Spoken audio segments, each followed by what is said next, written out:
take place over the next 3 days. Welcome everyone here to the Royal Commonwealth Pool.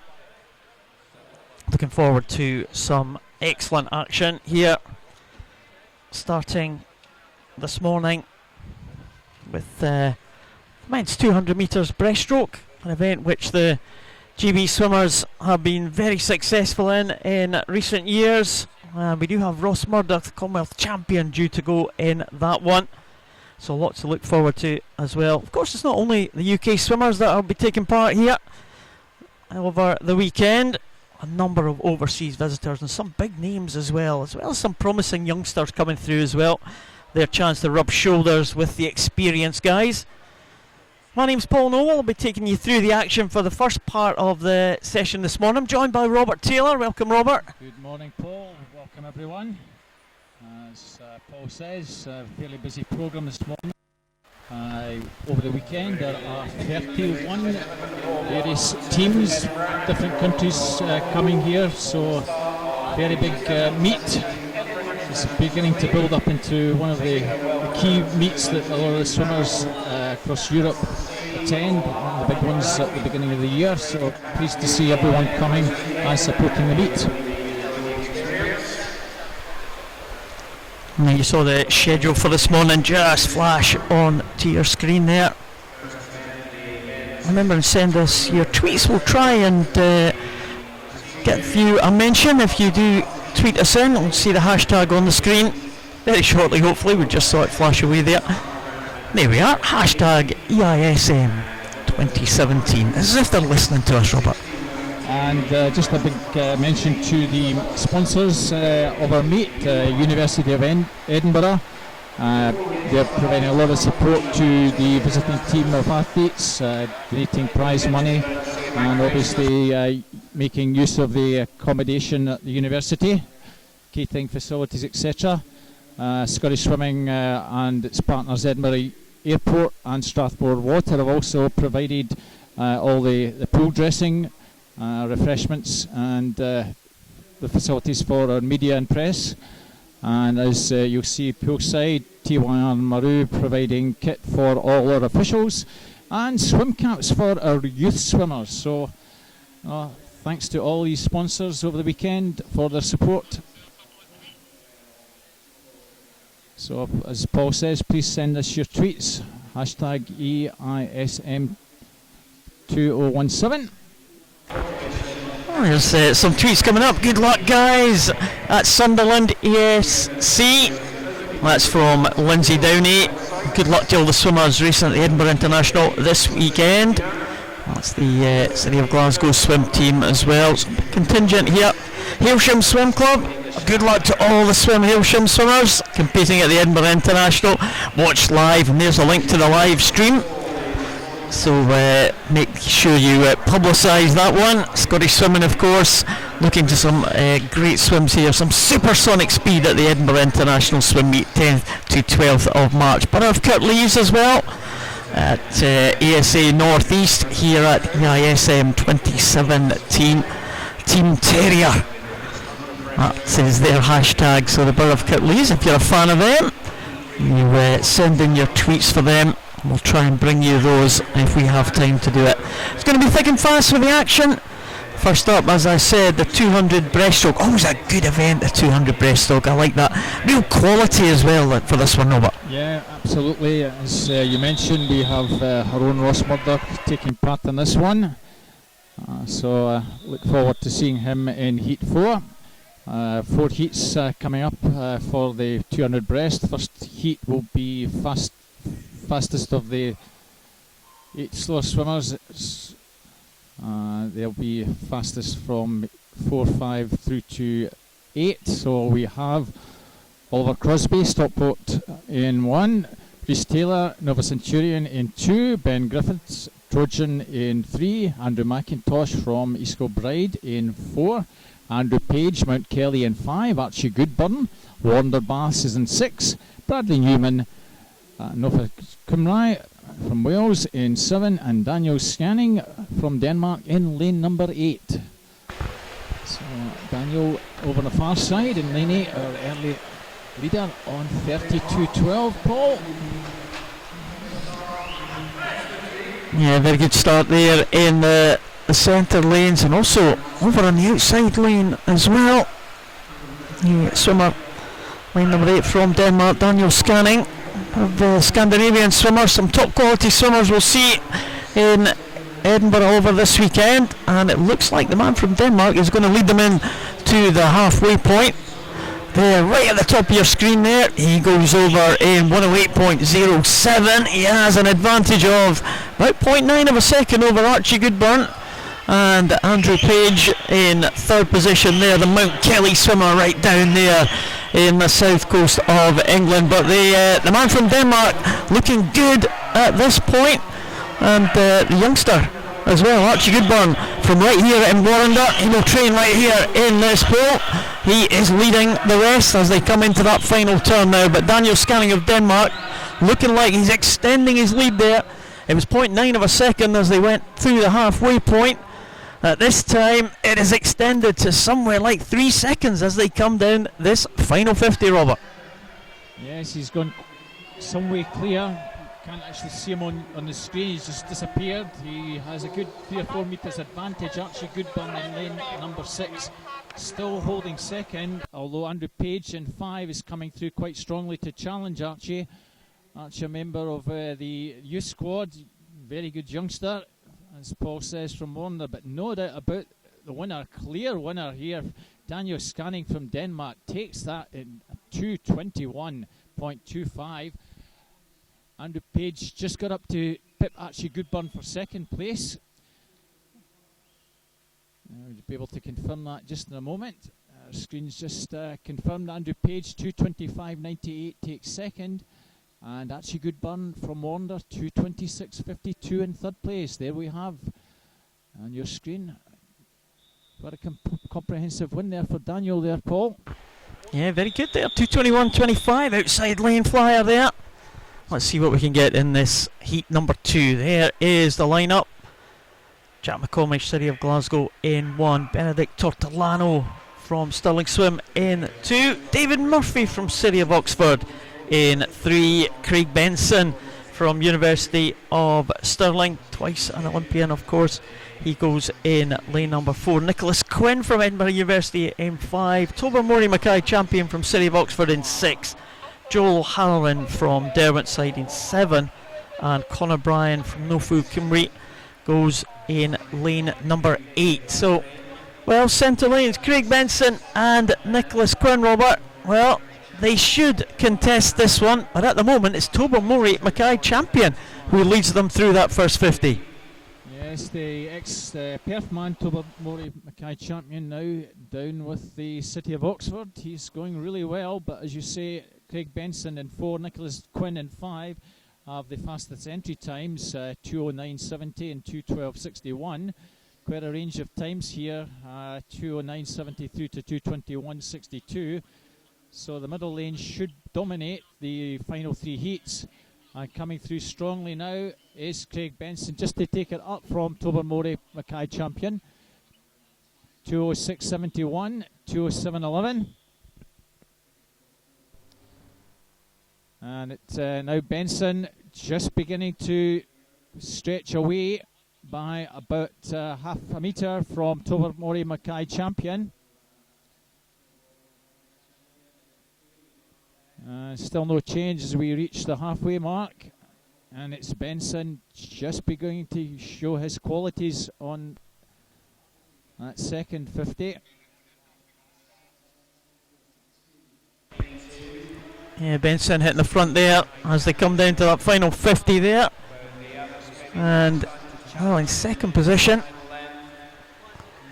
Still Mackay champion, still going well. He's pushing Benson here. Of course, we are looking for the A finalists. Should come from the top 8 from the 4 heats of this one. There are heats this afternoon which the swimmers may have a chance to qualify, but they are the slower heats. You'd expect swimmers from these heats this morning to be in the top 8 to make that A final, and Benson does take it, 2:19.13. that's the fastest we've seen so far. He's given himself good chance to progress to that final this evening. Tobermory Mackay champion. He did hold on for second, 2:19.47, and Nicholas Quinn in third position. Well, Craig Benson 2:19.13. Remains to be seen, Robert, whether that will be fast enough to make that A final. Top 8 from the 4 heats.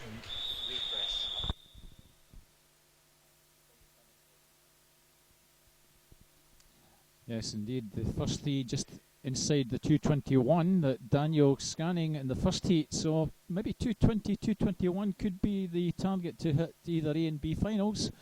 We'll see as we progress on to heat number 3.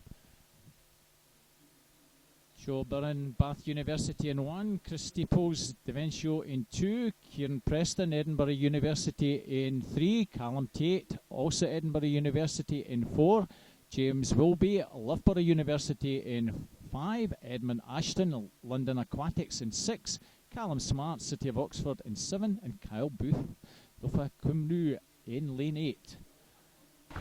Early leader, James Wilby, 31.15 in lane 5.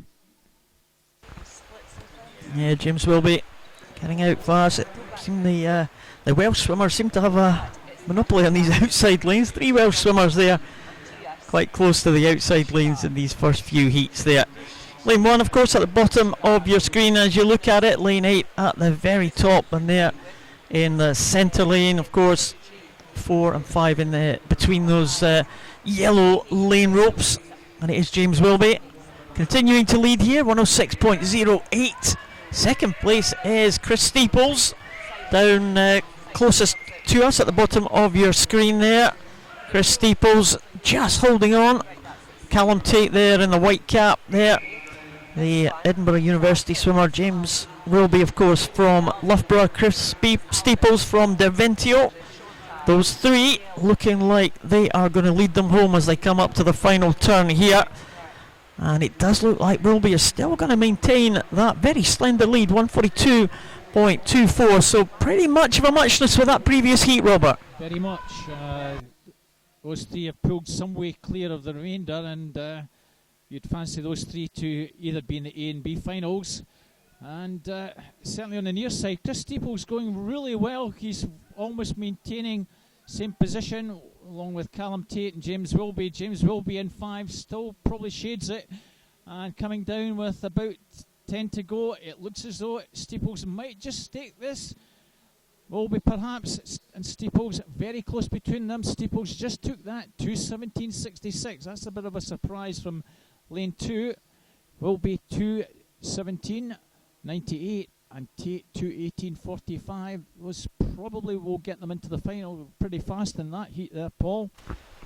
Yeah, good finish there from Steeples, Wilby and Tate. They will be the top 3 so far. And 4th place, Callum Smart, 2:20.96. So at the moment, Benson, the winner of heat number 2, is lying in 4th position. So he will have to hope that 5 swimmers from this final heat will not go faster than him. Cameron Muir goes in lane number 1 from South Ayrshire. Jakob Jorgensen from Kastrup goes in to Dan Sweeney from Swim Ireland in 3. Ross Murdoch in lane number 4, Commonwealth champion. I don't think we have a swimmer in lane number 5, so no Eric Persson in lane number 5. Daniel Lim goes in 6, George Clough in 7, and Craig Barnes in lane number 8. So Ross Murdoch, in fact, no swimmer in lane 3 either. So there's no swimmer there. Dan Sweeney from Swim Ireland not around. So Ross Murdoch has got lanes on either side of him, Robert. Clear water. He does indeed, and he's already opened up a good body length advantage over 3 swimmers in the far side, 6 and 7. Daniel Lim, George Clough in 6 and 7 are probably fighting out for second place. But no doubt Murdoch well clear even at this early stage, Paul, as we reach the halfway mark, 106.70. Very similar to the last 2 heats. So certainly Murdoch looks good to qualify for this evening's A final. Just beginning to stretch away. Certainly the 200 is more to Ross Murdoch's liking than the shorter distances. And he's gone 3 or 4 metres clear. Good battle over on the far side between Daniel Lim and George Clough.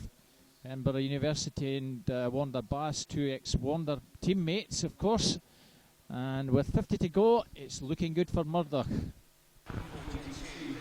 Well, 142.15 for Murdoch there, and that is just marginally faster than the heats that we have seen before. But Ross Murdoch, well, he looks absolutely supreme here. Qualification for this final probably made a little bit more easy for these swimmers with the absence of the 2 swimmers on either side of Murdoch, but Murdoch is coming through looking very strong in the closing stages here, and 2:17.22, that will be the fastest of the heats so far. So Ross Murdoch will qualify comfortably for that final this evening. Second place, it was a close contest, but it went to George Clough.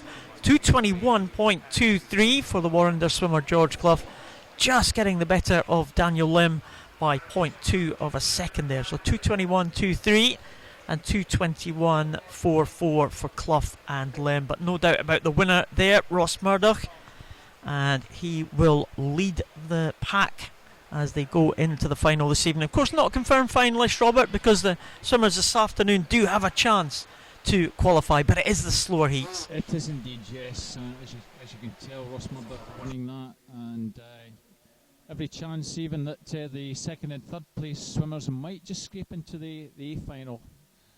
We'll be able to confirm that fairly shortly. Looks like George Clough on 2:21.23 ninth fastest, so swimmers a little bit faster than that. Obviously they're in the A final, but we have in addition to that, Paul, youth finals where we have for the boys 15 to 18 year olds. We have 200 and below qualifying for finals in that. Everything 800 and above, 400 and above will be heat declared. For the girls equivalent, their age group will be 14 through 17 for youth finals, again 200 metres and below. So lots of things to consider for the younger swimmers. They'll be vying, even if they're finishing 20th, they might well be in a youth final, Paul, so all to play for. Yeah, absolutely. Number of finals to look forward to, but that will be in the third session, the session this evening. So make sure you tune in for that one. 200 breaststroke should be a cracker. Ross Murdoch looking very, very comfortable there early this morning. Moving on though, it's half distance for the women this time. It's women's 100 breaststroke. Emma Chittoborough goes in lane number 2 from Aberdeen. Eve Thompson from University of Stirling in 3. Lucy Bean from Loughborough in 4. Next to another Lucy, Lucy Ross from East Kilbride in 5. Angharad Evans from London Aquatics goes in lane number 6. And Maria Gant from Hovenstatens, she goes in lane number 7. Close contest this one. The entry times, well, all in the 1:12 range, so we'd expect it to be fairly tight. Maybe just with the edge, just in lane number 3 there. Eve Thompson from University of Stirling, maybe just edging Angharad Evans in lane number 6, but it's very, very tight. It is going to be lane number 3, I think. Eve Thompson, is it just 113.63? She gets in just ahead of Eve Thompson. Angharad Evans it was actually, my apologies. She gets the touch by 0.19 of a second. Eve Thompson in second and Lucy Ross in third position. It was tight at the end there, Robert. It was rather, yeah. 1400s between the two. Youngster Lucy Ross finishing in third. She'll probably be looking to try and get into the youth final. So it's birthdays 2000 through to 2003 for the youths in this. On to the second heat, we have Hannah Talib from Bath University in 1, Anna Doherty from Bolton Metro 2, Jessica Steiger from Gladbach in 3, Katie Matz, Stockport Metro in 4, Imogen Clark, Deventio in 5, Cara Hanlon, Edinburgh University in 6, Megan Morrison, Loughborough University in 7, and Lauren Rosswell-Smith from University of Edinburgh in lane 8. And as we would expect, the centre lanes dominating this one. Early turn, Imogen Clark, 32.50, so that's over 2 seconds faster than the previous heat. And she leads off the wall. Katie Matz in 4, not far behind. Also well there in 3, Jessica Steiger and Cara Hanlon over in lane 6. And the centre lanes certainly to the fore. Cara Hanlon in 6, just beginning to get back in terms along with Katie Matz. Imogen Clark still just holds the lead in lane 5. It's very close between those 3. Looks as though it might just be lane 4 getting up. It is indeed. Matz takes that 109.87, 110.07 for Imogen Clark. And Cara Hanlon 110.13, a very tight finish there, Paul, in the second heat. Yeah, Katie Matz first swimmer there, just dipping under the 110, 109.87 for the Stockport Metro swimmer. Results are confirmed. We move on to the third of the 4 heats. Emily Wood goes in lane number 1, City of Oxford. Niamh Robinson, Mount Kelly in 2. Mona McSharry from Swim Ulster in 3. Ricky Pedersen from Denmark in 4. Catherine Johnson from Edinburgh Uni in 5. Hannah Miley in 6 from Aberdeen Performance. Emma Crawford from Edinburgh Uni in 7, and Savannah Best from Mount Kelly in lane number 8. Well, off to a very fast start there. Mona McSharry. Of course, a number of big names taking part here in Edinburgh over the weekend. Hannah Miley going for her first event. She's not one of our favourites, the 100 breaststroke, maybe a little bit too short for Hannah Miley, but she'll give it everything as she always does, Hannah Miley. I just wonder how many events that she's entered for this weekend. We quite often see her swim 7 or 8 events over a weekend and give her absolute all in every single one of them. Finding the pace a little bit fast though, Hannah Miley there, probably in 4th position there, but Mona McSharry went out really fast and she looks like she might just hold on at the end there. Ricky Pedersen coming back, but McSharry takes it in 108.54. Well, she meant business there, the Ulster swimmer. 108.54 takes it, half a second ahead of the Danish swimmer Ricky Pedersen. Yeah, very impressive swim there to take that again from lane 3. Centre lanes very much to the fore in the 3 seeded heats. Coming up our last heat, we have Jenny Johansson in lane 4 against Corrie Scott in lane 5. That could be about a cracker, Paul.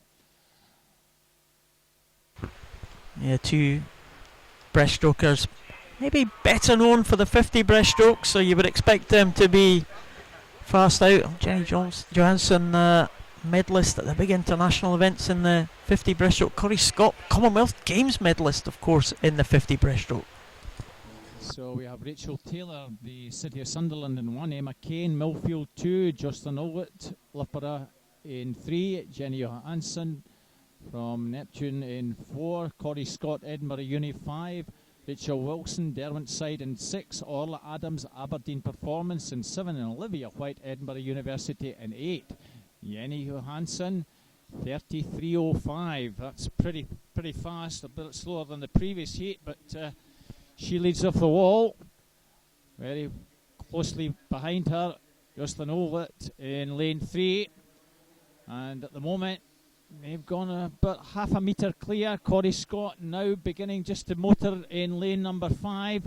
And it's 3, 4 and 5, and certainly Jenny Johansson, Jocelyn Ulwit and Corrie Scott. That looks to be the finish order as we come into the red zone. Jenny takes that, Jocelyn in 2nd and Corrie in 3rd. 109.32, not particularly fast, but doing enough, I'm sure, to make this evening's final.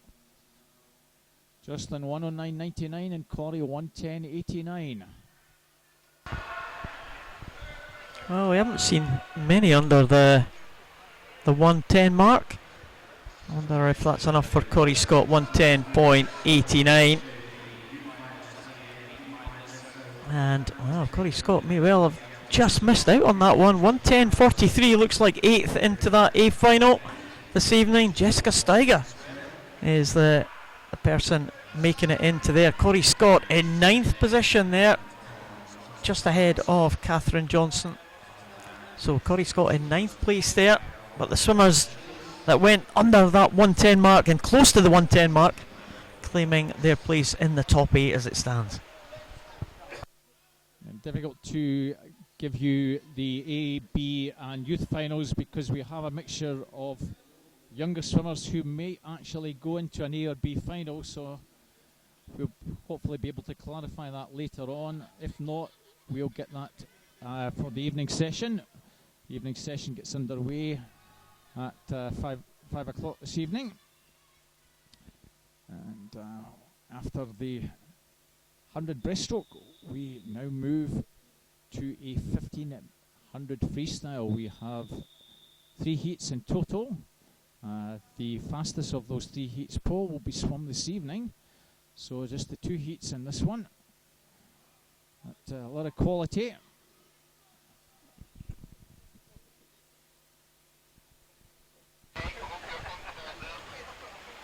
Yeah, a chance for us to draw breath here.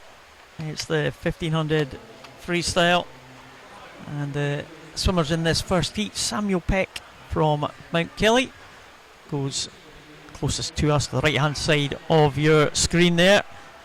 He goes in lane number 1. Fraser Beebe from Carnegie goes in lane number 2. Daniel Fisher from Edinburgh Uni in 3. Jamie McCaffrey from the East Region in lane number 4. Rhys Taylor, Nova Centurion in 5. Daniel Marotta from Nofu Kimra in 6. Tom Jeffers from Perth City in 7. And Kieran Thomas from Newcastle goes in lane number 8. Coming down to the first 100 mark, looks like it might be lane number 8. Going over first, Kieran Thomas from Newcastle. Second position, Tom Jeffers, right next to him in lane number 7 from Perth City. And Daniel Marotta in third place, Nofu Kumri. I'm going to get that right one time, Robert. You will indeed. And as you say, Paul, over on the far side, they have the slight advantage. Remember, if you were watching some live stream probably a year or so back, a young man in lane 7 from Perth City, Tom Jeffers, had some wonderful swims in some of the distance events, and came through and actually made finals from absolutely nowhere. So he's beginning to develop into quite a good distance swimmer. Of course, teammates Scott Milne from Perth. So as we come up to the 200 mark, new leader Daniel Marotta, 2:09.37. Kieran Thomas and Tom Jeffers in second and third. So very important these fellas get themselves into a steady rhythm early on, pacing around the 67-second mark there. Entry times here are all pretty tight, 16:28.10. That's Jamie McCaffrey in lane 4. He's our fastest on entry times. And over on the far side, Kieran Thomas, 16:53.40 the slowest. So range of 25 seconds. But, still over on the far side, Daniel, Kieran, Tom well there. Certainly in lane 3, Daniel Fisher leads the set over on this side, with the other 4 probably 2 or 3 metres further behind. So as the race just begins to settle down, we've reached the 300 metre mark. Split here, 3:16.38. So again, very steady 67-second pace. That's what we expect to see once these lads get themselves settled down the first couple of 100 metres.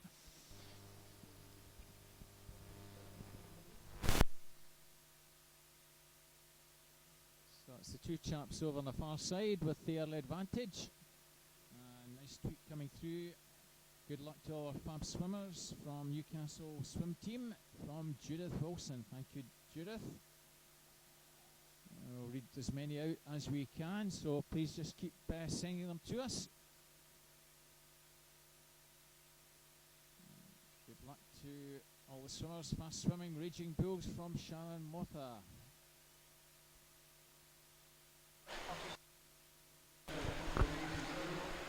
More tweets coming in there. City of Sunderland. Rachel Taylor, Freya Rayner, Adam Taylor, Anya Sordi going this morning. That's Sunderland DSC. Thank you very much for your tweets. Glenn Curry wishing good luck to the Exeter City from everyone back home in Exeter swimming there. Thanks, Glenn. Let's hope your swimmers will perform as you expect them to this weekend. That's Exeter City, the football team or the swimming team, Paul? Well, you never know. You never know, Robert. I'm guessing the swim team. I'm guessing the swim team as well.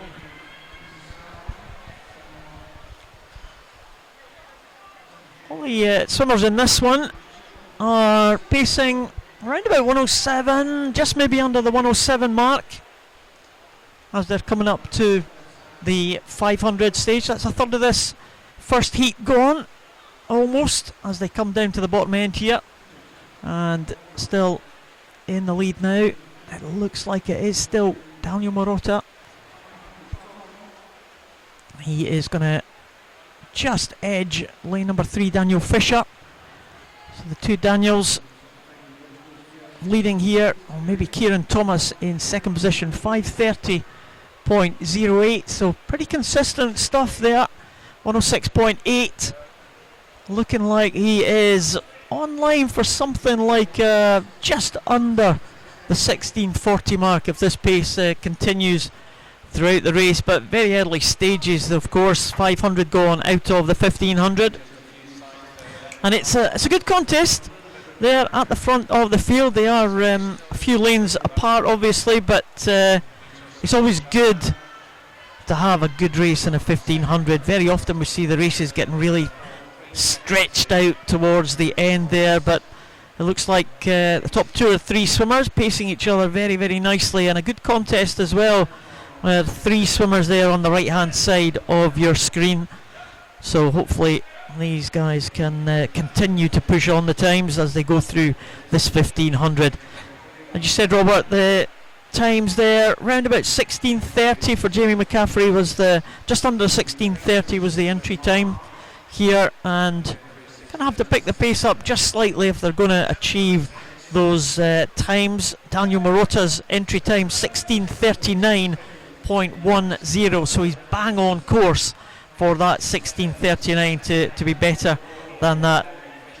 Of course, we have the big guns going tonight. The fastest heats will be round about down at the 15-minute mark rather than the 16.5 minutes, so some of these big guys will perform very well tonight, I'm sure, but we'll have to wait until the evening session before we see that one.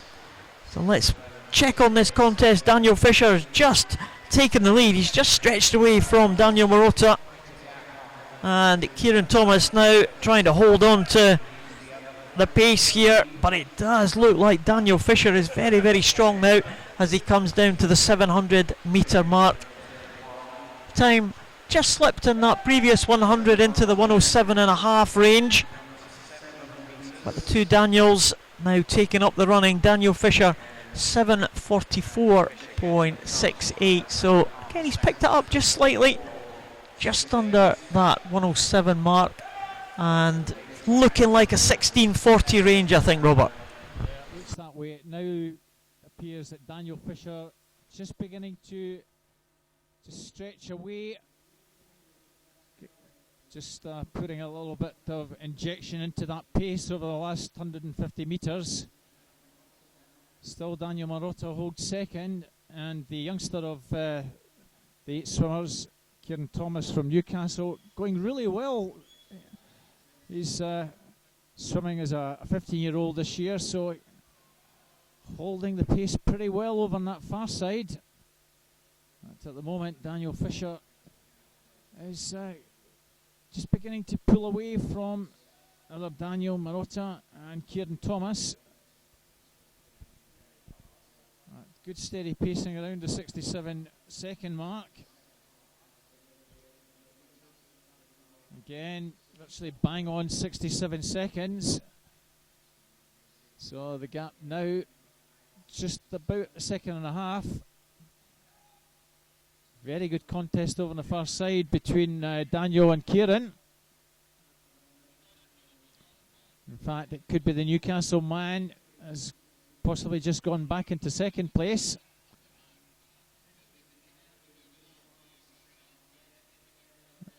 The remaining swimmers have got a lot to do over the final 600 metres or so to get back on terms with the leading three. They're well clear of the remainder. 4 other swimmers, all much in a muchness for 4th, 5th, 6th and 7th. At the moment it's still Daniel Fisher, Kieran Thomas gone second, and Daniel Marotta just dropping back, finding this pace just a little bit hard to keep with the leading two at the moment, Paul. Yeah, they're going through on, well, I was going to say 10 minutes, but 9:59 at 0.55 as they go through that 900 range. And the pace, well, just slowing very slightly. They're down into the 107 range now.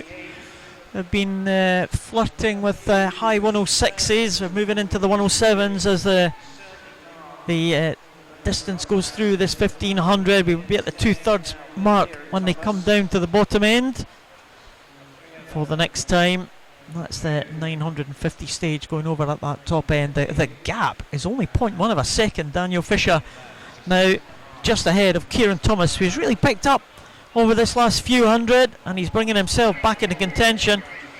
I really thought that Kieran Thomas was dropping off the pace, but he obviously had something left in the tank there, saving it for the final third of this race maybe. Still the three at the head of the field, still in contention here.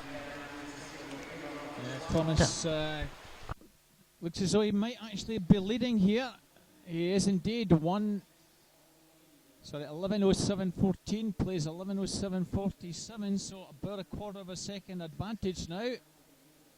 Again, pacing just over the 67-second mark, so three leaders just beginning to still keep a steady 67.5 pace. The moment Marotta probably about a second and a half behind the other two. He's not out of it. It's just a question of who can just inject maybe a little bit extra pace over the last 300 or 400 metres.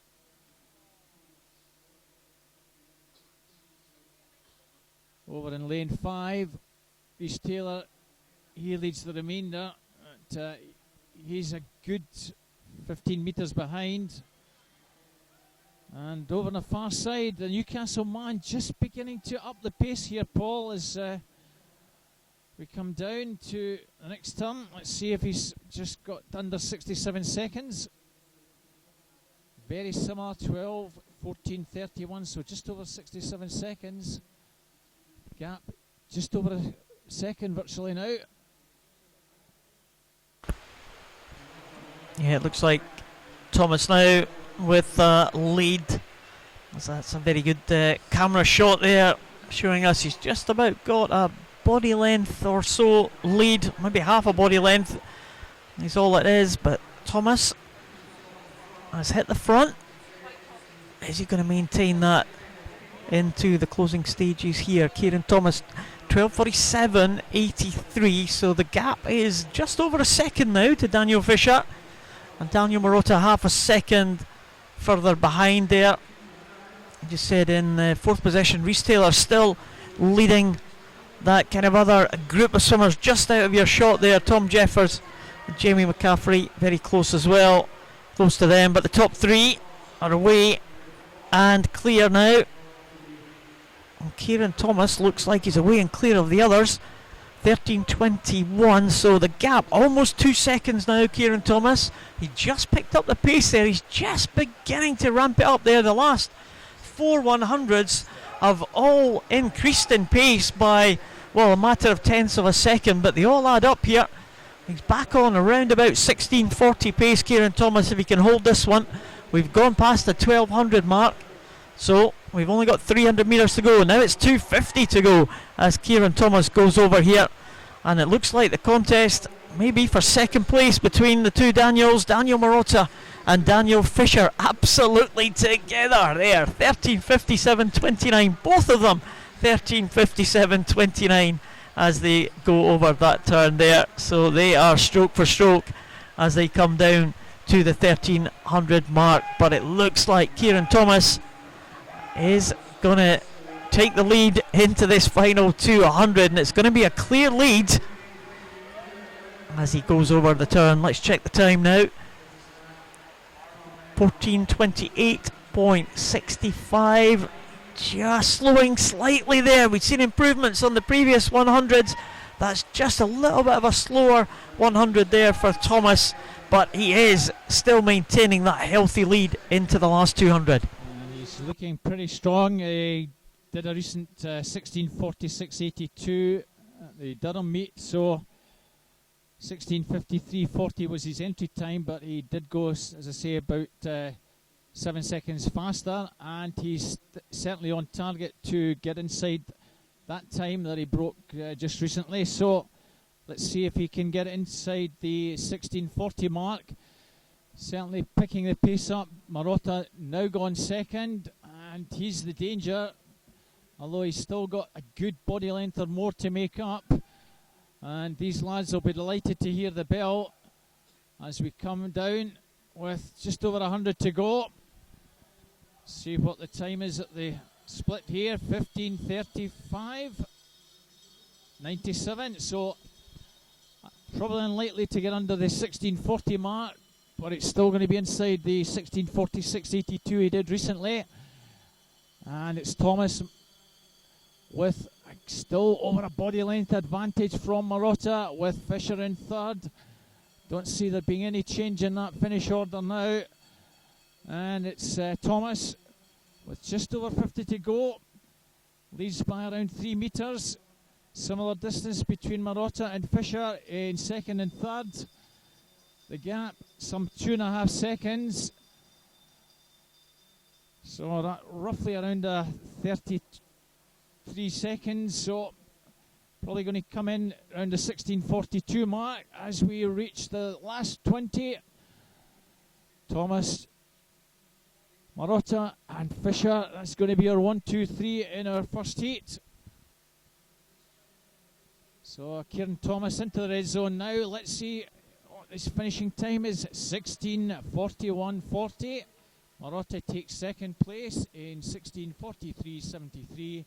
Daniel Fisher in third, 16:46.43. Yeah, close contest there at the end. I did think Daniel Marotta was just picking it up there with 50 to go, but a very, very good turn there from Kieran Thomas at the end, just taking him away from Daniel Marotta.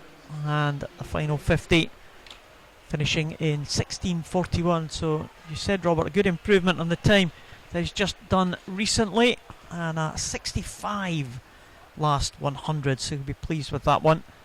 Second place Marotta, third place Fisher, and Tom Jeffers did manage to hold on to fourth position, just ahead of Rhys Taylor, who was in that fourth place for a long period of time.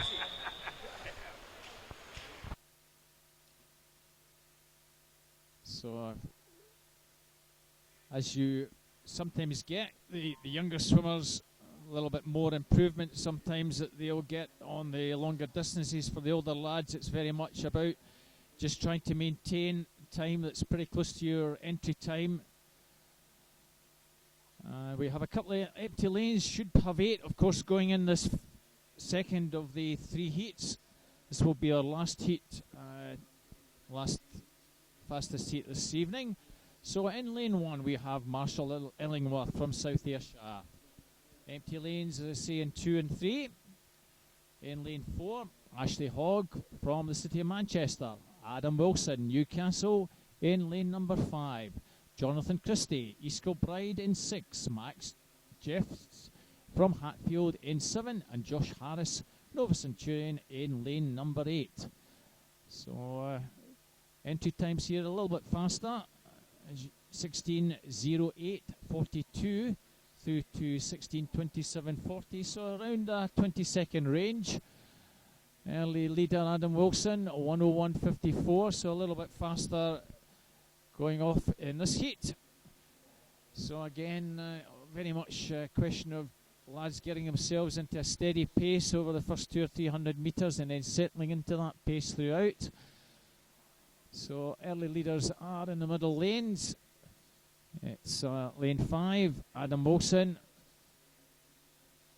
just leading Ashley Hogg. Over on the far side, Josh Harris, Nova Centurion. So 3 lads from England. 1, 2, 3 at the moment. Ages here, lanes 5, 6, 7 and 8, all 16 this year. Marshall Illingworth on the near side, he's a 17-year-old, and the old man of the field, if that can be classified as old, a 19-year-old in lane 4, Ashley Hogg. So at the 200 mark, Wilson turns 2:06:27, so just under 65 second, and he's opened up a good advantage already, Paul, of some 3 or 4 metres. Yeah, very positive start there by the man in line number 5, Adam Wilson, and Ashley Hogg just very close behind there in second position. It's 2 empty lanes, of course, and it's going to be a lonely 1500 for Marshall Illingworth there in lane number 1, with the 2 swimmers inside of him not taking the start. We'll see what Marshall Illingworth can do. His entry time of 16:26, so we'll keep an eye on that. Not easy to do, swim that 1500 on your own. The other swimmers have got pretty much contests going on here. Jonathan Christie, Max Giles and Josh Harris in the right hand side, the top of your screen there, are pretty close to each other. The leading 2, Ashley Hogg and Adam Wilson, both with his entry times, well, 16:08 for Ashley Hogg and 16:10 for Adam Wilson. As he goes through on that 300, it's around about a 105, just almost exactly a 105, and he's looking around about that kind of pace, 16:10 pace at the moment. If he continues that 105 through the rest of this 1500. There's a hashtag for Twitter on the right hand corner, top right hand corner of your screen there, hashtag EISM2017. So keep those tweets coming. We've had a flurry this morning, so Robert and I will read them out to you if we can on the live stream. And right on cue, here's Exeter swimming again. Good luck to all our swimmers for day 1 of EISM 2017. Looking forward to watching some fast swimming. And train means swim green. So there we go. Train means swim green. Richard Leach, shame it's a busy day, wanted to watch Mile Each 1, Hop Swim Fast, ASA East on the live stream. Well, Richard, I'm sure you'll be able to catch up later on this live stream. Good luck to Ollie Tabbs and all the Mount Kelly swim competing in Edinburgh this weekend. Great commentary. Oh, that's good. Is that a relative of yours, Robert? No, that's not a relative of mine. I haven't paid her, honestly. But glad you're enjoying it so far. Do your best to just keep this going through the 3 days. So bear with us if we get a few hiccups. I'm sure we'll make a few full fabs over the 3 days, Paul, no doubt. Oh, undoubtedly. It's a long session actually today, not much of a break between the first and second sessions, is it? Yeah, we have literally a 10-15 minute break. The first session finishes around 11 o'clock and we get underway at 11:15, so we have a little rota for our commentary team. Sandra's just sitting there in the background. We'll have Sandra joining us fairly soon. She's on the coffees this morning. I'll be on that very job probably a bit later on the next hour or so, Paul. But, for the moment, you're stuck with me. You're stuck with me. Yeah, vital part of the commentary team here to be supplied with regular coffees throughout the morning, throughout the sessions over here at the weekend. And just coming into just under the 6-minute mark there as they went over at the 550 stage, going down to the 600 mark now, and the leading two stretching away there. In fact, can't really see Adam Wilson. He's just out of your shot. There he is there, still maintaining that lead over Ashley Hogg in lane number 4, going over in 6:30.46. So that's again just under the 107 mark. So pretty similar pace as they get into this race as it was in the previous heat. But at this stage they have around about a 7-second advantage over that first heat. So maybe just maybe around about half a second or so, a little bit faster than that previous heat, and they all add up, Robert, don't they? They do indeed. It's all about making sure you keep a good streamlined position, getting down to the turns and as much off the wall as you can. Coming down, still around 3 or 4 metre advantage that Wilson has over Hogg. Over on the far side, as you can see, in lane number 7, Max Jelfs from Hatfield. He's clear in 3rd place. Josh Harris, Nova Centurion, over in lane number 8, holding 4th. So 7:36. So again, pacing just around the 66-second mark. Around about 8 seconds faster than the previous heat, so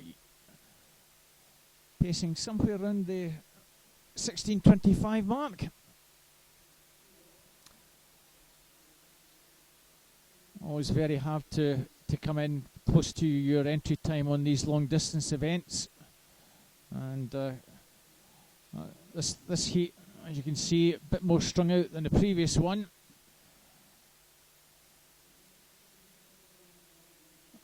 Of course, this is the early part of the season for long course, one of the first big events, and for some of the younger swimmers, they'll be trying to achieve some times for British qualifying at the end of July down in Sheffield.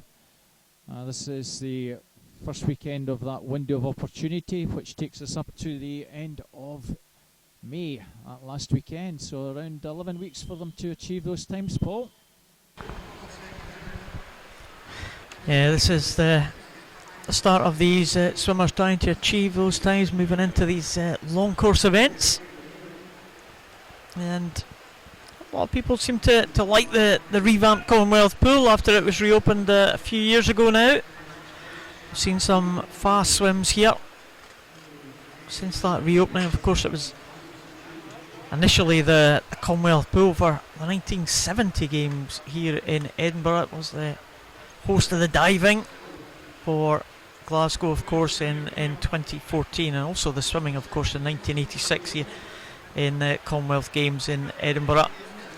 We've seen some real stars take the water here at the Commonwealth Pool, and let's hope the legends continue to come here and support these events. Adam Wilson, he leads them as they go through that 900 mark, still on the 106 pace. But Ashley Hogg definitely making progress here and definitely reducing the gap that Adam Wilson had. And Ashley Hogg will be able to see his competitor, will be able to see the feet of Adam Wilson, and he'll take heart that Wilson hasn't been able to get away from him to stretch that lead. We thought it might just stretch out in the early part of this race, but it hasn't panned out that way. Wilson still leads, and the gap is still a couple of seconds, but Ashley Hogg looking like he is just closing down now. We're not even at the 2/3 stage, we're coming to that 1,000 metre mark as they come to the bottom end here. Pace is pretty steady on 106, and you said, Robert, probably just under the 16:30. It's what we're looking for these two. The gap is still that 2 seconds. Ashley Hogg looking handily placed just at the feet of Adam Wilson there. Max Jelfs in third position, 11:05.56, and Josh Harris in fourth position. He is some 7 seconds behind Jonathan Christie in fifth position at the moment. And it does look like the leading two, Adam Wilson, still with that 2 second lead. Hasn't changed very much at all, Robert, as they go into the final third of this race.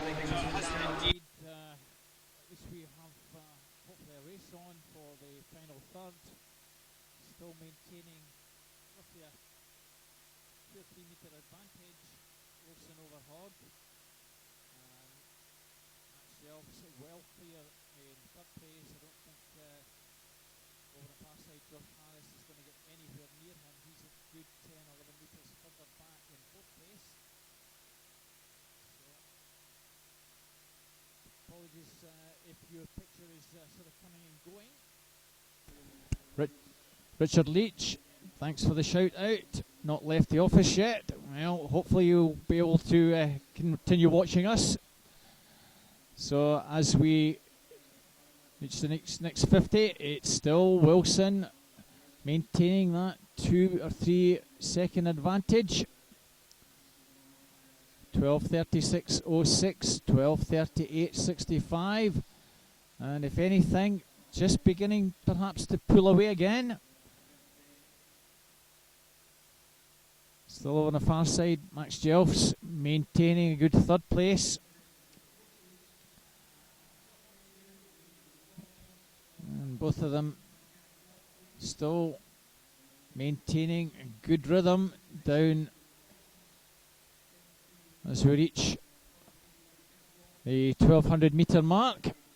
13:09 dead, and gap now just over 3 seconds, and Wilson's really just beginning to up the pace here in this final third. Hogg finding it very difficult to stay with him. Yes, yeah, that pace has increased there as Wilson just snuck in a 105.8 and then a low 106, just upping the pace there just to take him away from Ashley Hogg as they come in to the last few hundred now, and it does look like the gap has settled at 3 seconds. Is that going to be vital? Has Ashley Hogg got anything left in the tank?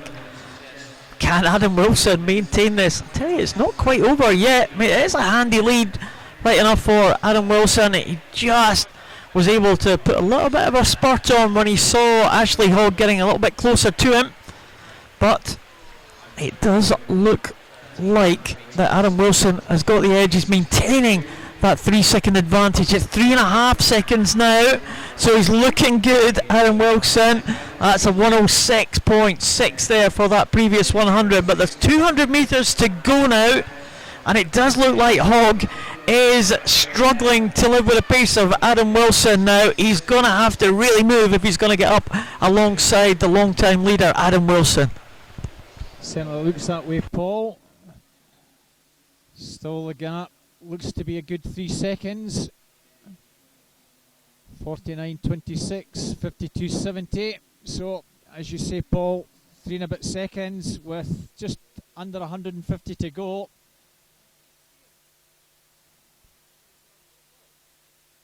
So Wilson and Hogg. Jelfs over in lane 7. You just can't see him in the picture at the moment, but he's well clear in third place. And coming down to the bell, Wilson's going to take this from Hogg. 15.22.25. Hogg turns 15.26.27, virtually a 4 second gap. And coming down with 75 metres to go. Apologies if your screen has gone, but we'll bring you this as best we can. Wilson still maintains good steady rhythm. just beginning to pull 5 or 6 metres clear of Ashley Hogg. And as we reach the final 50, Wilson just turning 15:55.32, 15:59.35, 4-second advantage still. And coming down with 25 to go, Paul, it's still Wilson and Hogg. So with 25 to go, it's Wilson maintaining that 5 or 6 metre advantage. So coming down with 5 to go, Wilson's going to take this. Comes in 16:27.31. Hogg takes second, 16:31.04. And Max Jelfs from Hatfield coming in to take third, 16:40.41.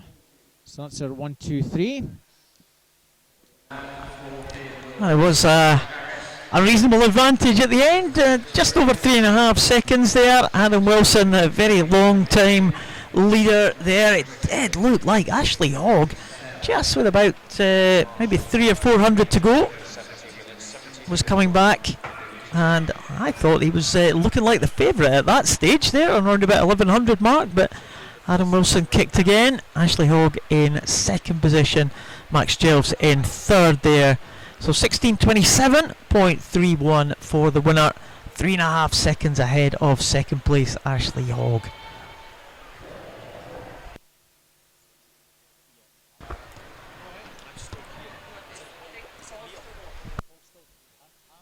So it looks like moving on to the 100 backstroke. I think we're going to have our first switch around of the day, Robert. We have indeed.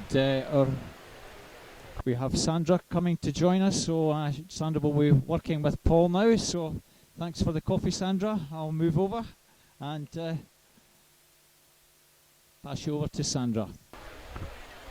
While Sandra gets into place, we do have the women's 100 backstroke just about to enter the water.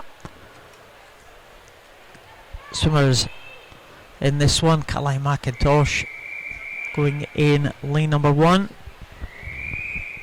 Katie Henderson in 2, Ellie Milanato from Oxford in 3, Caitlin Bergen in 4, Hannah Dryborough in 5, Laura McKenzie in 6, and Sarah Sylvest from Castrop completing the lineup in lane number 7. Just looking at that, we do have complete 7 lanes in here, and in the centre lane it does look like it is lane number 4 leading them through. It's Caitlin Bergen from Stockport Metro, entry time of 1:04.27, just 3/100ths of a second faster than Hannah Dryborough in terms of entry time. But a good start there for Caroline McIntosh, right at the bottom of your screen there, right to the right hand side. Bridge of Dawn swimmer, Caroline McIntosh, just leading the swimmers in the centre lane there. Caitlin Bergen going well, but Caroline McIntosh there from Bridge of Dawn is holding on well. She may well take this one as they come into the closing stages here of this 100 metres backstroke. It's going to be very tight, but I think Caroline McIntosh is going to get this one, and she does in 1:03.72. So a good swim this morning there for Caroline McIntosh to take that one, ahead of Caitlin Bergen 1:04.18, and Sarah Sylvest in third position in 1:04.22. So close for second and third, but no doubt about the winner there. Caroline McIntosh swam very well from the outside lane, and someone from the northeast winning that heat, and someone from the northeast joining me in the commentary position. Sandra, welcome. Good morning. That really was a super swim from Caroline to start off my bit on the commentary. Quitted from the start and kept going right way through the whole 100. So we now move on to heat 2.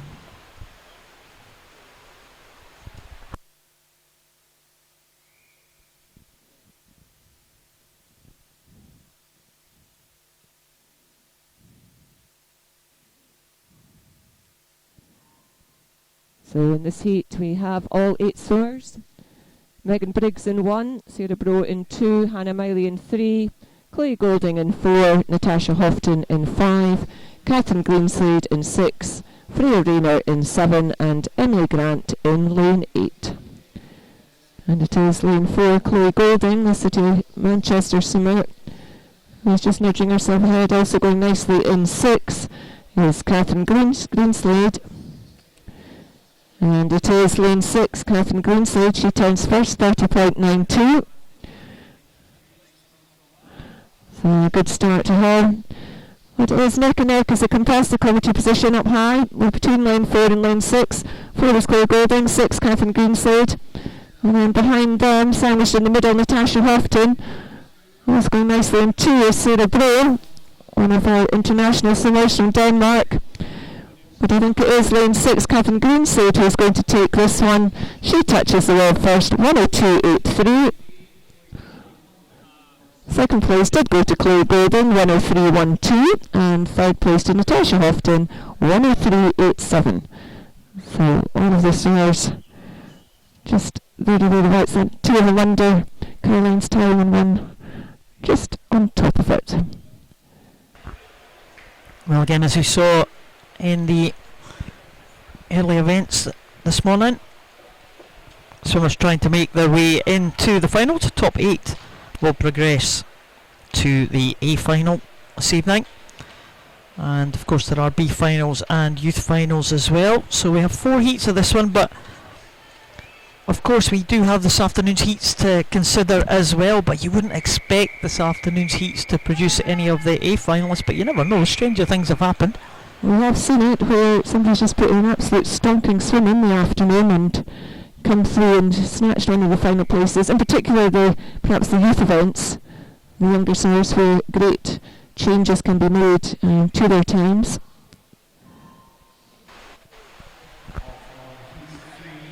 Well, moving on to heat number 3, Eleanor Mitchell from London Aquatics in 1, Jane Brown from Newcastle in 2, Charlotte Evans from Loughborough Uni in 3, Kirsty Simpson in 4 from Aberdeen Performance, Anna Newlands and Karen Reid in 5 and 6, both Edinburgh Uni, Erin Cummins from University of Stirling in 7, Emily Cutler from Mount Kelly in lane number 8. That is the lineup for heat number 3.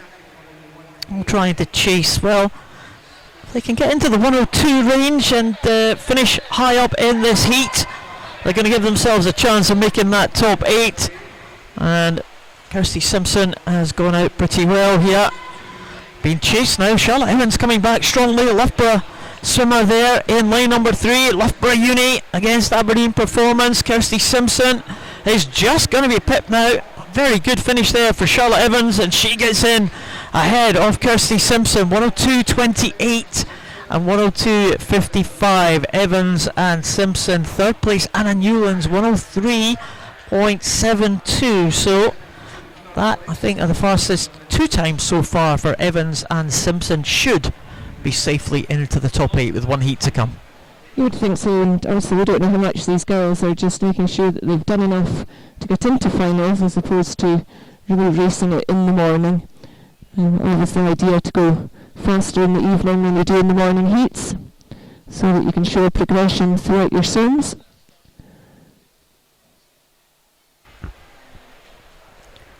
Well, we'll see what the final heat can do. Again, some big names in this one, especially you would think in the centre lanes there. Kathleen Dawson in 4 had a fantastic 2016. Elizabeth Simmons as well, now based in Edinburgh in lane number 5. Likes the Commonwealth Pool. I've seen her swim very well here in the past. So this final heat is pulsing. We have Lauren Mills from University of Stirling in 1, Lexi Waller, the youngster from Heart of Midlothian in 2, Courtney Price, Robert Centurion is 3, Kathleen Dawson, University of Stirling is 4, Lizzie Simmons, University of Edinburgh is in 5, Rachel Wellings from the East Region 6, Harriet West, Loughborough Uni in 7, and Danielle Joyce, again from University of Stirling, is in lane 8. And it is lane 5 who's going to take this one out. And that's Lizzie Simmons, 29.91. And she heads to the wall. She is followed by Kathleen Dawson in 4. And there's very little to choose from the girls as they go into the last 25 of this 100. We're about a body length away from the rest of the field. And it is probably lane 6 who's got the best of that, Rachel Wellings from the East region. So that's taken by Catherine Dawson. She came through very fast on that second line, takes it in 101.28. Second place does go to Lizzie Simmons in 101.79. And the third place was Rachel Wellings in 103.75. So the big two there, 101.28 for Dawson, just heading Simmons by half a second. Dawson, what an excellent swim that she had. Of course, big breakthrough meet for her at the European Championships in London last year. Simmons, of course, very experienced campaigner. That will be your top two.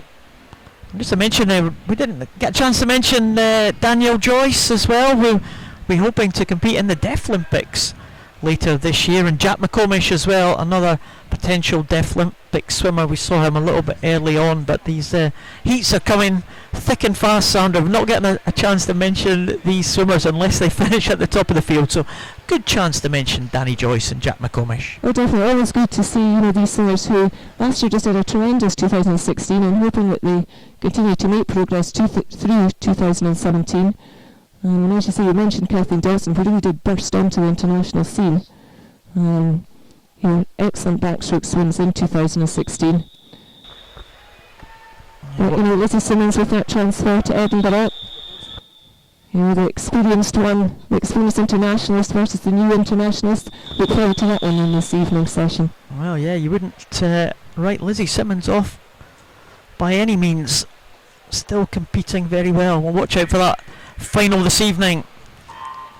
We'll move on to the men's 100 backstroke. Looks like we do have an empty lane there. Lewis Gilchrist goes in 1, Ryan Reeder in lane 2, Joe Watt goes in 3, Matthias Reisgaard from Denmark in 4, Alex Seymour in 5 from Mount Kelly.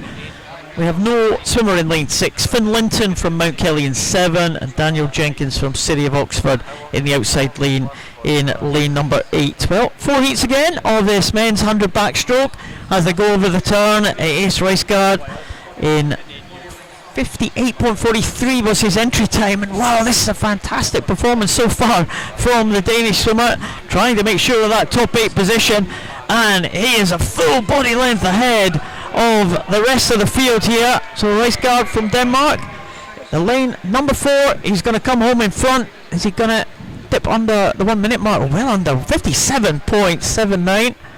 Great swim there. Only one other swimmer under the 1 minute though, and that's Finn Linton from Mount Kelly in 59.84, and Joe Watt in third place, 1 minute .10. So a number of these swimmers would be hoping to get under the 1 minute mark. All the entry times under 1 minute for these ones, but only 2 achieving it this morning. I suppose you've got to look at them and think, well, are they converted times? So it's sometimes harder anyway to make the conversion from short to long, but you would think by this stage they're going to manage that quite easily. But a superb swim there by Rushgar, and he really did command that from the start to the finish, finishing a good couple of metres up from the rest of the field. As Paul says, 57.79, so he's set the stall out for qualification into the final this evening.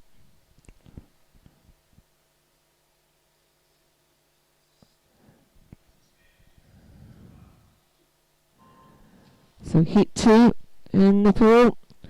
We've got Gustav Freiberg in 1, Cian Beard-Jones in 2, Kyle Chisholm in 3, Conor Ferguson is in 4, Scott McLeay is in 5, Nicholas Powell is in 6, Will Gain in 7, and Jamie Scholes in lane 8. So as working to the pool, it's Conor Ferguson, the Ulster swimmer, who is going to turn first, turns in 26.88. So that's faster than our previous heat, about 0.9 of a second. And immediately he's got a lead on lane 5, Scott McLeay, the Perth City swimmer. Scott, one of the up-and-coming youngsters being produced by Ann Dixon in Perth. We already know our Olympian Stephen Milne from that club. But looking to the front, and it is going to be The swimmaster swimmer who is going to take this one, Conor Ferguson, he touches 55.16. Scott McClay takes second in 57.33. And Nicholas Powell is third in 58.50. So again, only a couple of swimmers ahead of that first heat time.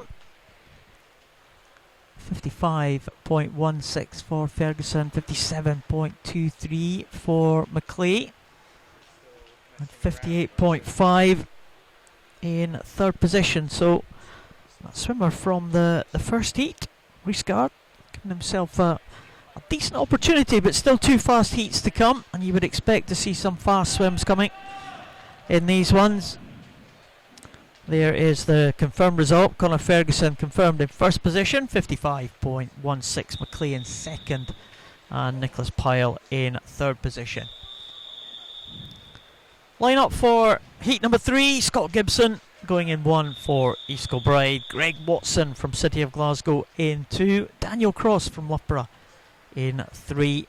Charlie Balderson, University of Stirling in 4. Stephen Milne from Perth City in 5. Chris McComb from Edinburgh University in 6. Liam White, Exeter City. A lot of support for them on Twitter this morning.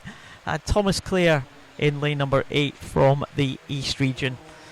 And pretty even start there. Daniel Cross, Charlie Balderson, Stephen Milne, showing his versatility, of course. Stephen Milne, we hope to see him in the 1500 heat. Fastest heat tonight.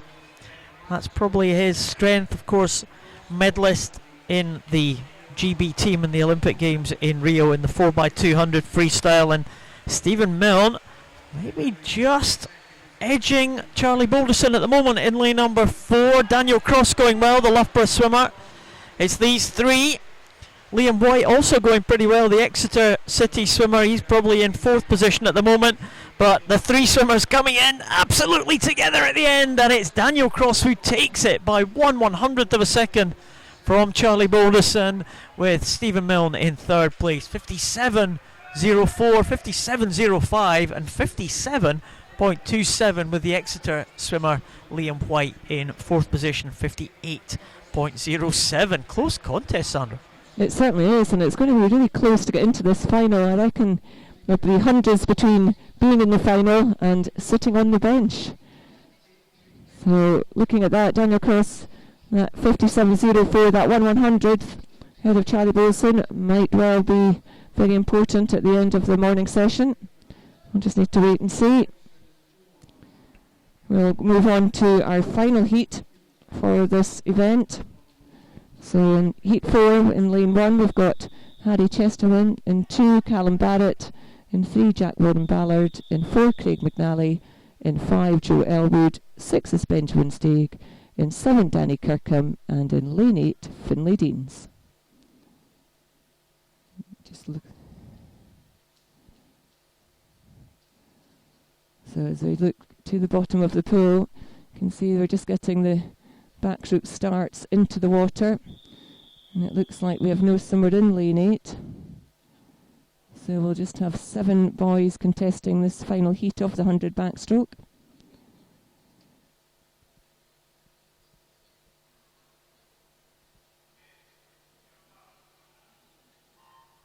And off they go. Craig McNally, that's our fastest qualifier, time of 53 dead.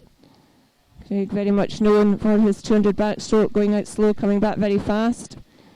But at the moment it looks like he really is laying it down on that first length, and he's already half a body length up from, Joe Elwood's half body length up from Craig McNally in lane 4.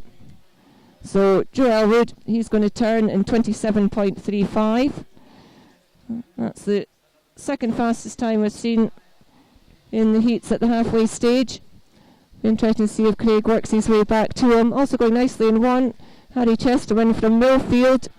And alongside him in lane 2, Cam Barrett from Loughborough University. But there's no doubt about our 2 leaders out in front. It is Joe Elwood in 5, Craig McNally in 4. It's very close at the very finish, but is Joe Elwood going to hang on? Craig McNally sneaks it, 57.33. Second place, 6/100ths behind is Joe Elwood in 57.39. and third place did go to lane 2, Callum Barrett in 58.23. Well, get the calculators out, Sandra. Another 57-point swims there. 57.33, 57.39. McNally, as you said, really renowned for his fast finish, and he used the whole length of the pool there to get in ahead of Elwood in the very closing stages, and it looks like they have both made it, but only just. And it does look like the swimmer from the first heat, Matthias Reisgaard, has just sneaked in 8th position, so everyone that went under the 58-second mark had made it in. 7/100 is 58.07, and that's a first reserve, certainly at the moment, unless we get any faster swims in this afternoon session. Move to the other end of the pool now. We have the first of the 50 metres freestyle. One length of the pool. Someone I know quite well in lane number 1 is Hannah Russell from the City of Manchester Aquatic. Hannah Russell is a Paralympic champion from Rio, competes in the visually impaired classification. Yes, 12 class. Her entry time 27.01, one of the world's very best. Hannah Russell. Rest of the lineup: Kelsey Campbell from Nova, Holly Taylor from Mount Kelly, Samantha Caulfield, Edinburgh Uni, Eleanor Mitchell from London Aquatic, Megan Maybanks from East Region, and Anna Doughty from Bolton Metro. This one, well, as you would expect with a 50, is going to be very tight indeed. The entry times only split by 0.1 of a second, so it's going to be very, very close indeed. Maybe lane number 3 just for the edge at the moment. Holly Taylor also coming back. Samantha Caulfield in 4 and going well. Megan Maybanks as well may well take it, and it is Holly Taylor who does take it. 27.13. It's very, very close at the finish now.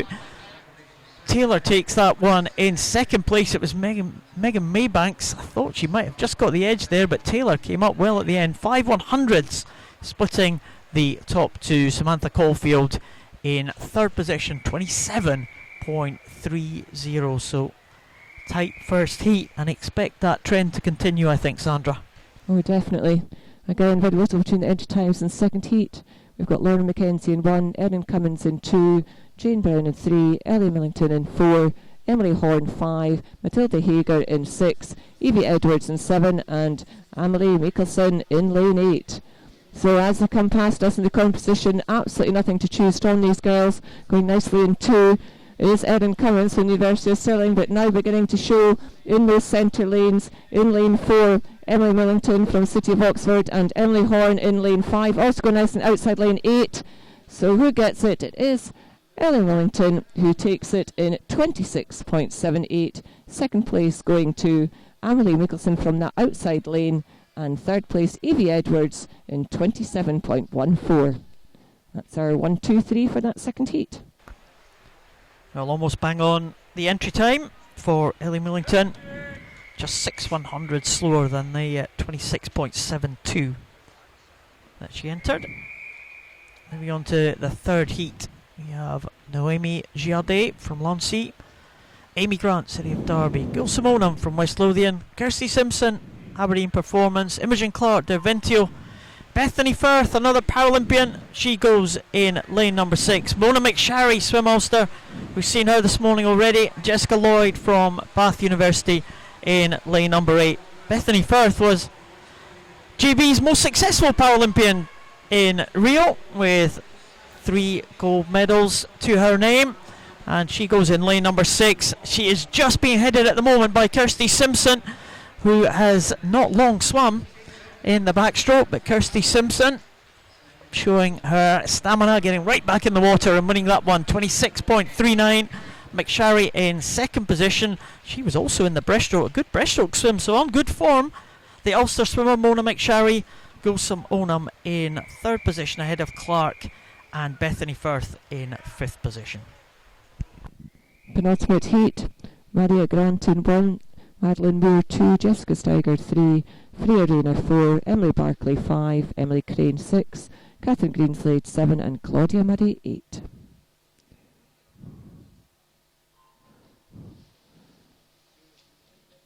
And an absolute flat start here. Coming up strongly in lane 4 for the Arena. But now nothing to choose from as they hit the 25. 4 girls in the centre lanes, very much in an absolute line. Beginning to sway maybe very slightly as they come past this lane 3, Jessica Steiger. Is she going to take this one? It looks like she is just getting her fingertips ahead, and she does. Jessica takes it in 26.03. Second place goes to Emily Workley, 26.34, and third place Emily Crane, 26.50. There's our 1, 2, 3. So that's our fastest time so far, that 26.03.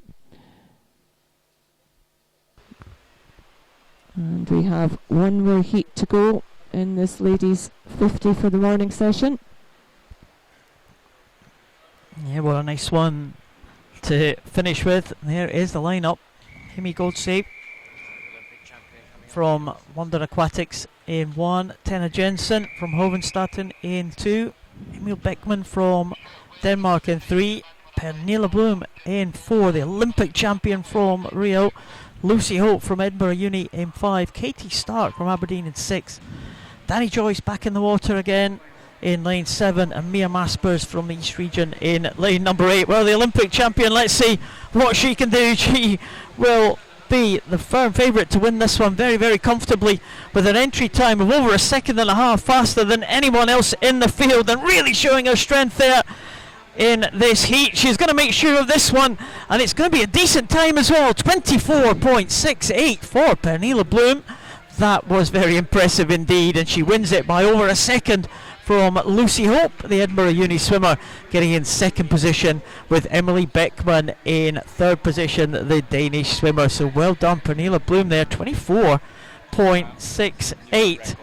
And that is a new meet record for Pernilla Bloom. Very, very good swim, beating the previous meet record held by Renome Kromowidjojo, the previous Olympic champion, 25.14. So the two Olympic champions trading meet records here at the Edinburgh International. We'll follow that, Sandra. Well, good swim as well. Vote you to second place. Lucy Hope ducking underneath the 26, for a morning swim. And, certainly not slovenly, her swim this morning. So she didn't let the Olympic champion pressure her too much. She just hung on there. Well, Pernilla Bloom looking very impressive indeed. I wonder what she has got in the locker for the final this evening. Of course, the 50s will be at Skins this evening, so that'll be interesting. It certainly will. Always good fun, the Skins event. Yeah. See which of them can produce and produce again. So here we go. We now move on to event 107. This time it's the men's 50 metre butterfly. So James Slade in 1, Thomas Broadfoot in 2, Alexander Cadoni in 3, Jarvis Parkinson in 4, Benjamin Steig in 5, Jamie Coulter in 6, and Benjamin Garrett in lane 7. And it is lane 4, Jarvis Parkinson from London Aquatics, who is going to take this one, and he does. Touches 25.32. Second place goes to Alexandra Kalonji, and third place to Jamie Coulter in lane 6, 26.11.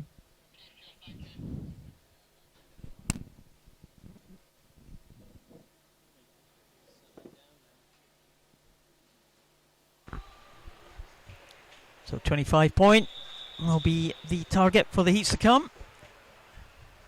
Second heat just about get underway. Tom Lindsay from Aberdeen Dolphins in 1, Benjamin Martin, Pioneer in 2, Gregor Swinney, City of Glasgow in 3, Christopher Vitorino from Lonsea in 4, Ryan Brown, City of Glasgow in 5, Tom Downs from Exeter City in 6, Daniel Christian from Farm in 7, and David Shipman from East Region in lane number 8. Well, very, very close again. Close contest. Maybe lanes 3 and 4. Gregor Swinney and Christopher Vitorino fighting this one out more. Nothing to choose between them all. And it is Tom Downs, in fact, who gets the touch. Exeter City. And he gets in 26.23. Gregor Swinney was in second position and David Shipman in third, but only half a second separating the whole field there. But Tom Downs was the man, taking the touch by 6/100ths of a second. So we now move on to Heat 3. Kevin Wick Christensen in lane 1, Greg Watson in 2, Connor Munn in 3, Adam Taylor in 4, Alex Bowen in 5, Kevin Wellbank in 6, Jamie Ingram in 7, and Thomas Howdell in lane 8. So we've got 2 more heats following this one to complete the 50s. And as we come to the halfway stage, it is lane 5, Alex Bowen from Loughborough University, alongside his teammate in 6, Kevin Wellbank. Also going nicely, Adam Taylor from the city of Sunderland. So it's centre lanes that are commanding this one. Centre lanes take it. Adam Taylor gets a touch, 24.94. Second place to Alex Bowen in 25.27. And third place to Greg Watson in lane 2, 25.36. Well, that is the third heat. 5 heats in this 50 metres butterfly. That's the first of the seeded heats. Adam Taylor 24.94. We're just waiting for the board to rank itself there. There we go. I think we've got the confirmed result there. Sorted this out this time. So 24.94, confirm that as our finish time there for Adam Taylor. Alex Bowen 25.27 and Greg Watson was there 25.36. Fourth heat, Benjamin Doyle in 1, Matthew Donville in 2, Jamie Graham 3, Sam Horrocks in 4, Callum Bain in 5, Jordan Sloan in 6, Grant Henderson in 7, and Callum Reid in lane number 8. Centre lanes, really good starts there. Lanes 3, 4 and 5, Jamie Graham, Sam Horrocks and Callum Bain. It's 4 and 5, Sam Horrocks and Callum Bain now fighting this one out. Lane 4, it looks like, with the power at the end, just Sam Horrocks 24.91. Callum Bain just 4/100ths behind him, 24.95. And Jamie Graham in third place, 25.33. Good contest there between the 3 at the front of the field. Sam Horrocks though, 24.91, just 3/100ths faster than that previous heat. So looking in good shape to progress to those skins finals this evening. Good to see Jamie Graham up there as well. Think of him as doing the breaststroke sprints, but he is not slovenly over the fly 50 either. So here we go on to the last heat of this one. Lane 1, Marcus Svensson. In 2, Johan Bragson. In 3, Marcus Olesen. In 4, Adam Barrett. 5, Miles Monroe. 6, Dominic Woolridge. 7, Nicholas Herdegaard. And in lane 8, Tom Bailey. We do have a missing sword in lane 1, but the other 7 boys do go, and it is lane 4. That's Adam Barrett. He's going to take this one really quite comfortably in the end. He takes it 24.18, almost a complete second behind Marcus Olsen, taking second place, and Miles Monroe takes third in 25.54. That's our final 1, 2, 3 for the 50 fly. Yeah, Adam Barrett winning that one by exactly 1 second, and he set his stall out early. Great start, great underwater work there from Adam Barrett in the early stages of that one. 24.18 for the English swimmer based at Loughborough University. Well, it's still butterfly, but we're now moving to the women's 200 metres butterfly, so 4 times the distance of that 50. The first heat is just about ready to go. At the back of the blocks there, we look like we have a full lineup on this one. 8 swimmers are all there. Megan Briggs, University of Stirling in lane number 1. Talia Paras from Mount Kelly in 2. Elizabeth Harris and Emma Rowson, the 2 Stockport swimmers, they go in 3 and 4. Chloe Barrow from Mount Kelly in 5. Anya Sordy, City of Sunderland in 6. Neve Andrews from Northview, Cymru, she goes in lane 7. And Megan Sheard, the 3rd Stockport Metro swimmer, goes in lane number 8. 200 metres butterfly. We have 4 heats of this 200 butterfly to enjoy. Elizabeth Harris with a good start there in lane number 3. She leads them in those early stages. Entry times all around about the 2:20 mark.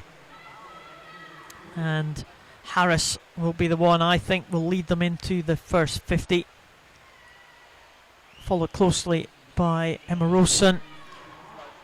2 Stockport Metro swimmers. 3 Stockport Metro swimmers actually. 1, 2 and 3. Harris in first. Rosen in second. And Megan Sherd in the outside lane, lane number 8. So Stockport Metro lead the way, Sandra. At the turn there wasn't a lot between the swimmers, but it was a really good start from that lane 3. Now they're beginning to still come back on her, and it is Emma Dawson, again Stockport Metro, who is coming, I think, of a turn at the halfway stage just in the lead, and she does 1:07.05 is her split time at the halfway. So it's interesting to watch just how differently the girls approach the 200 fly. At the moment we've got 4 swimmers pretty much in a line. In lane 1 we've got Megan Briggs, and then in the centre in 3 and 4, 3 is Elizabeth Harris, 4 is Emma Dowson, but also going nicely on the other side of the pool, Megan Sherd, again Stockport Metro. So it's these 4 girls who are going the strongest of the 8 in the pool. Very little at that final turn, and it is Megan in lane 8 who just took the touch, 1:44.29 as they come down into the final 30 metres or so of this 200.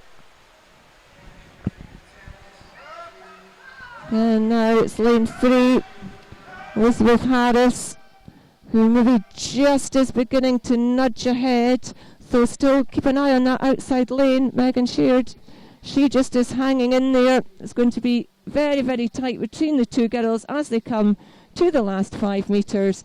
And it is lane 3, Elizabeth Harris. She just gets the touch, 2:21.01, 6/100ths of a second ahead of Megan in lane 8.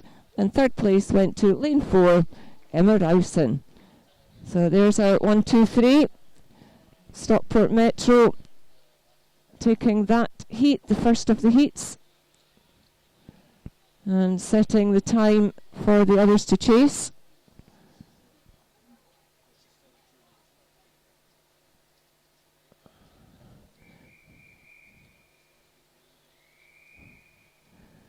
And we'll move on to heat 2. And they're lined up behind the blocks. This time we have no swimmer in lane 3, but the other 7 girls go. Beats the guard from in lane 1. In lane 2, Nikki Miller from East Kilbride. So no swimmer in lane 3. Laura Stevens from Plymouth Leander is in 4. Kiana McInnes is Heart of Midlothian 5. Ellen Walsh is in lane 6. Molly Roodhouse is in 7. And Katie Taylor, another Heart of Midlothian swimmer, in lane 8. So end of the first length, it's Laura Stevens, the Plymouth Leander swimmer who touches in 29.31, already up from the previous heat, more than a second and a half ahead. It should be 2:11. Well, as they come down now to the halfway point, it looks like it is Laura Stevens just hitting Kiana McInnes, and Kiana McInnes in great form recently. Set a new Scottish junior record in Indianapolis last weekend. And Kiana McInnes, that time of 2:11.61 is the junior record time. So Kiana McInnes will be trying to make her way into the final this evening to maybe have another tilt at that junior record time. At the moment she is behind Laura Stevens from Plymouth Leander, but McInnes safely in second position. Nikki Miller going well in lane number 2. She's in third place, and probably Molly Roodhouse just edging it for fourth position. Laura Stevens there, 1:37.25, has a second and a half lead over Kiana McInnes, with Nikki Miller in third place as they come down to this last 50. This is a good strong swim for the morning. Morning heats from Laura Stevens. Not just going on, Kiana McInnes again, as Paul was saying, really been on top form already at the beginning half of this season. So we'll just see what she manages to produce in the evening. So as we touch the wall, it's 2:11.42 for Laura Stevens. Kiana McInnes 2:14.11 to take second place. And Nikki Miller 2:16.59 taking third place. So that really was the 1, 2, 3 as they turned into the second 100, and it stayed the same all the way to the end of this one. 2 more heats to go this morning. Keep an eye on the times they've set. So 2:11 are one from that heat, 2:11.42. You would imagine with 2 heats to go that the top 2 swimmers will be fairly confident in making that top 8. Nikki Miller might have to wait to see the times of the 2 heats to come. First of which sees Shannon Stott in lane 1 from East Region, Emma Day from Loughborough Uni in 2, Tame Bruce from Edinburgh Uni in 3, Emily Large from Newcastle in 4, Holly Hibbett from Stockport Metro in 5, Lily West from Bath University in 6, Megan Allison from Northfield Cymru in 7, no one in 8, in fact no one in 6, Lily West not taking the start. So Megan Allison, the Cymru swimmer, out on her own there in lane number 7. As they go through the first 50, Emma Day leads them 29.72, 1/100ths ahead of Emily Large. So this heat at the moment just very slightly slower, 0.4 slower at the first 50. As we've mentioned, it does depend just how these girls choose to swim the full 200. Many will take it out nice and steady and then push from that third length onwards. 4 swimmers there, spread between 2, 3, 4 and 5, lanes 2, 3, 4 and 5, very little to choose between them. It was Emma Day in lane 2 who did turn first at the halfway stage, 1:03.97, so that's almost a second slower than we saw in the previous heat. Coming alongside to push it along in 5 is Holly Hibbett from Stockport Metro. Already seen some good swims by the men from the Stockport Metro crew, and I do think it is perhaps Holly who does turn 1:38.43, just ahead of Emma Day's 1:38.73 at the 3/4 stage, and it's Emma Large in lane 4 that's sitting third at the moment. So a strong second half by the Stockport Metro swimmer. She's looking very strong as she comes into the last 15. I think she's going to take us more of a battle now for second place between Emily Large in 4 and in 2 the first time leader Emma Day. But looking at the board, it is Holly Hibbert that takes it 2:12.33, so just slightly slower than our previous heat. Second was Emma Day, she hung on in 2:14.09, and then just 0.5 behind her, Emily Large takes third, 2:14.60. It all grouped together, those first 3 or 4 swimmers. Tame Bruce there, 2:15.88. So there'll be some anxious looks over to this final heat. Poppy Richardson from the East Region in 1, Christina Moncombe from Denmark in 2, Charlotte Atkinson from Loughborough Uni in 3, Hannah Miley from Aberdeen Performance going in lane number 4, Chantel Austin from Bath University in 5, Isabel Grant from City of Sheffield in 6, Tara Hayworth from Lincoln Vulcans in 7, and Serena Ivikaram from City of Glasgow in lane number 8. Good start there, Charlotte Atkinson from Loughborough University leading them in this first 50. She goes 29.21. Isabel Grant in second position, 30.19, and Hannah Miley back in third, but expect Hannah Miley to be strong over the closing stages of this 200. Well, as we know, Hannah does do a wide selection of events, from the shorter sprint ones and right up and into the distance freestyle. So we know she's got the strength to come home strongly in the second half.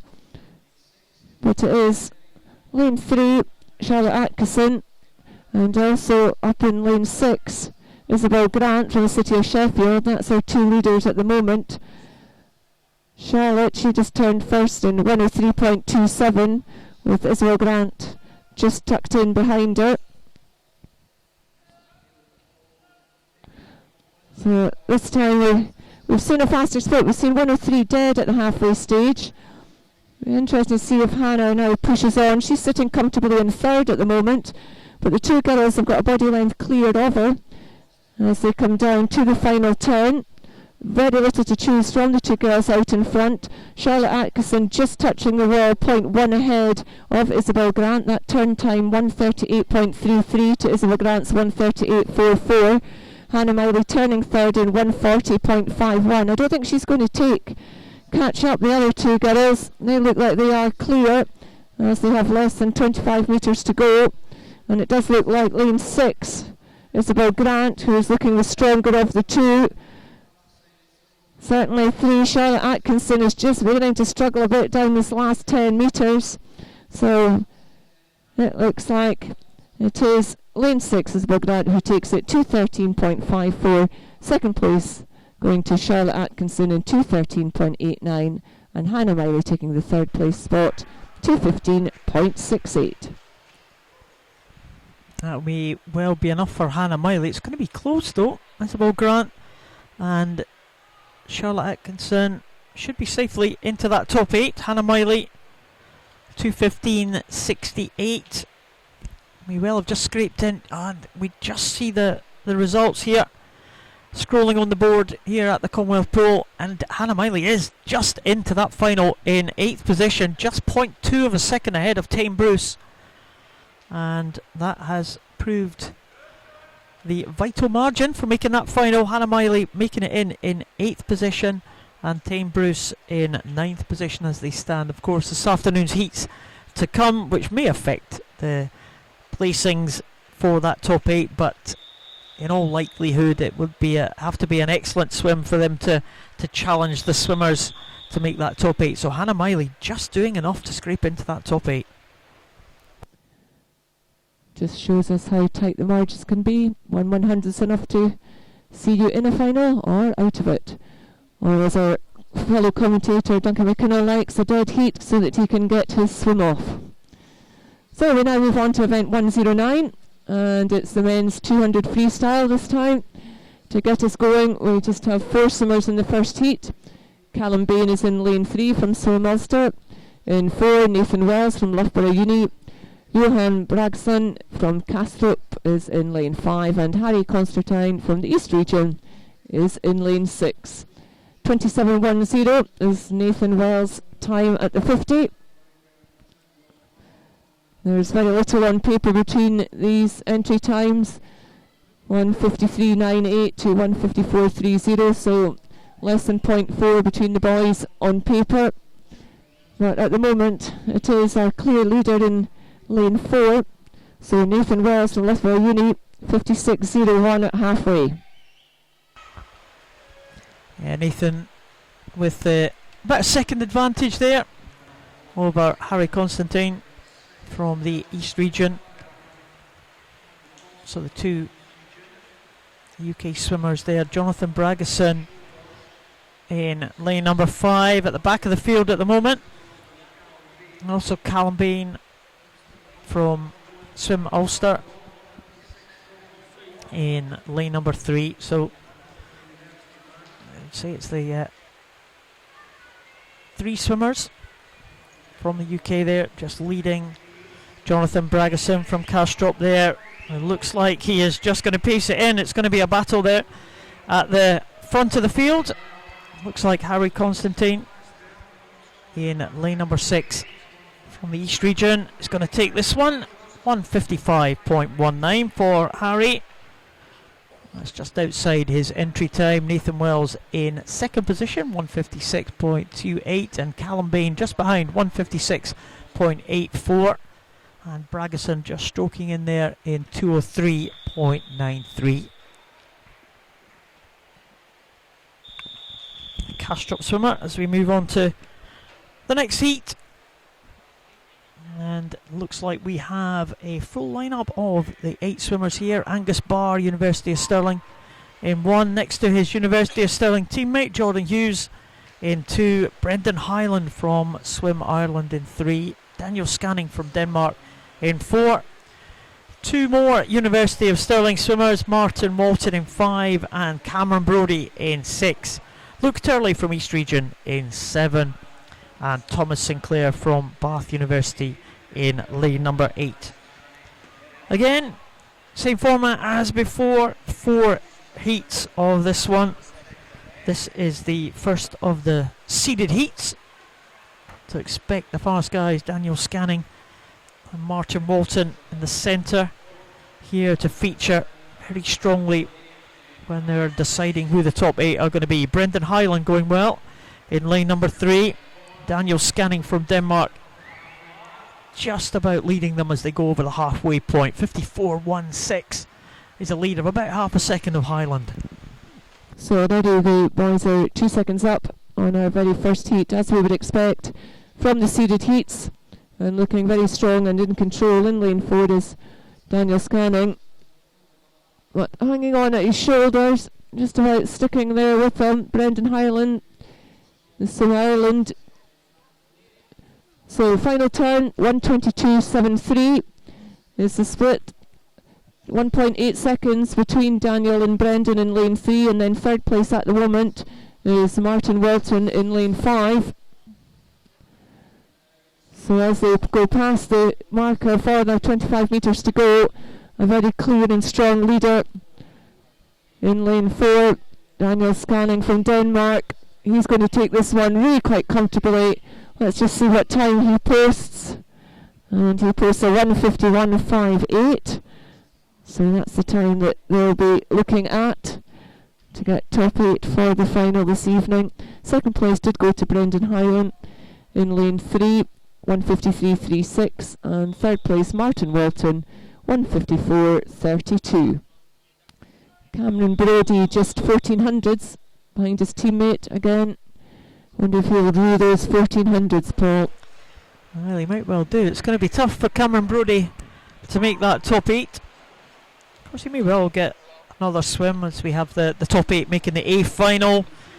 The next 8 making the B final, and also youth swimmers to consider as well. So here we have heat 3.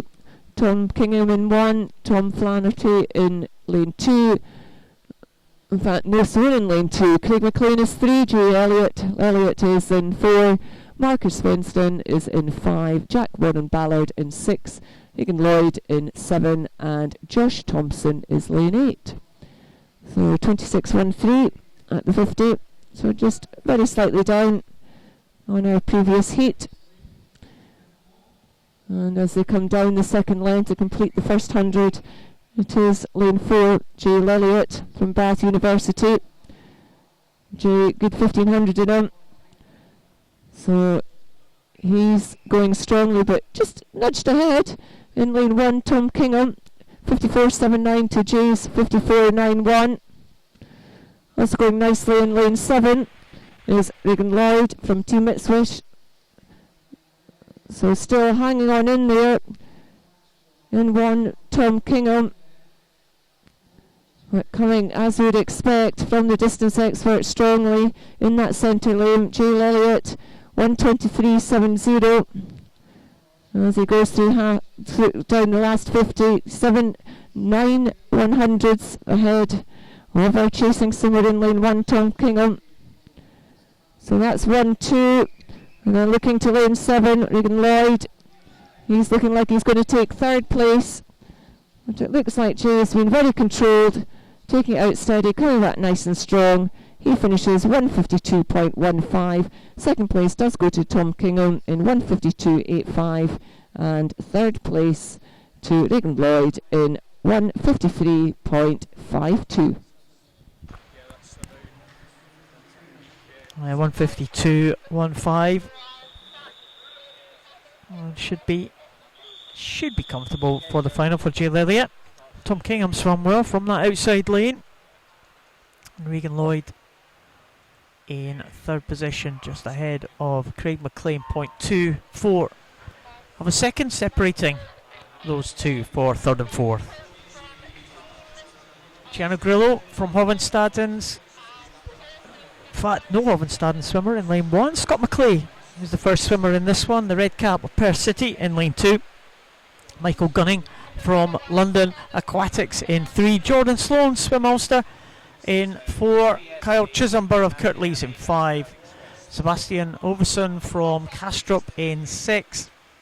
Kieran McGuckin from Edinburgh University in 7. And Harrison Coulter from Stockport Metro in lane number 8. Harrison Coulter off to a good start in that outside lane, and I wonder if these swimmers see their opportunity here.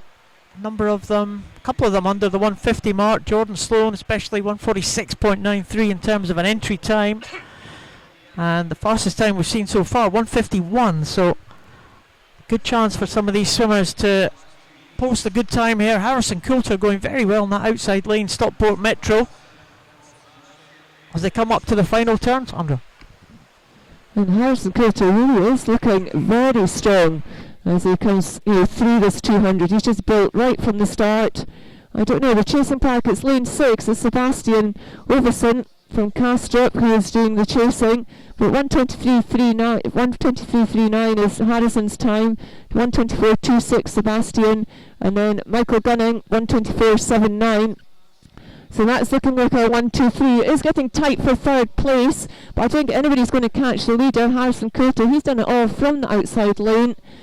Really looking good, looking strong, hips still nice and high, feet working. Chasing group, could be lane 6 that takes it. So let's just look at the board. Harrison Coulter, 152.18. Second place did go to Sebastian in lane 6, 153.08. And third place was lane 3's Michael Gunning, 153.78. So as we have that result confirmed on the board. 152.18, the winning time there. 3/100 slower than our previous heat. Yeah, it's going to be very tight to make the final there. Harrison Coulter, though, should be okay for that one. Sebastian Overson in second position. He's made it as well, and just sneaking into the finals. Craig McLean in 8th position, 153.76, 2/100ths of a second ahead of Michael Gunning, 153.78. So smallest of margins there, just 2/100ths of a second separating 8th and 9th. It was very close to having the swim off. Sandra, you would have enjoyed that. Well, swim off's always good fun, but as you said, it is Duncan McKinnell that really enjoys the swim off. In fact, feels that a session is not complete without one. Well, Duncan will be joining you very shortly on the live stream. Where, as we said earlier, we have a very long session this afternoon, only a very, very small break between sessions at 1 and 2, so we're chopping and changing here, the commentary team here on the live stream. But nevertheless, we will endeavour to bring you the tweets that you are sending in. Keep those tweets coming. Hashtag will appear on the corner of your screen very shortly, so you can send those tweets. Here we go. Hashtag EISM 2017. But good to see some messages of good luck for the swimmers. We have moved on to the next event. It's event 110, the women's 400 metres freestyle. Swimmers have just gone through the first 50. We have Jemima Hall from Hillingdon in lane number 1. Katie Taylor goes in lane number 3 for Heart of Midlothian. Sophie Smith from St Thomas in 4.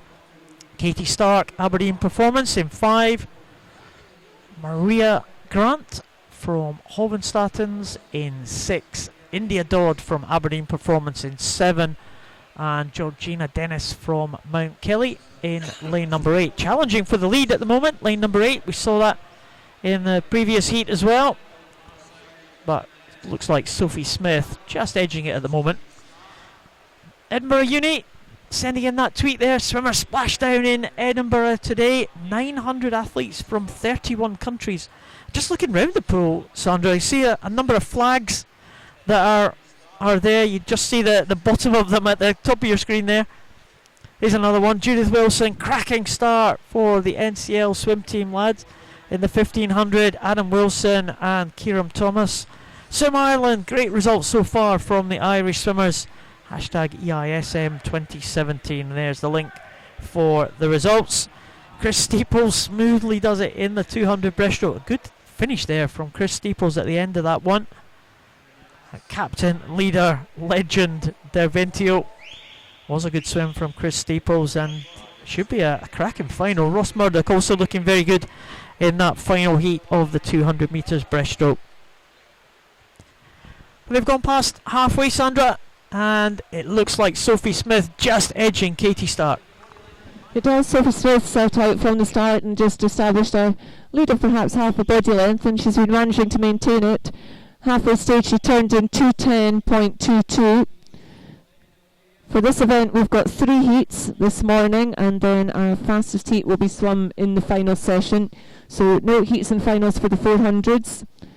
And the girls here again, they'll be looking to post fastest possible times, as we have the juniors as well as the seniors in this event. So it's beginning to get a little bit tighter as we come just to the final 100. Sophie Smith is still going to turn in the lead, but Katie Stark has come right up alongside her. So Sophie turns 3:17.07, but under 0.7 behind her, 3:17.71. That's Katie Stark, and then third place, Maria Grant, one of the visitors from abroad. It looks like Sophie has noticed a bit of the push by Katie and seems to be responding. That gap perhaps opening up a little bit again. We'll just look at this final turn. And Sophie turning 3:50.74. She has opened up that gap again. It's back up to just over a second, 1.1 seconds between Sophie and Katie as they come down the final lane. Still Maria is in third place. It looks like Sophie has got a lot left in the tank. She's now almost the full body length away from Katie, just pulling away with every metre down this final length. Looks like she's going to take this one. So the first of the heats goes to the Midland swimmer from St Thomas, Sophie Smith. Her finish time 4:23.44. Second place to Katie Stark, 4:25.05, and third place to Maria Grant in 4:26.17. Sophie Smith taking that one relatively comfortably in the end. And Katie Stark in second position there. Good challenge for the first 2 positions. Move on to the second heat. Abigail Barr goes in lane number 1 for Lincoln Vulcans. My teeth back in. Lincoln Vulcans. Let's try that again. Maria Stortzine from Carmoy, SK. Mari Davis from Bath University in 3. Emily Siebrecht from Bath University in 4. Sian Martin from Newcastle in 5. Ailey Grant from Dundee City Aquatic in 6. Chanel Snedden from Falkirk Integrated Regional Swim Team in 7. And Tara Hayworth from Lincoln Vulcans. So the 2 bookends are the Lincoln Vulcan swimmers in 1 and 8. And in the centre, Bath University in 3 and 4. Leading them, however, in lane number 5, it does look like it's Sian Martin in the centre of those 2 yellow lane markers. Emily Siebrecht in lane 4. And it looks like Ailey Grant going well from Dundee City Aquatic. He could be the top 2. Sian Martin in 1. First position, 102.62. 0.3 of a second behind her is Ailey Grant, 102.91. So a good start. It's the fastest start we've seen so far. Fastest 100, faster than that first heat there. And still pretty tight though. 3 swimmers now challenging for the lead. Lane 3, lane 5 and lane 6. Murray Davis, Sean Martin and Ailey Grant. So very little between any of these girls as we hit the 150 mark. Mary Davis just getting her feet to the wall first, 1:35.89, followed by Ailey Grant and then Sean Martin. So that's the 1, 2, 3 as they come down to the halfway stage of this 400. Keep an eye as well on lane 4. Emily Siebrecht from Bath University. She's certainly not out of it and is beginning to make her way towards the other 3 swimmers at the front of the field. So halfway, and it is Mary Davis, 2:08.89. So she's the first place swimmer at the halfway. Second place, Ailey Grant. Third place, Sean Martin. But as I say, keeping an eye on Emily. So it looks like it's a battle for first and second and third and fourth at the moment. All change as they go into the second half of the race. So taking a look at this, it's lane 3, Mary Davis, who now takes the first place slot, 2:41.61. Ailey Grant sitting second, 2:42.48. And Emily in that centre lane is beginning to make an impression on those leaders. She's pushed through into third, and as she goes down this length, it looks like she's going into second place and beginning to push for the lead. Well, 4 heats of this 400 freestyle. Fastest heat to be swum in the final session. And Murray Davis, 3:15.05, 7/100th advantage over Emily Siebrecht, who has swum this very well indeed. The 2 Bath University swimmers, maybe if they come out with a game plan for this one side by side. Emily Siebrecht heading her teammate Murray Davis now. The 2 Bath swimmers now going into that final turn. Siebrecht will take it in an advantage now of 0.8 of a second, and Siebrecht has swum this really well over the second half of this one. She was a little bit behind the pace in the early stages, but this is a 400 metre race, of course, not a sprint, and Emily Siebrecht has paced this one absolutely perfectly. We'll have a look at the time. 4:21.50 is her entry time. She's not going to be too far away from that. Emily Siebrecht now coming in to the final 5, into the red markers. She's going to dip under the 4:20. She is 4:19.35. Very good swim there from Emily Siebrecht. She'll be happy with that one. In second place, it was Murray Davis in 4:21.91, and Ailey Grant, the early leader, gets third position in 4:23.15. But a really well-paced swim there from Emily Siebrecht inside her entry time and inside the 4:20 mark. Good swim there from Emily Siebrecht. That was a good, strong second half, Paul, in that race. She just built and built and built throughout and just reeled them all back in. So this next heat, this will be our last heat for this morning session. And for this one, we've got 7 of the 8 girls going. So in lane 1, Josephine Holm from Castrop. Empty lane in lane 2. Molly Wright from Nova Centurion is in 3. Rachel Bethel from Swim Ulster is in 4.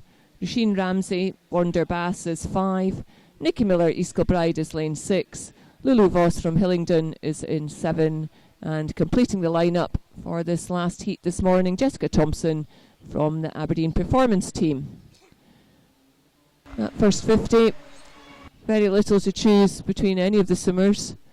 It was lane 3, Molly Wright, who did get her feet to the wall first, but as I say, they're pretty much in a line.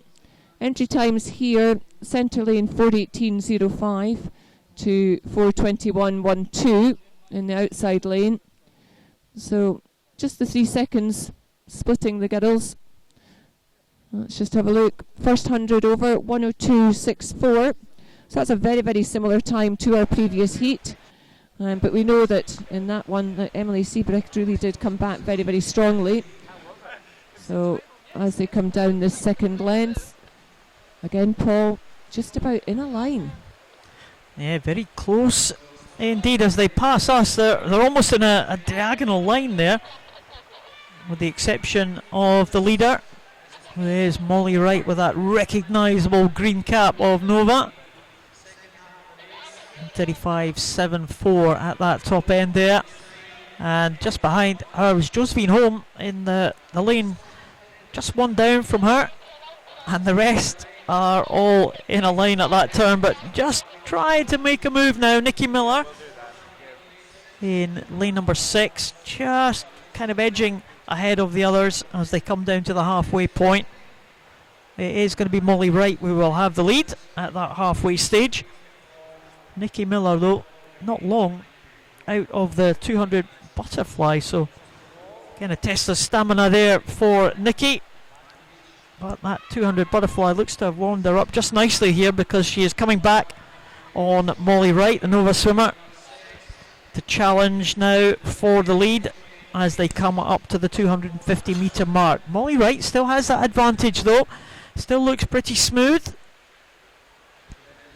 but Nikki Miller certainly making a bid here as she moved into the second half of that race. Molly Wright 2:42.05, Nikki Miller just about a second behind in 2:42.99, and Nikki Miller certainly going to be there or thereabouts for the lead as they go to the 300 metre stage.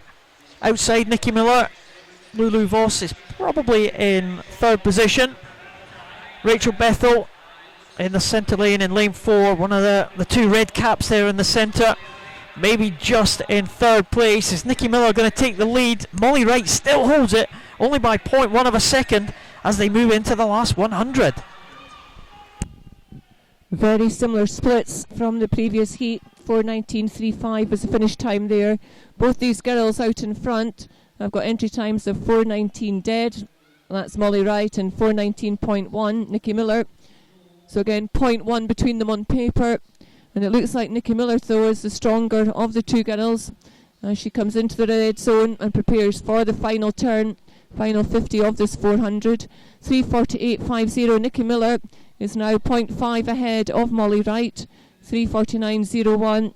Third place is Lulu Voss in lane 7. She's the one that's come through strongly of the chasing pack. But Nikki Miller continuing to make headway down this last length and into the final 15 metres of this race. She's going to take this one ahead of Molly Wright. So we're just keeping an eye on the clock. Should be able to duck just under that 20. Ooh, tight. No, just outside. 4:20.51 for Nikki Miller. And Molly Wright takes second place, 4:21.68. Third place going to Lulu Voss, 4:24.38. So there's our 1, 2, 3 going up on the board. Nikki Miller first, Molly Wright second, and Lulu Voss the third. Oh, great swim again from Nikki Miller, 4:20.51. Well done to her. We've seen two very well-paced swims there in the 400. Emily Seabreath followed by Nikki Miller. So Nikki Miller taking that one in an excellent time there, just above the 4:20 mark. So it's my turn to bow out now. Sandra, I'll be handing you over to the capable hands of Duncan. So Duncan McKinnell are going to be joining us for this men's 200 metres individual medley. Enjoy the rest of this morning's session. I'll hand you over now to Duncan. Thank you very much, Paul. So as the headphones just get passed over, as Paul said, it's Duncan McKinnell that will be joining us on the live stream to complete the events from this morning's session. And it's the men's 200 metres individual medley, event 111. So as they go off, we have an empty lane in lane 1, in lane 2 Nathan Wells, in 3 Avi Helm, in 4 Matthew Evans, in 5 Jacob Jorgensen, in 6 Cameron Muir, 7 Benjamin Steig, and in lane 8 Alistair Miley. So the first 50 of fly, and it is Jacob Jorgensen in lane 5, 27.49, being chased by Alistair Miley in that outside lane, 27.51, and Matthew Evans in lane 4. Coming down this backstroke leg, it is Matthew Evans, the City of Manchester aquatic swimmer, who's looking strong on the backstroke leg. But still going nicely in that outside lane. Alistair Miley, part of the new Aberdeen performance setup with this excellent facility, the Aberdeen Sports Pool up there. Lovely 50-metre pool. So halfway, and we have a dead heat at halfway. 60.87 in 4, Matthew Evans, 5 in Alistair Miley, tying for first place. Here we go on the breaststroke 50. A lot of sorting out can go on here. And just as expected, lane 5, Jacob Jorgensen from Castrop. He's coming through strongly. And Cameron Moore, known for his strong breaststroke leg, from South Ayrshire in lane 6.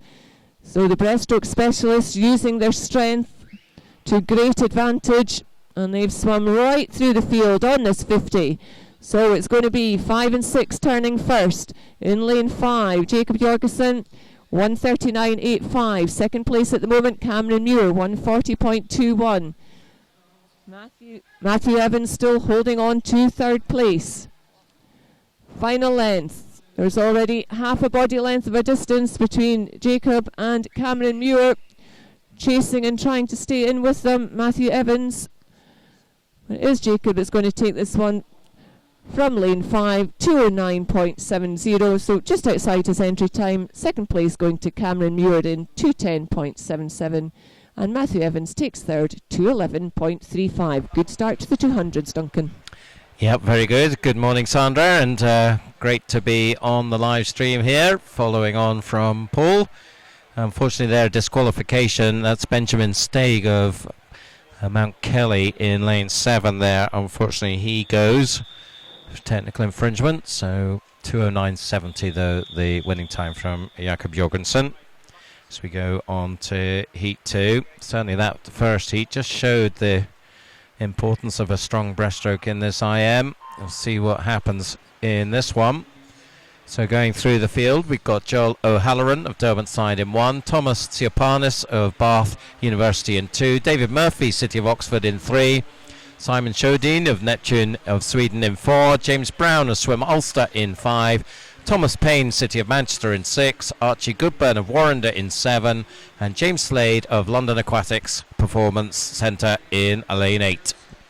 Simon Shodin leads the way, 26.61.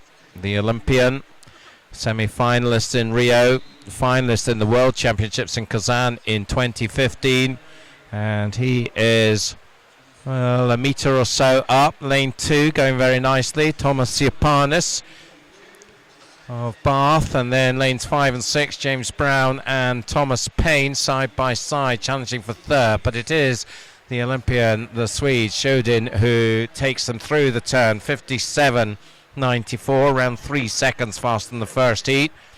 Into breaststroke, see if anybody can mount a challenge. The one maybe who is pushing is Thomas Tsiapanis, the Cypriot, training at Bath. Went to the Irish Championships last year. That's where he got his 2:05 entry time. He was the bronze medalist there. Here in Edinburgh this March. And he's having a pretty good breaststroke here. He's certainly cut the gap that Shodin has in the front. Lane 6, Thomas Payne now just has the edge over James Brown in third place as they head into the freestyle leg. Shodin 134.84 leads them into it. He's got an advantage of just around half a second, which he looks content to hold. Doesn't look as if he's really pushing it hard down this final 50. And he is going to bring this one in, you would think. He's got around a metre in hand. Still the battle raging for third place. Payne and Brown. Payne still has the edge there as Shodin comes in 2:05.28 in the end, just over a second up on Tsiapanis, 2:06.41 for him. And it was Thomas Payne holding off James Brown for third in 2:08.19.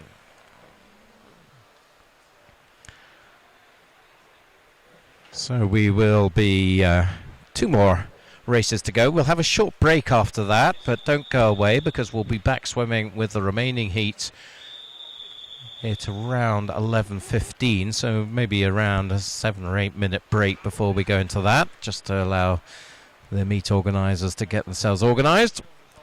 An Olympian coming up again, Sandra, Dan Wallace. It is. So if we just give you the full lineup for this third heat: Daniel Christian in 1, George Clough in 2, Callum Laurie in 3, Dan Wallace, as Duncan said, our Olympian, in lane 4, Jarvis Parkinson in 5, Josh Thompson in 6, Matthew Dornville in 7, and Ryan Retson completes the lineup in lane 8.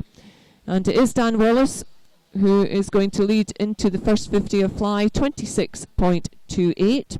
So looking at that, it is slightly up on the previous heat. He, of course, will have looked at the board as the previous heat was swimming, probably adjusting his racing accordingly, whether he wants one of the centre lanes or happy to take a lane in the final. We'll see if Dan pushes it on. Alongside him, going nicely in lane 5, is Jarvis Parkinson, and up in lane 7, Matthew Domville from Warrington Warriors. But our leader still, Dan Wallace, 58.35, so he's dropped slightly behind the time posted before. We know Dan has a strong breaststroke. He used to do breaststroke quite considerably as a youngster until he moved into the medleys. I think we can see his strength here as he starts again to pull away from Jarvis from the field. Third place now is lane 3, Callum Laurie. Again, another one with a big strong breaststroke. Also going nicely in the outside lane, Ryan Retson. But back to our leader as he turns into the freestyle leg, 1:33.97. He has pulled it back, and he is now just under a second up on our fastest time so far. Looks like he's just easing back. Hard work done. He'll probably keep an eye on lane 5 on Jarvis Parkinson. I would think he'll just make sure that he touches the wall first, although Jarvis is finishing very, very strongly. Dan will relinquish this if he doesn't watch out. He manages to get his fingers to the wall. He's still 0.37 ahead of Jarvis, so Dan takes it 2:05.33. So that's just 5/100ths outside the time set in the previous heat, even though he did ease back on the freestyle. Jarvis Parkinson taking second place, 2:05.70, and it was Callum Laurie who takes the third, 2:08.85. So the last heat of the first half of the morning session, and we've got some cracking swimmers in this one. Kevin Wallbank goes in 1, Nathan Hughes in 2, Fraser Minican in 3, Duncan Scott in 4, Martin Walton in 5, Ben Griffin in 6, Alexandra Shabushnig in 7, and Hayden Griffiths in 8. So one Olympian to another. His sterling teammate, Dan Wallace's sterling teammate, Duncan Scott. What an Olympics. He had 2 silver medals in the relays, anchoring the freestyle leg on the medley relay, and of course the 4x2. So he is setting off very nicely here. Holds the youth meet record in this event. That was a couple of years ago. Still comparatively young, of course. 20 this year. But coming up to the halfway, Duncan leads by a fair margin, 57.12, over a second faster than Dan Wallace's split. Martin Walton, his teammate, over 2 seconds back. Martin Walton, also a very strong IM swimmer. He was third in the British Summer Championships, same position at British University's short course, but he is quite a way behind his training partner and Alexandra Shabushnig, and beside him Ben Griffin pushing hard to try and catch Walton. Don't think anyone's going to catch Duncan Scott though. Comes up to the 150 in 1:35.12. So he's pushed the pace back in the breaststroke, and he needs a strong freestyle because we know he is a very strong freestyler. Looks to be taking it fairly steadily at the moment. So this isn't about busting yourself in the heat, it's about just getting the job done, and Duncan will do that. He's maintaining that lead of 3-4 metres over what is now an increasingly frenetic race for second place. There's about 5 swimmers all coming in very, very close as Scott comes in 2:06.50. Now let's sort out the others. It's Minican who takes second. Well, we'll just wait for confirmation there, because there was a very quick clearing of the board here at the venue, so that suggests that there might be a report coming in. We'll need to wait and see if that is the case. Certainly before the board did clear, we saw Fraser Minican with a touch for second place. After that, well, who knows really. So we'll just wait to see how that transpires. Maybe a little bit of controversy at that last throw of what's been a good first morning session. And here we go, and in fact it's lane 2, Nathan Hughes from the ASA East region, who is the one who is disqualified. So it is Minican who takes second, Walton takes third. There's the result on your screen now, 2:06.50 the winning time for Duncan Scott. Not as fast as either Wallace or Shodin, but it should be a really good final between those three, you would think. Certainly should be, different strengths and weaknesses in that 200. Looking at the splits there, Duncan's 50 breaststroke was a good bit slower than both of the other two swimmers, both Dan's and Simon's. So it'll be interesting to see if he manages to pick that up in the final, and doesn't rely on the other strokes, if you like, to pad the breaststroke out. Yes, I'm not sure that there's a weakness there. I suspect it was more holding back than a weakness, but we'll see. Could well be. It doesn't depend just who's got the strongest of all the four strokes. That's why the medley is just such a great one to watch. Yeah, it's going to be a thrilling final later on this evening. But as I said, we've got a bit of a break coming on, so we'll leave you with the clear waters of the Royal Commonwealth Pool here in Edinburgh.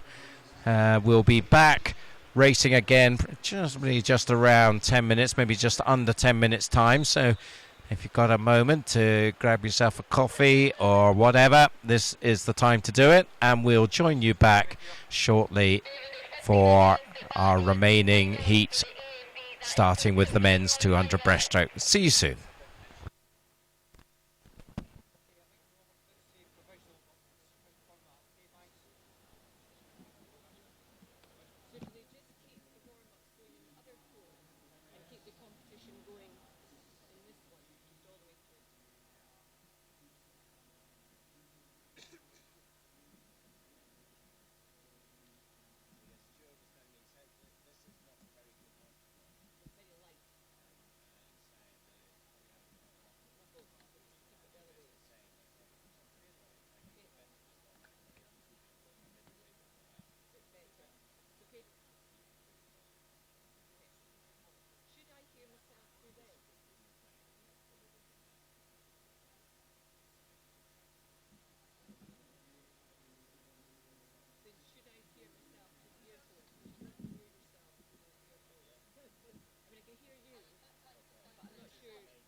Put the coffee stick there, and then you'll keep it the same.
So you can see there what's coming up for our second mini session. So these are the slower heats. I say slower because they're certainly not going to be slow. If we look at these 200 breaststrokes, we start off in the mid 230s and we go down to the mid 220s. So that's pretty nifty breaststroke swimming. Follow that with women's 100 breaststroke. We've got 2 more heats of 1500 freestyle to go after that. Then backstroke with the women followed by the men. Back to the sprints.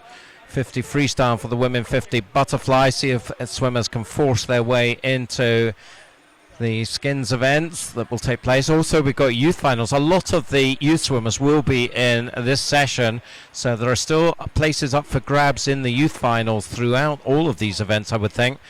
So we'll keep an eye on that as we go.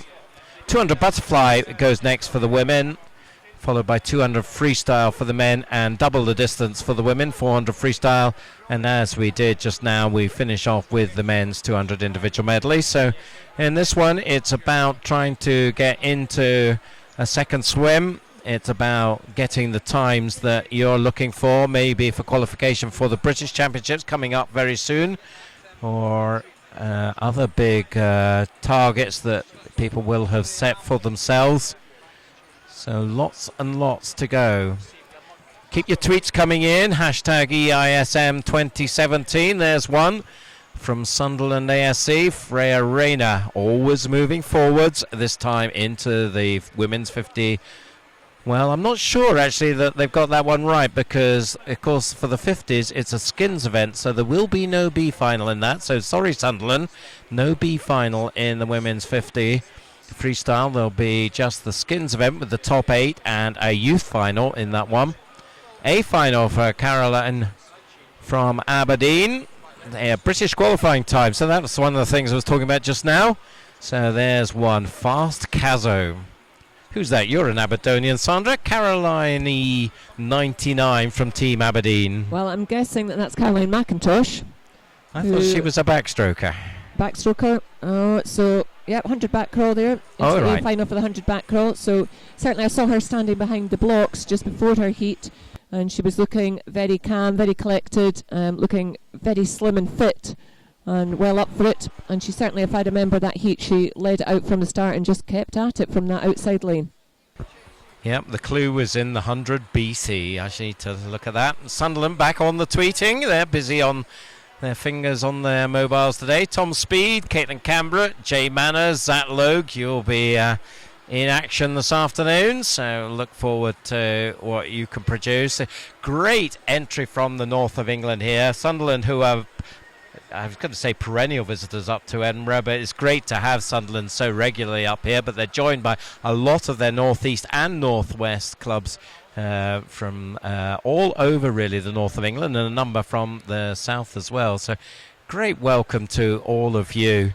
Hope you enjoy our coverage. As I said, we'll be getting underway pretty soon. I don't see too much evidence of officials round the pool at the moment. We were scheduled to start at 11:15. That's not clearly going to happen.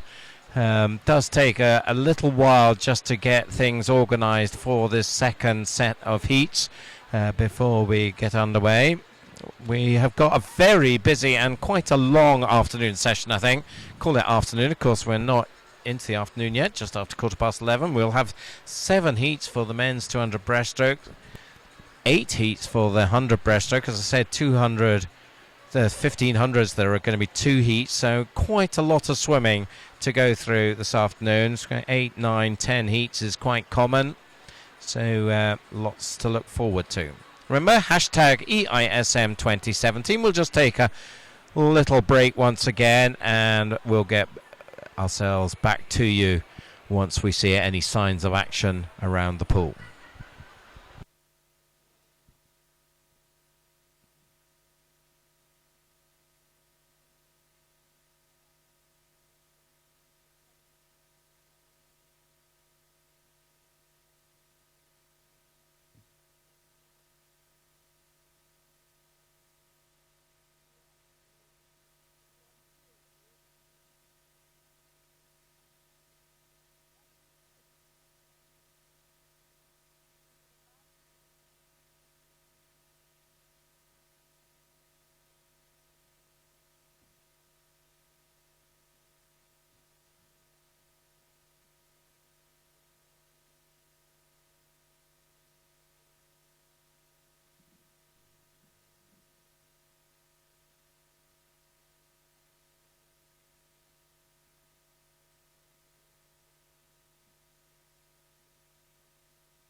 1, 2, test, Stuart. 1 test, Stuart. 1 test. Brian's just given us a new mic. Can you just listen to what Sandra sounds like now? Do a wee test. Small test on the new mic. Is that clearer or is that worse? That's it, about a centimetre better.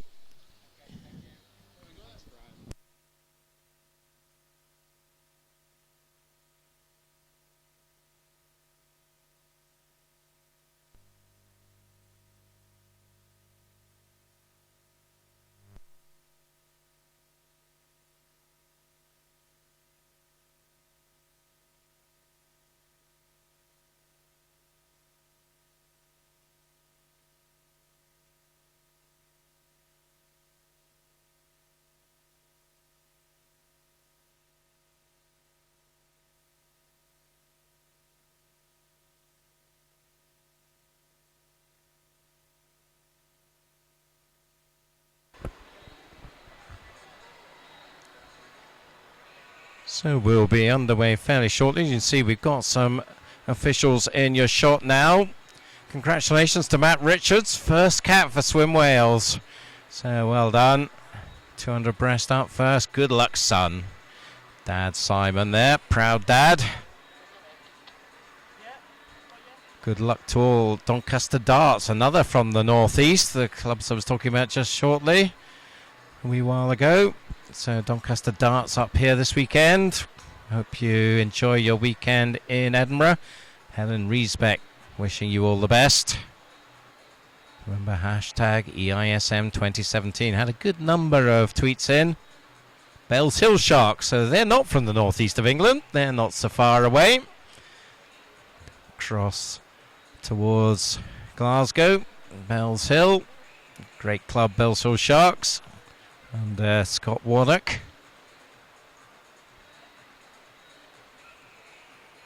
It's quite tough for some of these Edinburgh, the Scottish teams to even get swims in this event. It's such a high quality event. So many really good swimmers coming from far and wide. It's a great opportunity for the swimmers to compete against different swimmers, different nations, as well as different swimmers. And as you say, with the big contingent from the north of England, then perhaps it's one of the few opportunities to compete against them in Scotland. Very often they're having to go down to Sheffield. Our swimmers are going down to maybe Sheffield or Manchester, to pick up this different competition. So it's it really is a super event, this Edinburgh International. There you can see our marshalling area, just swimmers getting themselves prepared. Jill Scott there doing the counting. Is everybody there?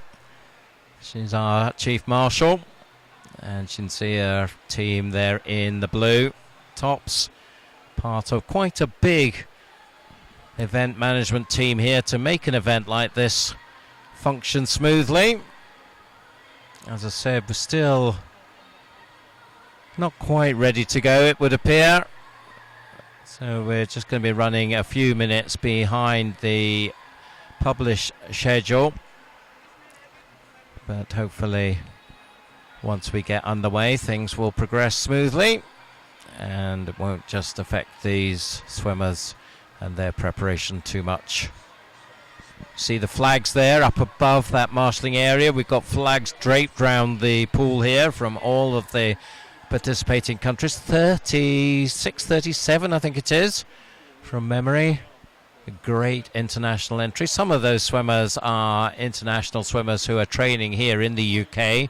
There's a number at the likes of Bath. Mount Kelly have quite a few, but also of course we've got the swimmers who have made the trip with overseas clubs. We've got representation from Denmark, of course, very strong representation from Denmark. We've got Swedes, we've got the Swiss, we've got some Germans, teams all making their way across. So just adds to the carnival nature of this meet.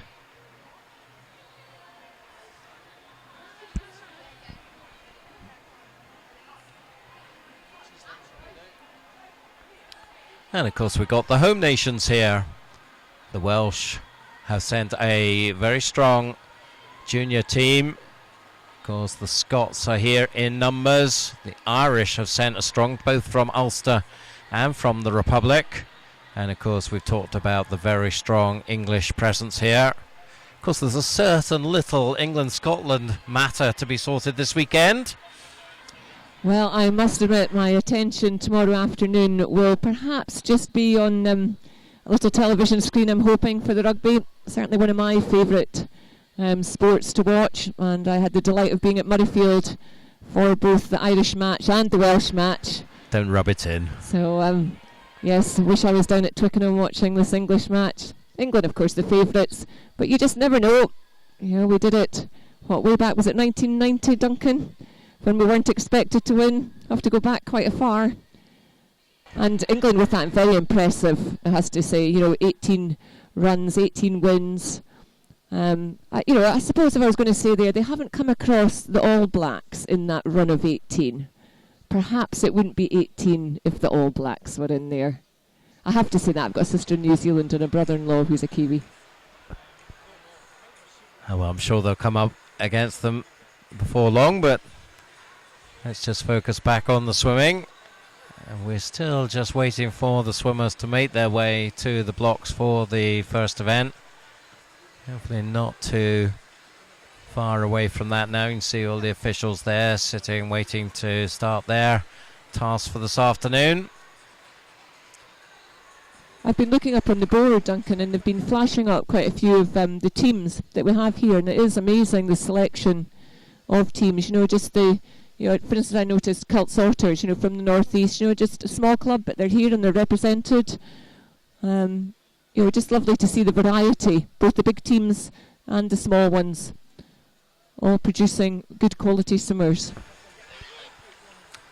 This looks like we have the swimmers now coming to the blocks now, so I think we are now just about ready to go. So once again, keep your tweets coming in. Good luck to Sam Perkins and the guys from Team Ipswich, part of the ASA East Region team. So there's a very strong team from the East area, so we're talking about East Anglia and places around there. Bedfordshire, Hertfordshire, I think, are included in the East region, so those teams. So it looks like we are ready to go with the first heat. As I said earlier, there will be 7 heats in the men's 200 breaststroke. There's the lineup for the first heat.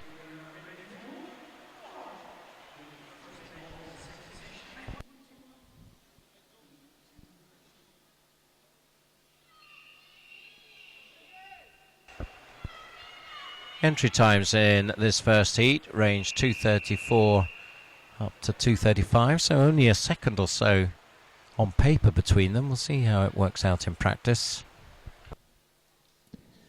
So with the first heat off and into the water, I'll just give you a run through of who we've got in which lanes. We've got David Rowan from South Ayrshire in 1, Angus Allison in lane 2 from Inverleith, Sam Perkins from the East Region of England is in 3, Jacob Duncan from Highland is in 4, Ewan McMurray from East Kilbride is 5, in 6 it's Greg Fairbairn from Bells Hill, Jamie Eason from Aberdeen Performances in 7, and Douglas Kelly completing the 8 swimmers in the pool. He's Milngavie and Bearsdown. So as Duncan said, 2:34.8 is the fastest time in lane 4, Jacob Duncan, to 2:35.70. So absolutely nothing between these boys when it comes to the entry times. Ewan McMurray, lane 5, 34.84. He's first to turn at the 50. So again, he'll be setting the time for the heats that follow behind him. But there's 3 of them out there in front. You've got in lane 4 Jacob Duncan, in 5 Ewan McMurray, and in 6 Greg Fairbairn. And it's these 3 boys who have just inched ahead, perhaps very slightly, of the remaining 5 boys in the pool. Halfway stage, Jacob Duncan takes it up, 1:14.27. He's just 0.6 ahead of Greg Fairbairn in 1:14.91, and then Ewan McMurray in 1:15. So he went 2:33.51, at the North District age groups in that new pool we were talking about earlier up in Aberdeen. So we know he's gone faster than his entry time, and certainly as he goes down this third length he's looking very strong over the third 50, just beginning to stretch away from the other boys in this field. 1:54.10 as he comes into the last 50 of the 200. Sam Perkins touched second there, and Greg Fairbairn completing the lineup for the 1-2-3. But it still is Jacob Duncan from Highland. He's looking strong, really keeping length to that stroke, stretching away as he comes into the final 15 metres. Nobody's going to catch him. The fight here is definitely for second place, and that's between, in lane 3, Sam Perkins, 5, Ewan Murray, and 6, Greg Fairbairn. Right, we'll keep an eye on the clock. Jacob Duncan, does he reduce his time more? He does. He reduces it down to 2:32.58. I hope he'll be pleased with that swim. Second place going to Sam Perkins in 2:36.17, and third place Ewan McMurray in 2:36.80. Yeah, I'm sure he will be pleased with that swim. That was a second faster than he did last weekend at North District Age Group, so onwards and upwards for the Highlander. There's the lineup for heat number 2.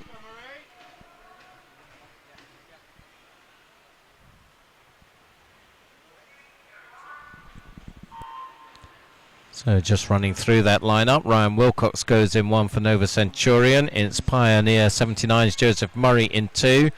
Lewis Smart of Mount Kelly in 3. City of Glasgow's Scott Deans in 4. Kyle Pate of Finns in 5.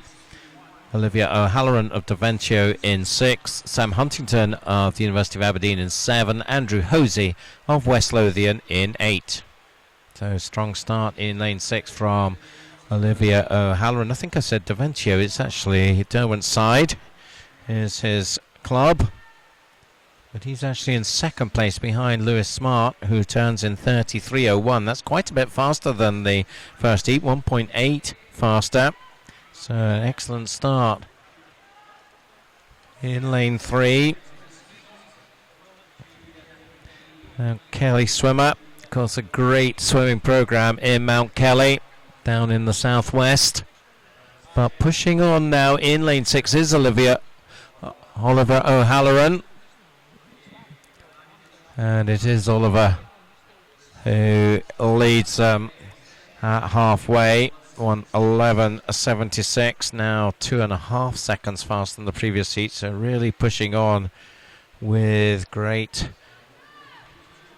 concentration here. And the two of them still battling away. Lane 2 is worth keeping an eye on. Joseph Murray just coming into his shot there. And he is not that far back. Over on the other side of the pool there, you can see in lane 8, West Lothian's Andrew Hosey. He's got some work to do if he is to get among this leading 3. It's still pretty tight as they go through the 150. There is just a quarter of a second between them. Lewis Smart has the lead back, 1:52.20. Now, who's going to bring this one home? Still, Joseph Murray is pushing on strongly in lane 2. See if he can come into perspective here. Did his entry time at the Lancashire County Championships not that long ago. So it's a 3-way contest here with the leader most of the way through, Lewis Smart, looking to try and get this one done. I think he's going to do that in the white cap in lane 3. He seems to be holding off all comers and does take it in 2:32.35. So nice swim from Lewis. He takes over a second off his entry time. Joseph Murray takes second, 2:33.10, with Oliver O'Halloran third, 2:34.53.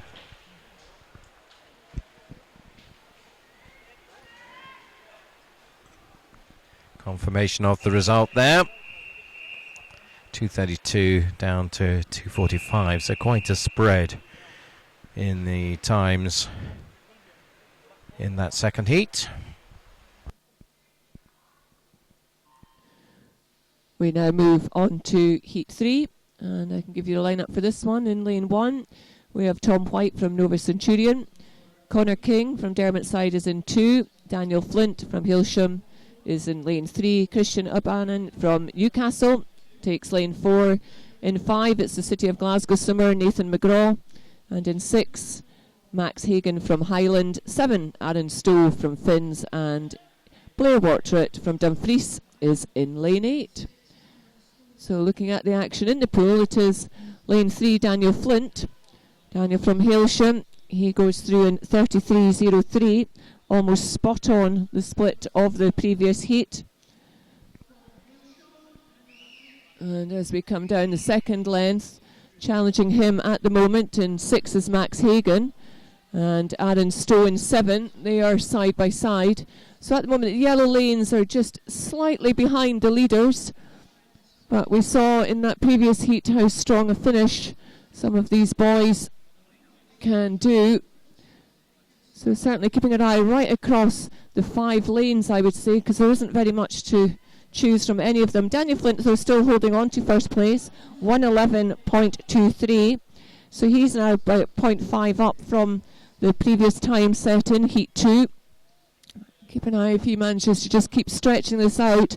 Certainly at the moment, he's almost a body length clear. Going nicely in 7 is Aaron Stowe from Finns. And alongside him in 6 is Max Hagan, but probably the closest challenger just at the moment is in lane 4, Christian Ubanen. Christian from Newcastle. So as we go to the final 50, 150.77 is our split here. That was a good 50 there. They're now 2.5 up from the previous heat. As we come down the final length to complete this 200, Daniel Flint, his entry time 2:32.10. So if he can hold it together down the final 25, it looks like he'll duck under his entry time. Finishing strongly and really giving chase is lane 4, Christian Ubanen.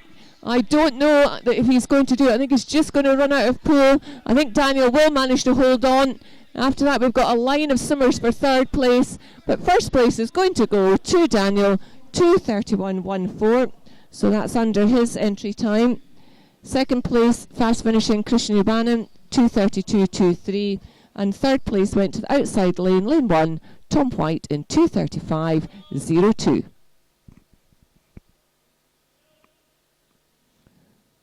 So there we go, we have the confirmation going up on the board for that 3rd heat. And the 3rd, as Duncan said earlier, of 7 heats in this afternoon session. And we move on to Heat 4. And in Heat 4, we've got Alvy Helm of Hovenstatens in 1, Connor Joyce of Cockermouth in 2, Sasha Wave of Mount Kelly in 3, Joe Kenny of Team TSC in 4, Ryan Retson of First in 5, John Keane of West Lothian in 6, Joseph Russell of Mount Kelly in 7, and Luke Dimitri of Bath University in 8. In fact, empty lane in lane 7. It's Luke Dimitri over in lane 8 who's setting the pace. You can see right up at the top of your screen there. And he turns 33.23, just ahead of Connor Joyce in lane 2. So they're spread around the pool here. As you see there, Luke coming into shot right up at the top. Still, well, does he have the lead still? It's pretty close now. Connor Joyce in the yellow cap there down towards the bottom of your screen. And then moving up in lane 6, John Keane of West Lothian. Up against the swimmers from Bath and Cockermouth. 1:11.40. It is still the Bath man who's got the advantage. 2:31.06 his entry time.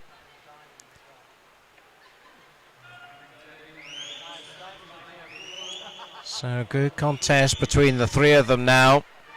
Local interest as far as Scotland is concerned is from the West Lothian man, John Keane, youth development squad member, finalist in the British Summer Championships, but well, he's still just behind. In fact, Connor Joyce now, what a great tradition of swimming Cockermouth have. They've produced some absolutely standout swimmers. Connor Joyce, one of them, did a 2:27 in fact at the ASA Summer Championships, where he was the silver medalist, and he's looking the strongest now down the final length. It looks like the Bath man is just fading away, so it's John Keane in lane 6 who's the main challenger now, but Connor Joyce in lane 2. Well, is he going to hold off John? This is pretty close now as they come into the final 5. It does look like the Cockermouth man still just has the edge, but we'll need to see as they come into the wall. It's close. Oh, it was very close in the end, just 1300ths between them. 2:31.35 Connor Joyce, 2:31.48 for John Keane. And the third place was Luke Dimitri, 2:32.16. John Keane nearly caught that one up at the end there. It was very tight. There's confirmation there of the 7 swimmers and their times, with the one no show. We now move on to heat 5 and 8 swimmers.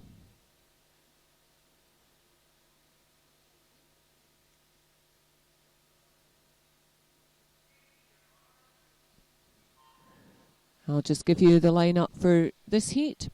In lane 1 we have Jack Green from St Thomas.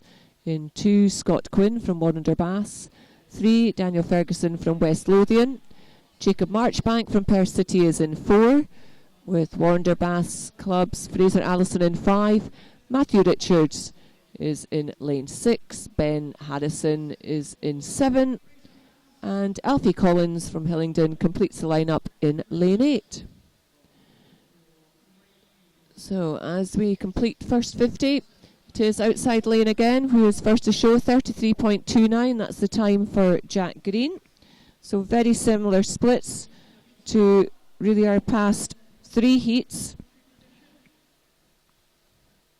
And as they come past us in the commentary position, it's a jagged line, but there is very little to choose between many of the swimmers.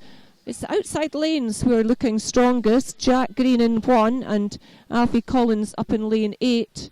In between them, I would say Fraser Allison of Warrender Bass.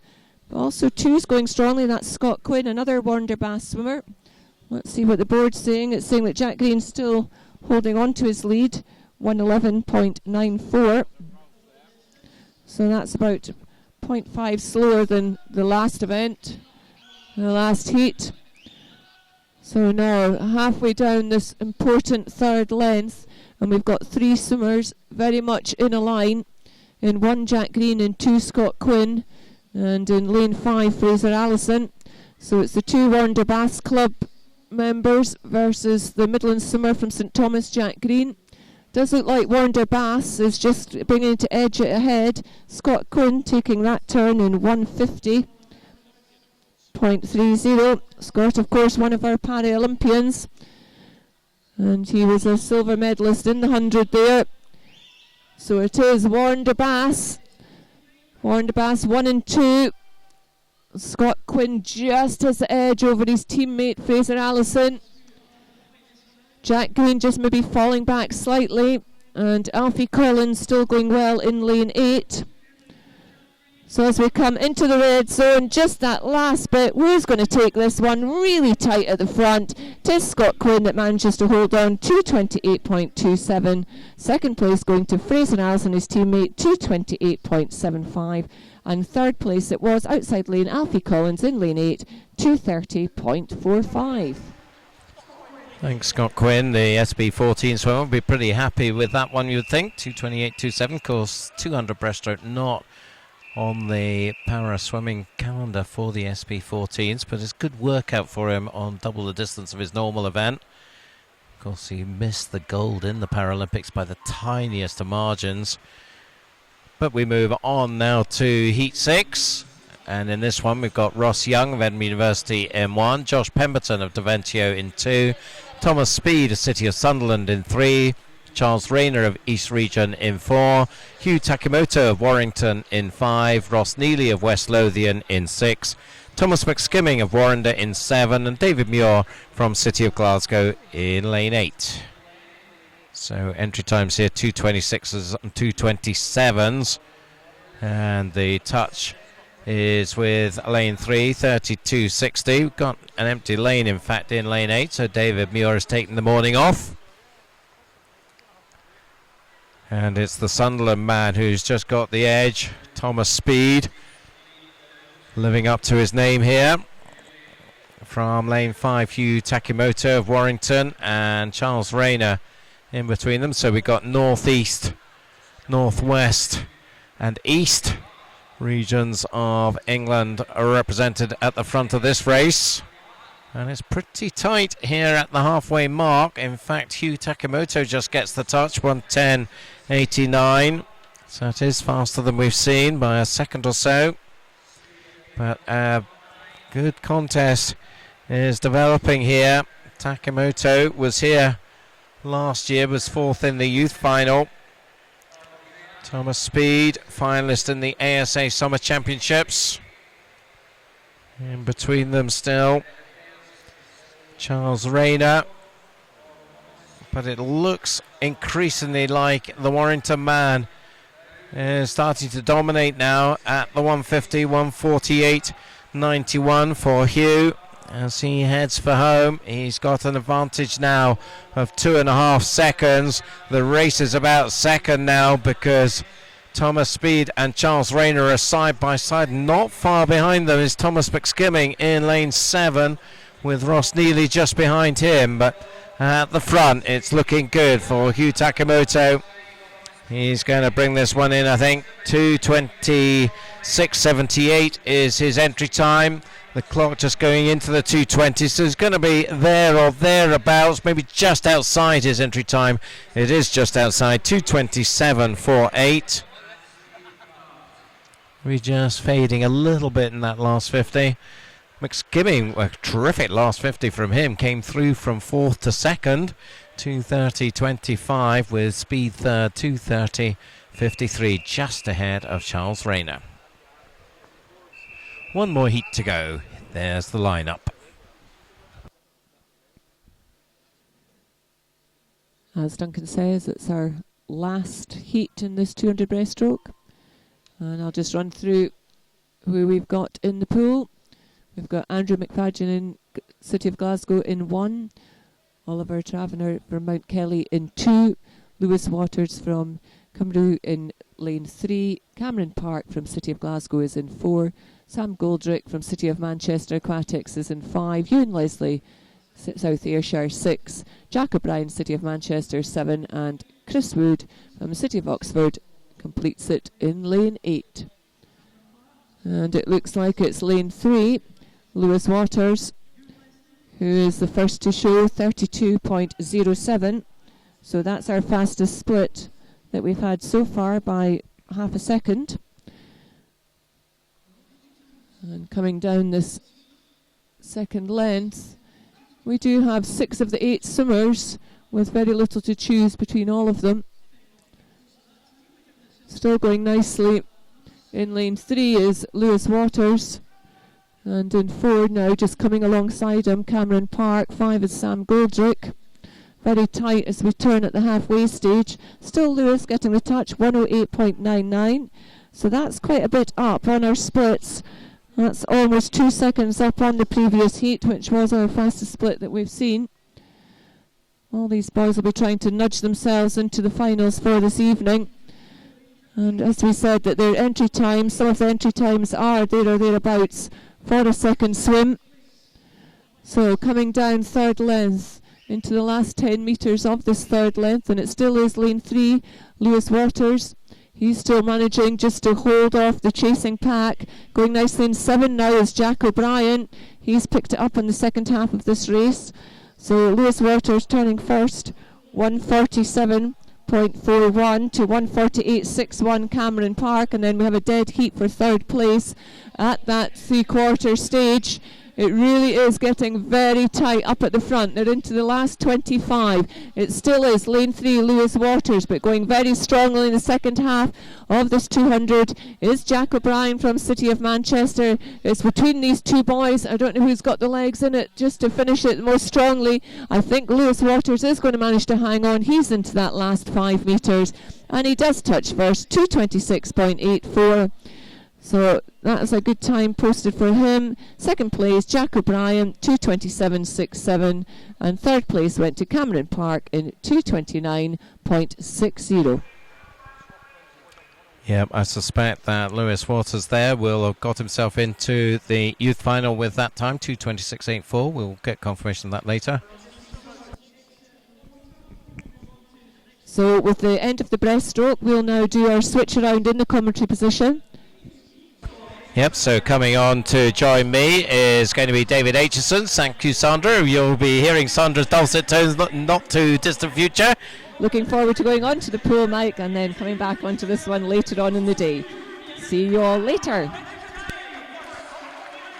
So I'm hearing that news of Scott Quinn there. His time there in the 200 breaststroke, a new SP14 world record. So I said it was a good time. I didn't realise it was that good, but what a fantastic swim from Scott Quinn there, SP14s. But we move on to the women's 100 breaststroke now, and we've got the first of 8 heats just ready to come up. Getting ourselves underway, we've got 6 swimmers going in this first heat. And taking you through who they are, we've got Bridie Franey of Stockport Metro in 2, Rona Bowie of Cults Otters in 3, Jennifer Pollock of Stirling Swim in 4, Bridget Lemasurier of East Lothian in 5, Hannah Fennick of University of Aberdeen in 6, and Emily Eason of Stirling Swim in 7. So coming up to the halfway. Still 2 lengths of the pool this time. It looks like it's the girl from East Lothian who is the early leader. 35.87 for Bridget. Silver medalist here at the East District age groups at the end of January. Did a 1:16.98. It's about a second ahead of the time she's entered on here.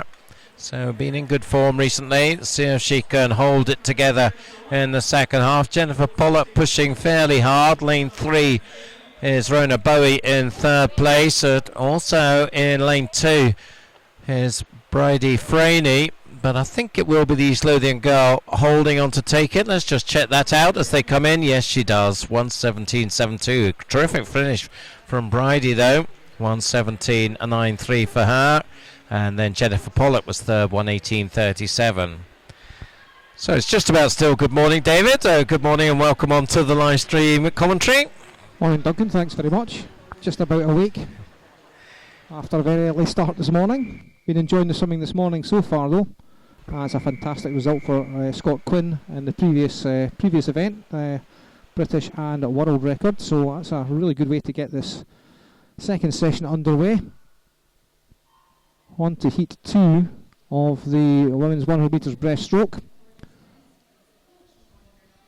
In lane 1 we've got Anna Coxon from 1st, and 2 East Lothian's Kirsten Russell, 3 Hailsham's Millie Widdop, and 4 Cult Otters Devon Anderson, and 5 Glasgow University's Victoria Reid, in 6 for Gala Shields Sarah Frizzell, and 7 for Cult Otters Jennifer Storm, and an 8 for Norfolk Cymru is Scarlett Major.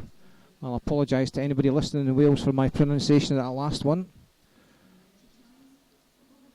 So, pretty good start in 6 for Sarah Frizzell from Gala Shields, taking that split in 35.96, just a tad slower than the previous heat. Going well herself over in lane 6. Pretty tight behind her. 5 or 6 swimmers across the pool.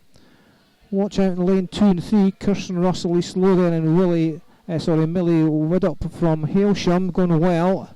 Also going well in 5 now is Victoria Reid from Glasgow University, but it's going to be a comfortable win for Sarah Frizzell from Gala. She takes that in a 1:15.95. Good result for her, well inside her entry time. I'm sure she'll be pleased with that. Second place was Scarlett Major from Norfolk Cymru, and in 3rd place Millie Widdop from Hailsham in a time of 1:18.60. Moving swiftly on to heat number 3.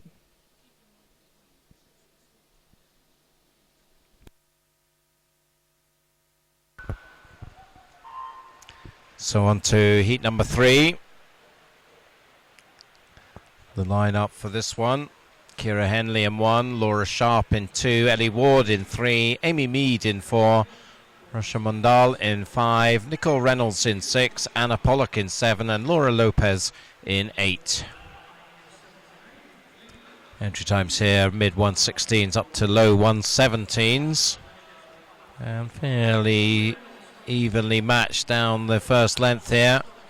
We'll see who's going to get the touch. Looks like it's going to be lane 4. Amy Mead of Nova, 35.80. Just a little bit faster than the previous 2 heats, but only hundredths in it. Going very nicely in lane 1, Ciara Henley of Stockport Metro. So she's certainly very much in the mix here. And then just behind them in lane 3, Ellie Ward of Pioneer. So they're the contenders, it looks like, as we come down. 15 metres to go as they pass those red marks, and it looks like lane 4 is going to be the one to take it, Amy Mead. Let's just check on her time as she comes in. It's going to be a pretty good one, 1:15.17, so I think she'll be happy with that. That's a second and a half faster than her entry time that she did at the Nottinghamshire County Championships, so a good progression in not very long. It's only a month or 2 ago, those championships, so should be happy with that. 1:15.83 for Ciara Henley. Anna Pollock taking 3rd, just ahead of Russia Mundal in 1:17.56. So moving swiftly on to heat number 4. That's them off, and in lane 1 for Midlothian, Ailey Redpath. In 2 for University of Aberdeen is Rachel Woolley. In 3 for Alford Otters is Orla Edwards. Empty lane in 4. In 5 for Borough of Kirklees, Emily Hurst. 6 for Borough of Kirklees is Avril Bowler. 7 for Warrington Warriors is Shannon Campbell. And an 8 for City of Glasgow, Katie McKenzie. A good start in 1 for Ailey Redpath from Midlothian. Going down nicely into the wall. Maybe just going to get the touch with the green cap on. We'll see what sort of time she posts there. It's actually Shannon Campbell takes it. Ailey Redpath second. 35.39 for Shannon at the halfway mark. That's maybe just half a second faster than Amy Mead's time from the previous heat. And it is Shannon from Warrington Warriors over on the far side going well. She's maybe half a body length up right beside her, Katie McKenzie from City of Glasgow. Ailey Redpath dropped off the pace just a touch as they start to circle round Shannon Campbell. Avril Bowler right up there, and her teammate Emily Hurst into the red zone. Though I think it's going to be Warrington Warriors are going to take this one, with Shannon Campbell touching in a 1:15.79. A good swim for her. Second place, Katie McKenzie from City of Glasgow on a 1:16.45, and Avril Bowler from Borough of Kirklees came through in 1:16.60 to snatch 3rd from her teammate Emily Hurst. Just a couple of tenths behind her, 1:16.84 and 4th.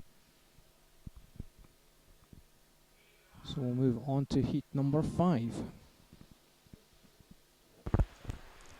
And heat number 5 off and away. All 8 lanes in use in this one. So we have going here Chloe Bates in 1, Christina McDowell in 2, Beth McFarlane in 3, Candice Hall in 4, Emily Walsh in 5, Rebecca Pearson in 6, Ellie Riley in 7, and Katie Lynch in 8.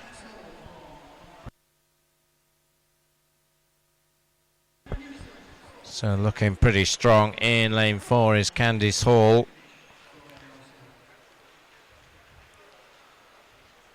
So we just seem to have lost our running clock at the moment.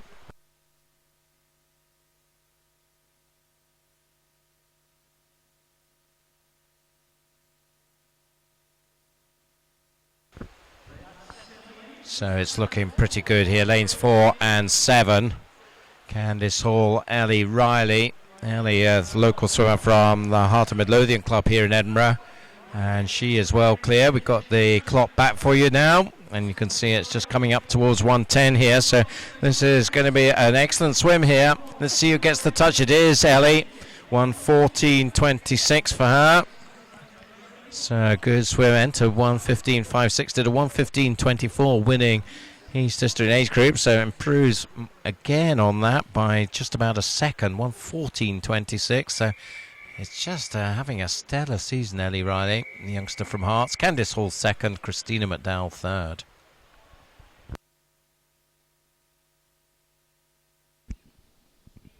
So we're just moving on to heat number 6. In heat 6 in lane 1 we have Dana Reardon for Exeter City. In 2 for City of Manchester Aquatics is Charlotte Hume. In 3 for East Region is Laura Copping. In 4 for First is Chanel Snedden. 5 for East Region is Molly Lee. In 6 for Mount Kelly is Morgan Penny. 7 for VFL Gladbach is Marina Coop. And in 8 for Hoevenstands is Amelie Falk-Schmidt. Coming down to the wall, it's pretty tight at the front. It looks like it's going to be Dana Reardon from Exeter City gets a touch, and she does in 34.81. That's her first split, I think, under the 35-second mark. Going along nicely. Over on the far side as well, in 7 is Marina Coop from VFL Gladbach. She's just beginning to challenge Dana Reardon in 1 here. Exeter City got under a bit of pressure. Those two maybe a body length and a half clear. Watch out in 3. Laura Copping from East Region come through strongly. I don't think she's going to have enough pull though to make it up onto the shoulders of the leading pair. It's going to be very tight at the touch. Dana Reardon from inside lane takes that though, 1:14.39.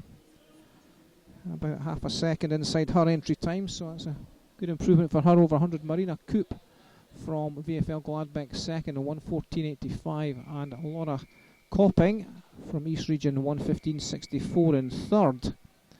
And move on to heat number 7.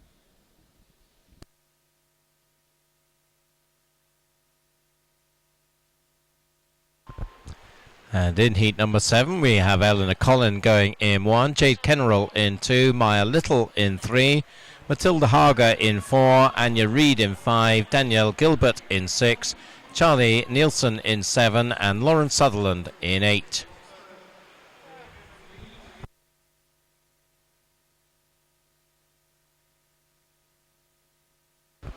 So it's all fairly close here, particularly in the centre lanes. See as they come to the wall. Lane 5 and 6, Anya Reid and Danielle Gilbert first and second, 35.26 for Anya, who leads them through, the Scottish Schools champion, West District champion. And she's just about still got the lead, but there's plenty of swimmers all around her. Lane 3, Maya Little is looking good, still up there in 6th in the red cap, Danielle Gilbert. And a load of others not far behind here as they come down 10 metres to go. See if Anya Reid can hold on to this one. She's been pushed very hard by Danielle in lane 6 and Maya in lane 3. The touch goes well, dead heat in fact. Anya Reid and Maya Little, 1:14.94 for the pair of them. So our first dead heat, I think, of the meet so far. Pair of 1:14.94s and less than a tenth behind them. Danielle Gilbert 1:15.03. Tightest race so far, David. Yeah, that was very good actually. I really enjoyed that one. On to our final heat though in this 100 breaststroke. Just getting themselves sorted out. A slight delay here while they clear the pool. This will just take a couple of minutes as they get the pool cleared, but that was a very tight race, not much in it between 1, 2 and 3. In fact, as Duncan said, a dead heat for first place. I'll see if that causes any problems with the seedings for the finals this evening. I should imagine some of these guys might make it into the finals. We'll see. 1:14.94 I think might be just a little slow, but they're both in line for junior places, so we'll see on that one. Final heat. And that's them off on the final heat. In lane 1 for City of Manchester Aquatics is Molly Roothouse. In 2 for London Aquatics, that's Pixie Lally Klasiki. In 3 for Bath University, Lily West. In 4 for Maguire Bears Den, Zoe McDonald. 5 for Borough of Kirklees is Keelan Fitton. In 6 for Ellesmere County is Laura Harrison. 7 for City of Oxford is Natasha Fenton, and an 8 for University of Aberdeen is Shannon Patterson. And it looks like University of Aberdeen swimmer Shannon Patterson off to a good start over on the far side in lane 8. Let's see who gets a touch. It's actually Molly Roothouse on the other end of the pool. Gets that touch in a 35.05.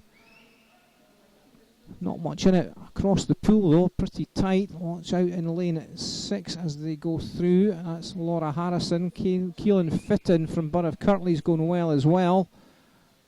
Also right up there in 4 is Zoe McDonald from Mulgine Bears Den. Very tight this race, but it looks as if it's going to be 5. Keelan Fitton for Borough of Kirtley's just coming through strongly in this last 25, and she's just edged herself into the slightest of leads. I think she's going to take this one maybe by half a body length, possibly less. Now 1:14.18.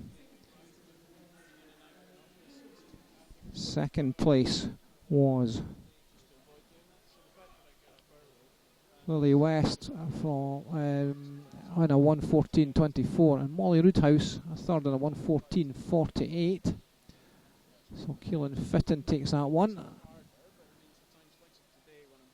And we're just going to move on to our next event, which is the first of our 2 1500 metre freestyle races.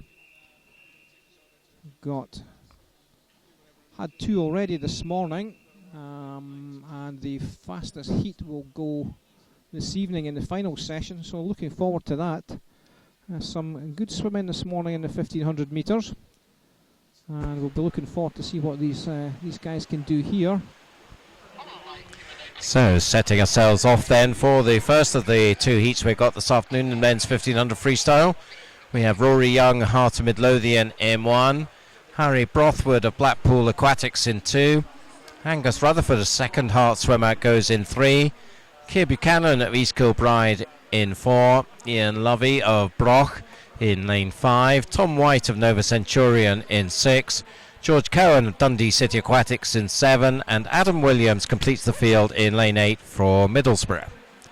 So we got 3 from south of the border here. Nottinghamshire's Tom White from Nova, 2 from the northwest, Blackpool's Harry Brothwood, and 1 from the northwest, 1 from the northeast, Middlesbrough's Adam Williams, and a number of Scots, 2 from Hearts, as I said, so the local boys from Edinburgh, Rory and Angus.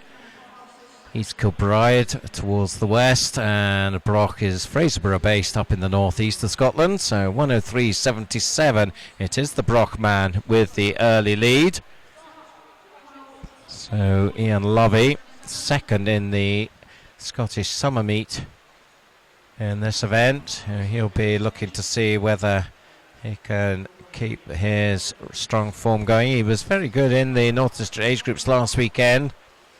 Not so much in this event. I don't think they swam this event last weekend, but he had a number of good swims. Up there at the top of the pool, you can see going very well in lane 8, Adam Williams. So we've got 3 within quarter of a second of each other at the 150. Just 100th between the front 2. Ian Lovey and Keir Buchanan in the centre lanes, and then tracking them pretty well is Adam in lane 8. So 2 Scots and the one from the northeast of England, the front runners here. In 4th place, Angus Rutherford, one of the 2 Hearts boys, but already he's a little way back as we come up to the 200 turn. 2:12.94, so around about 69 second pace. Keep those tweets coming in, hashtag EISM2017. Good luck to the East region, especially Basildon and Phoenix swimmers, James, Liam and Mason. Well, good luck to all 3 of you. But Team Ipswich as well, so still from the East region, go Sam Perkins and the guys from Team Ipswich. So Mum and Dad are giving you all the encouragement you can. Don't forget the Derwent side swimmers, TV all set up with the live stream. So hi Chris Morley, hope you're enjoying it. Derwent side not represented in this one. Let's go Greg. Who's Greg then? Well, I don't know. We'll look out for a Greg. Watching you from New Zealand. Sending luck to my nephew Max Hagan. So great to see people joining us from all over the globe. So coming up to 300 now. 3:22.74, still very tight between Ian and Keir. And also Adam still right in the hunt here, rapidly developing into a three-way contest here, I think, as we come up towards 350. It is still the red cap of Ian Lovey, just got his nose in front here.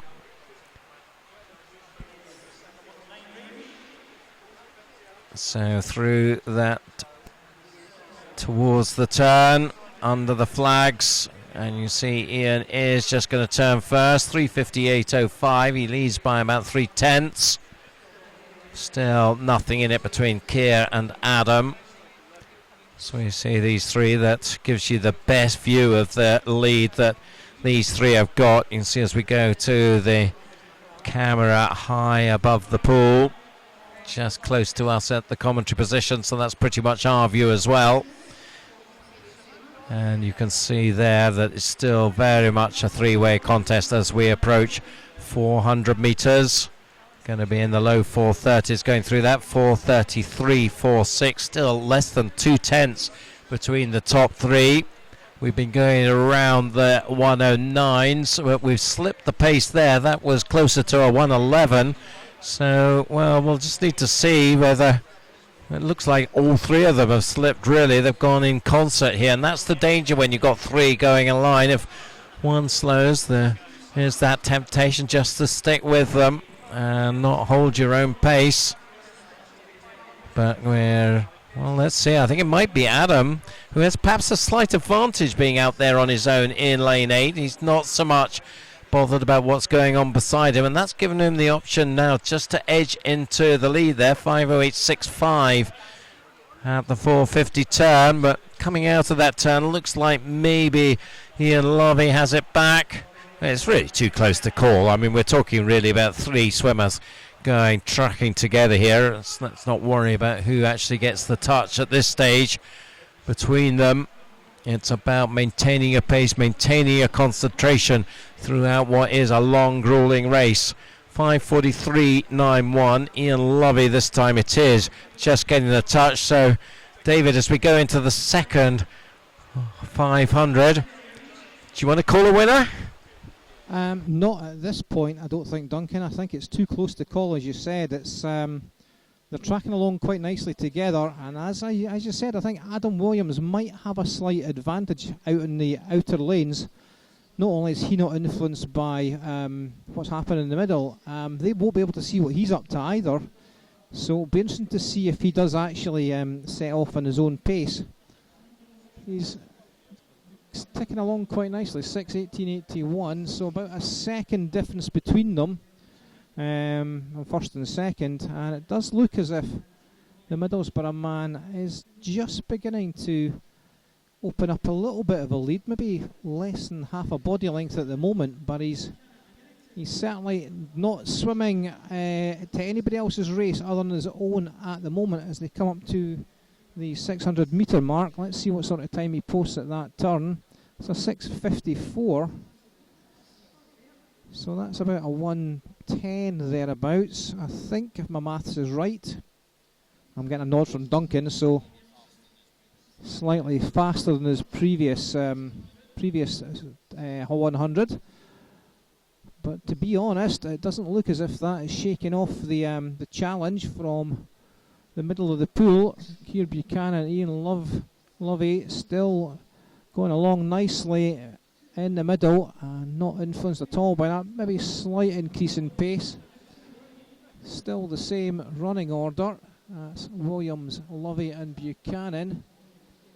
Only 3 100s between second and third though at that last turn. And it's very much a two-style race here. We've got the three guys well out in front, with Adam Williams beginning to again look as if he's pulling away slightly, and maybe 10 yards behind him we've got a battle for fourth at the moment. That's currently going the way of Angus Rutherford from Hearts, but he's got a bit of a challenge from Tom White and George Cowan. That was an 8:04.53 at that split for the 700 metre mark. So that's again about another 110, I would have said. Maybe a 1950 if my maths is, that's 110 and a half, I think, actually. So it's very, very tight at the front. Entry times for Adam Williams is about a 17:40.21. So pacing along quite nicely. The other guys in the pool that he's leading at the moment, entry times are 17:19, 17:23. So he's pushing on well here. The man on the outside lane, the Middlesbrough swimmer, again just not able to get clear, holding that lead of maybe about half a body length if he's lucky going into the wall, maybe slightly more than that now as he turns at the 800 metre mark in a 9:16.20.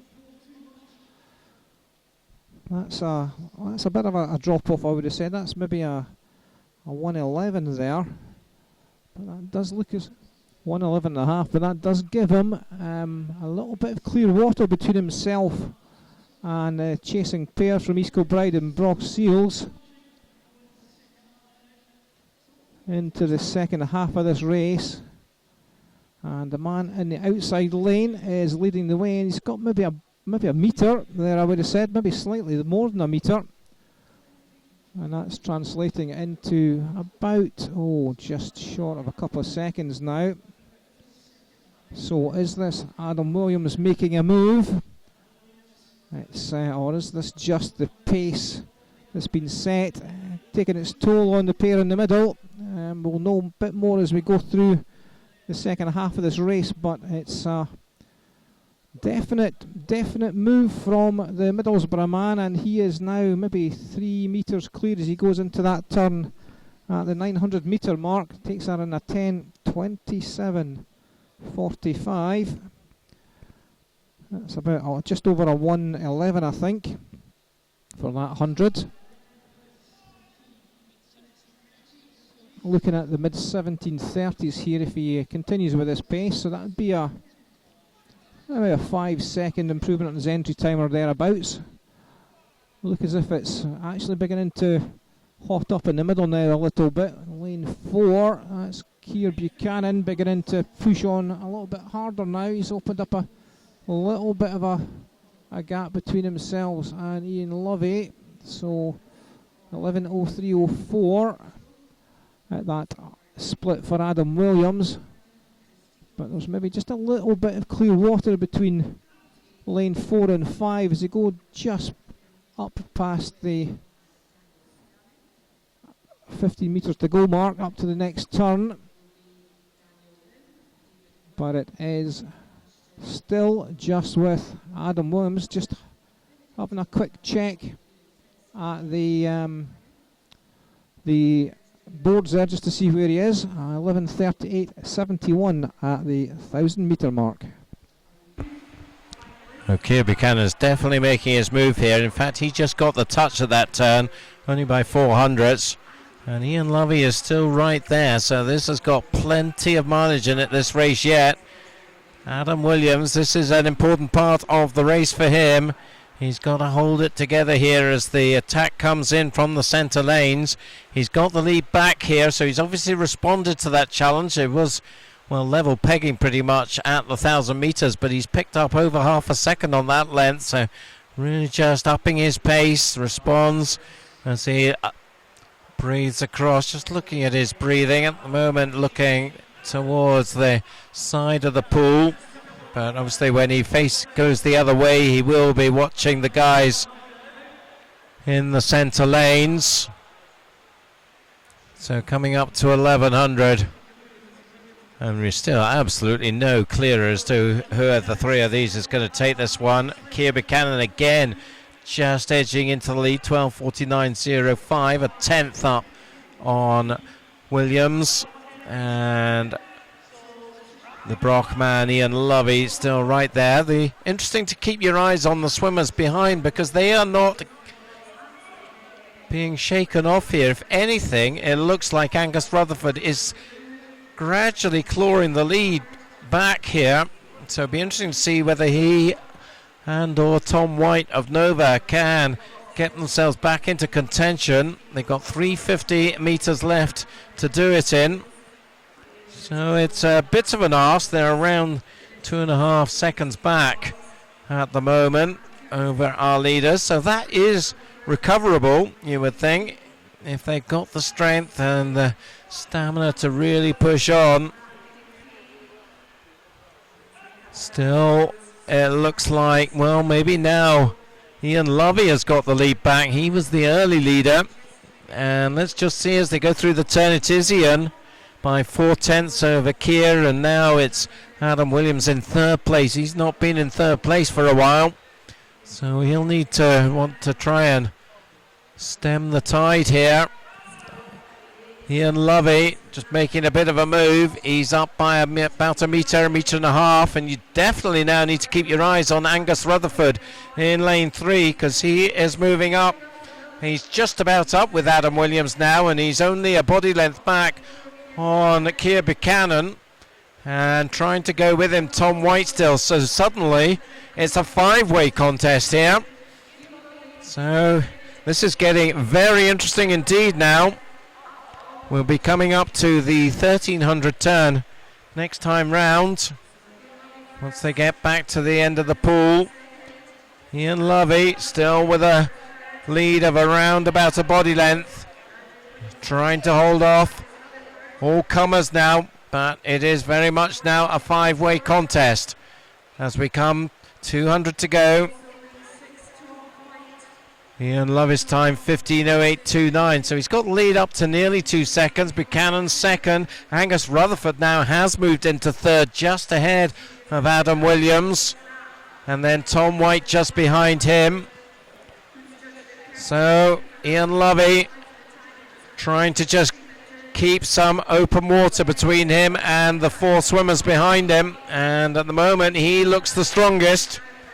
Ian Lovey, silver medalist at the Scottish Summer Meet, and so shows his skills at this one. And well, if he could just bring this one through, this is looking to be a pretty well managed race, because it was very, very tight for much of it, but just with that last 500 metres he started to just show his domination.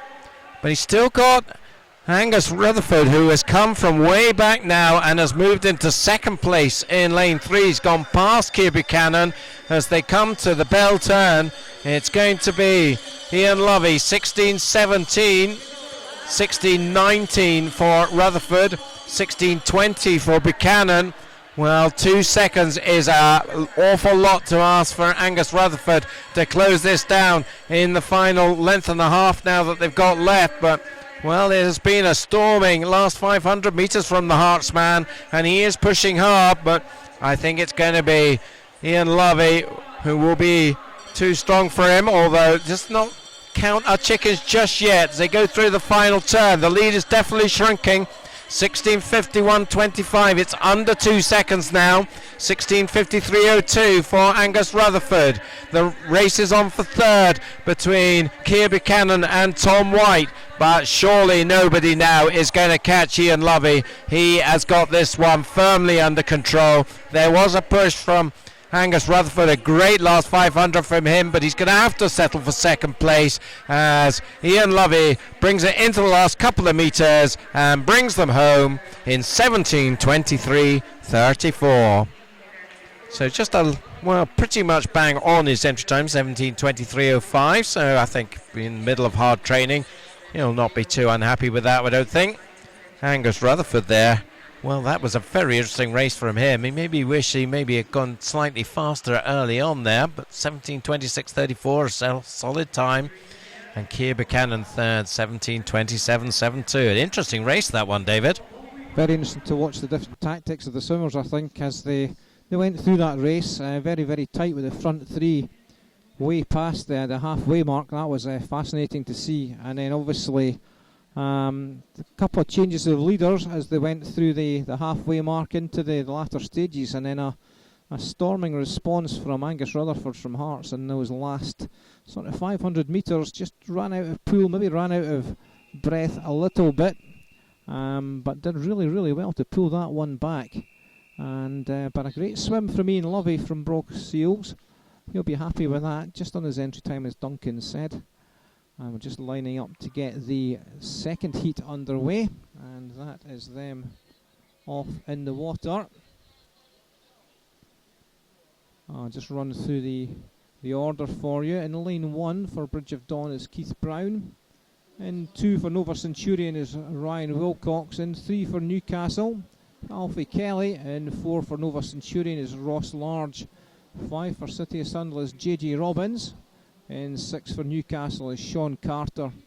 7 for Dundee City Aquatics is Ian Rennie. And in 8 for Borough of Kirklees is Adam Law. Not sure what JJ stands for JJ Robbins in lane number 5. If anybody knows, send us a tweet and let us understand what JJ stands for. It might just be JJ, I suppose. And it's a good opening 100 metres. In lane 3 for Alfie Kelly from Newcastle. First 100 in a 1:01:27. That's a couple of seconds faster than our previous heat at the same point. And he's already edged himself into a pretty big lead as they push their way down to the 150 mark. Second place in lane 6 is Sean Carter from Newcastle. Over on the far side, Adam Law from Borough of Kirklees going along nicely. In third place, 1:38:23 at the split for him. They are already, oh crikey, maybe 3 or 4 metres behind our leader, Alfie Kelly from Newcastle. He's was 4th in the BSC Championships, where he posted a time of 16:30:44, so he has gone faster than his entry time, and a 2:08:56 at the 200 metre mark. That is maybe 4.5 seconds faster than our previous heat at the same point. The battle for second is at the moment going the way of Sean Carter from Newcastle. So a couple of Newcastle swimmers leading the pack at the moment. Based on the events of the last heat, it's far too early to call this, but I'd have to say the Newcastle man is looking extremely comfortable at the front here. He's pushing on really strongly.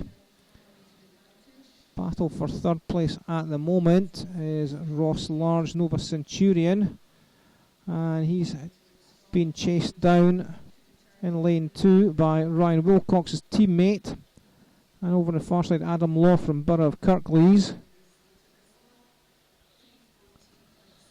on a 3:14:70 at the 300 metre mark. That's a good, maybe 7 seconds faster than the previous heat, maybe 8 seconds in fact, and ticking along in 1:06s at the moment. Alfie Kelly, nobody challenging him at the moment, and he is looking extremely comfortable at the front as they sort themselves out into some sort of order behind him. As I say, his teammate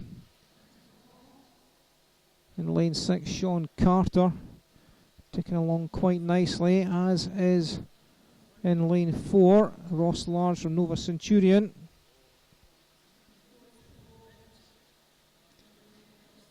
But we'll keep our eyes on the front of the field here. He is looking at really good in lane 3 through the 400 metre mark. Just Get confirmation of that time in a second. 4:21.60 by the looks of things, so that's a good 11-12 seconds faster than the previous heat.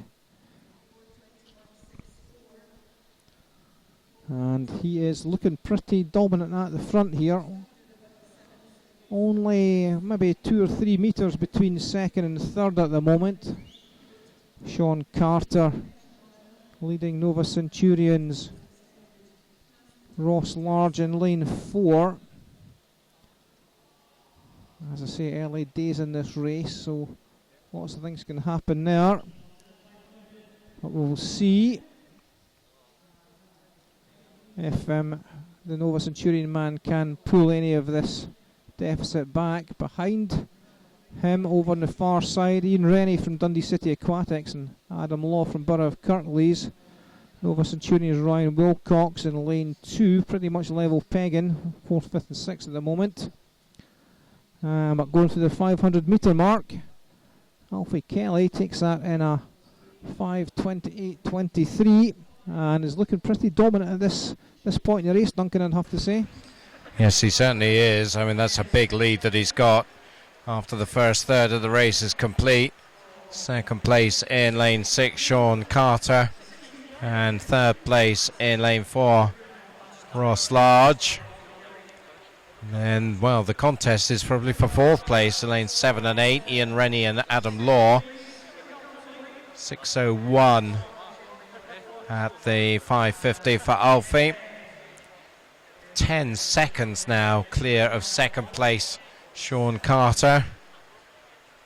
So really stretching out, certainly a contrast to the first heat where it was even Stevens all the way through. Certainly not that this time. In pacing around the 66.5, 67 mark.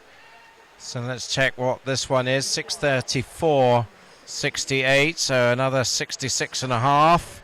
So we're on around 16:30 pace here, I think, for our leader. See whether he can sustain that. Entered on 16:59, although he did do a 16:30 last summer at the British Summer Championship, so that will be more what he'll be focusing on rather than his entry time, you would think. Just how close he can get to that when, of course, he will have been race ready, tapered, shaved and everything else that you do to prepare for your biggest race of the season. And this one, of course, is really a mid-season workout just to see where you're at. And, well, at the moment, I think he'll be pretty pleased as to where he's at. Coming up now to the 700 metre mark. It's going to be just over 7:40. 7:41.06 to be precise. Again, very consistent pacing now in that mid-66 range. That was a 66.4. So he's got himself into a very nice steady rhythm here. And his lead continuing to grow. 7:54 was second place split there, so 13 seconds now. The gap, in fact, nearer 14 than 13 seconds. So, well, when you're out on your own like this, it's really about just doing your own thing, just keeping that concentration going, focusing on the process, making sure you get everything right. It's really quite exhausting mentally as well as physically, just doing this 1500. Just make sure that you don't lose concentration for a moment, because it just takes a moment for the concentration to slip, and then the pace slips and everything else just starts to fall away. But he's not letting that happen. He is keeping it going. Second place still Sean Carter, ahead of lane 4 Ross Large. Not even in your shot. There they come now into your shot there, the two of them in lane 6 and 4 respectively, as they meet. Alfie Kelly coming back. 8:47.52 was his split there. So again about a 66.5. So like clockwork here is Mr. Kelly. So going very, very well indeed here. Just looking at the first heat times from this morning, they were all in the 16:40 to 17:20 range. So this is certainly going to be faster than that, he's going to, I think, set a pretty respectable time here to get himself well up the rankings in this 1500 freestyle.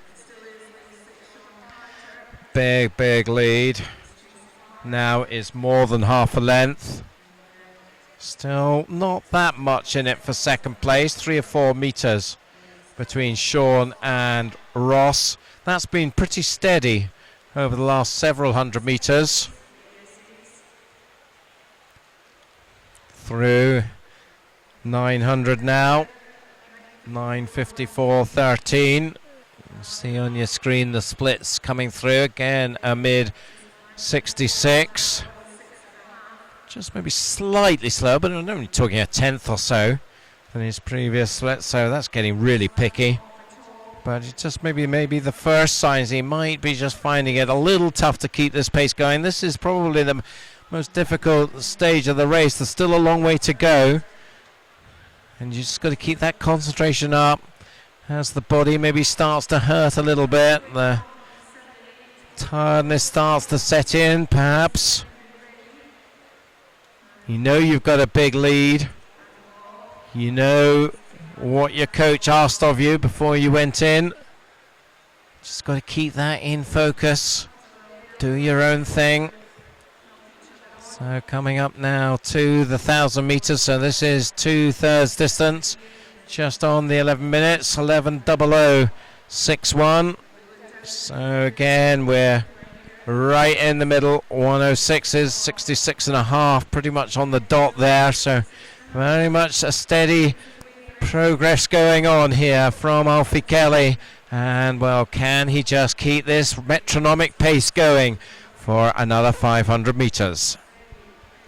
He's certainly been pretty mechanical in his approach to this race so far. He's not wavered much from that 106.5 split time across the previous hundreds, and he's certainly looking to maintain that, working a bit harder than he was earlier on perhaps. Maybe more leg work there. He was just using his legs really to balance himself earlier on, but maybe just a little bit more effort going into those legs now. But he's looking really comfortable at the front here. He's led probably from when he hit the water, to be honest, and is looking very, very strong. Goes through the 1100 meter mark on 12:06.7. So that's a 106, 106. So he's actually picking the pace up. Those legs beginning to maybe take their effect now. Back in second and third. It's still between Sean Carter and Ross Large from Newcastle, Nova Centurion respectively. Still about maybe 2 or 3 meters between them, and it's pretty tight actually. Still a lot of swimming to go for those guys, and that order could change as we go down towards 3:50 to go mark, I think it is. But back on his way back up the pool is our leader, Alfie Kelly, and he is continuing to look very strong. He's at the 1300 meter turn, takes that in a 13:12.56. So that's 106 again, another slightly faster 100 there. So he's picking up the pace as he goes through towards the final stage of this race.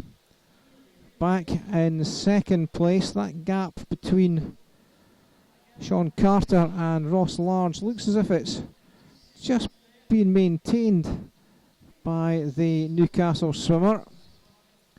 He'll be wanting to make it a Newcastle 1-2 if he possibly can. I'm sure that Ross Large will be wanting to change that if he possibly can. However, the unending march to victory in this heat for Alfie Kelly goes on as he comes down towards the 1300 meter turn. Takes that turn in a 14:18.97. So 106.4 or thereabouts for that last 100. So he's still continuing to march on right into 106s. Really disciplined pacing. And that's testament to the young man's mental strength, as Duncan said, much as his physical strength, because it's not an easy race to swim when you're by yourself at the front like this. Saw from the previous heat where there was a lot of dodging about between leaders, etc., and people coming up from behind.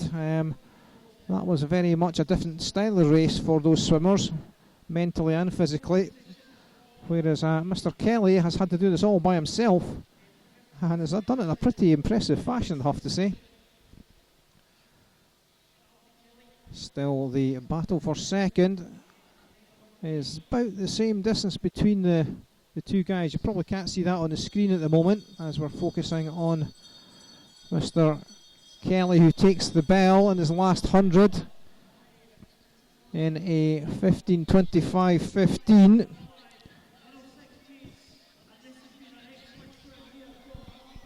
And he is looking very, very comfortable. He's just edging himself past JJ Robbins, I think that is, in lane 5, as the leader comes in towards the final turn under the flags for the final, second last time under the flags, final turn for him. 15:57.60, an entry time of 16:59.30. Well inside that as he comes up with 25 to go. He's looked strong all the way through this race. This has been an extremely comfortable win, an extremely comfortable lead, and he kicks for home.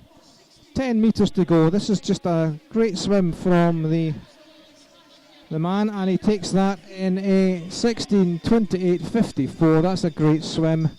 That is some 30 seconds inside his entry time, so I'm sure he's going to be delighted with that. 16:28.54. Second race for second place does look as if it's going to go the way of Sean Carter for Newcastle. So it's going to be a 1-2 for Newcastle in this heat. It's a good swim from him. Entry time of 16:59. Sean comes in just over that, 17:01.77.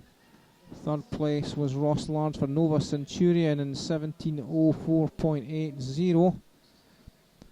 And this in fourth place, that looks like that was Nova Centurion's Ryan Wilcox in lane 2.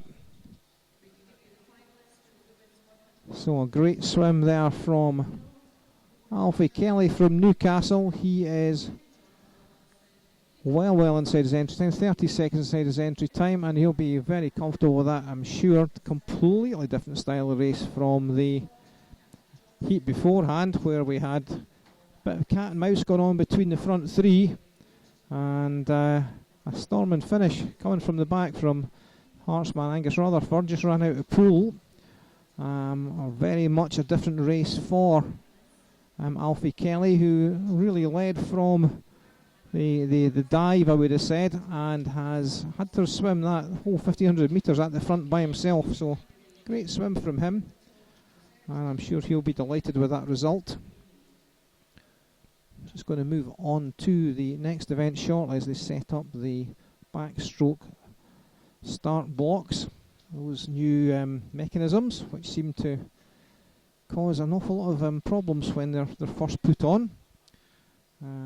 The timekeeper's getting that sorted just now as we speak. So this will be moving on to the women's 100 metres backstroke. Completely different style, completely different pace of race.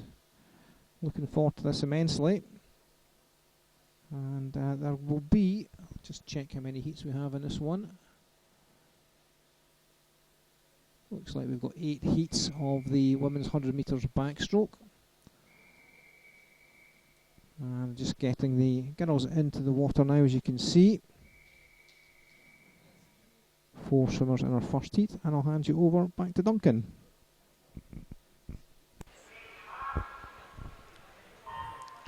So So away they go. The 4 swimmers are Harriet Farrington in lane 3, Christina Vestre in 4, Amy Malone in 5, and Amber Moore in 6. And the 4 of them coming down together. There's only a 10th between all 4 entry times, so don't expect there to be too much in this one. Coming up towards the turn, looks like maybe lane 5, Amy Malone, is going to lead them through.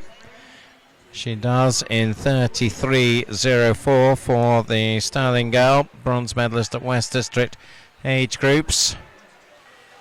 So see if she can see off the swimmers from Sweden, the northeast of Scotland and the northwest of England.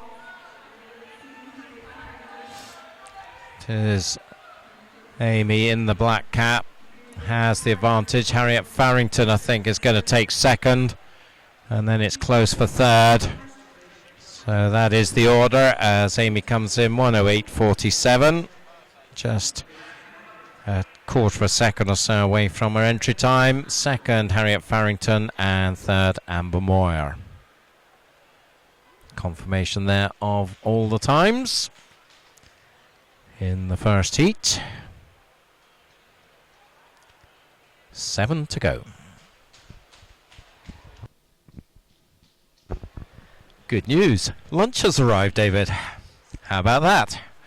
I hope there's more for lunch than just a roll. I didn't get this shape by just eating rolls by myself, I'm afraid, Duncan. I think you may find there's a bit of soup around as well. Excellent, that sounds a bit better, I'd have to say. So yes, we've just been confirmed that we do have some soup and rolls for lunch. Looking after us here at the Royal Commonwealth Pool. Good stuff. Just getting himself set up for the second heat. And those swimmers in the second heat are in lane 1 for City of Glasgow, it's Katie Shanahan. In 2 for City of Oxford, Delphine Little. In 3 for City of Oxford, Mimi Morley is that. In 4 for City of Glasgow, Emma Scully. 5 for Perth City is Kirsty Pitts.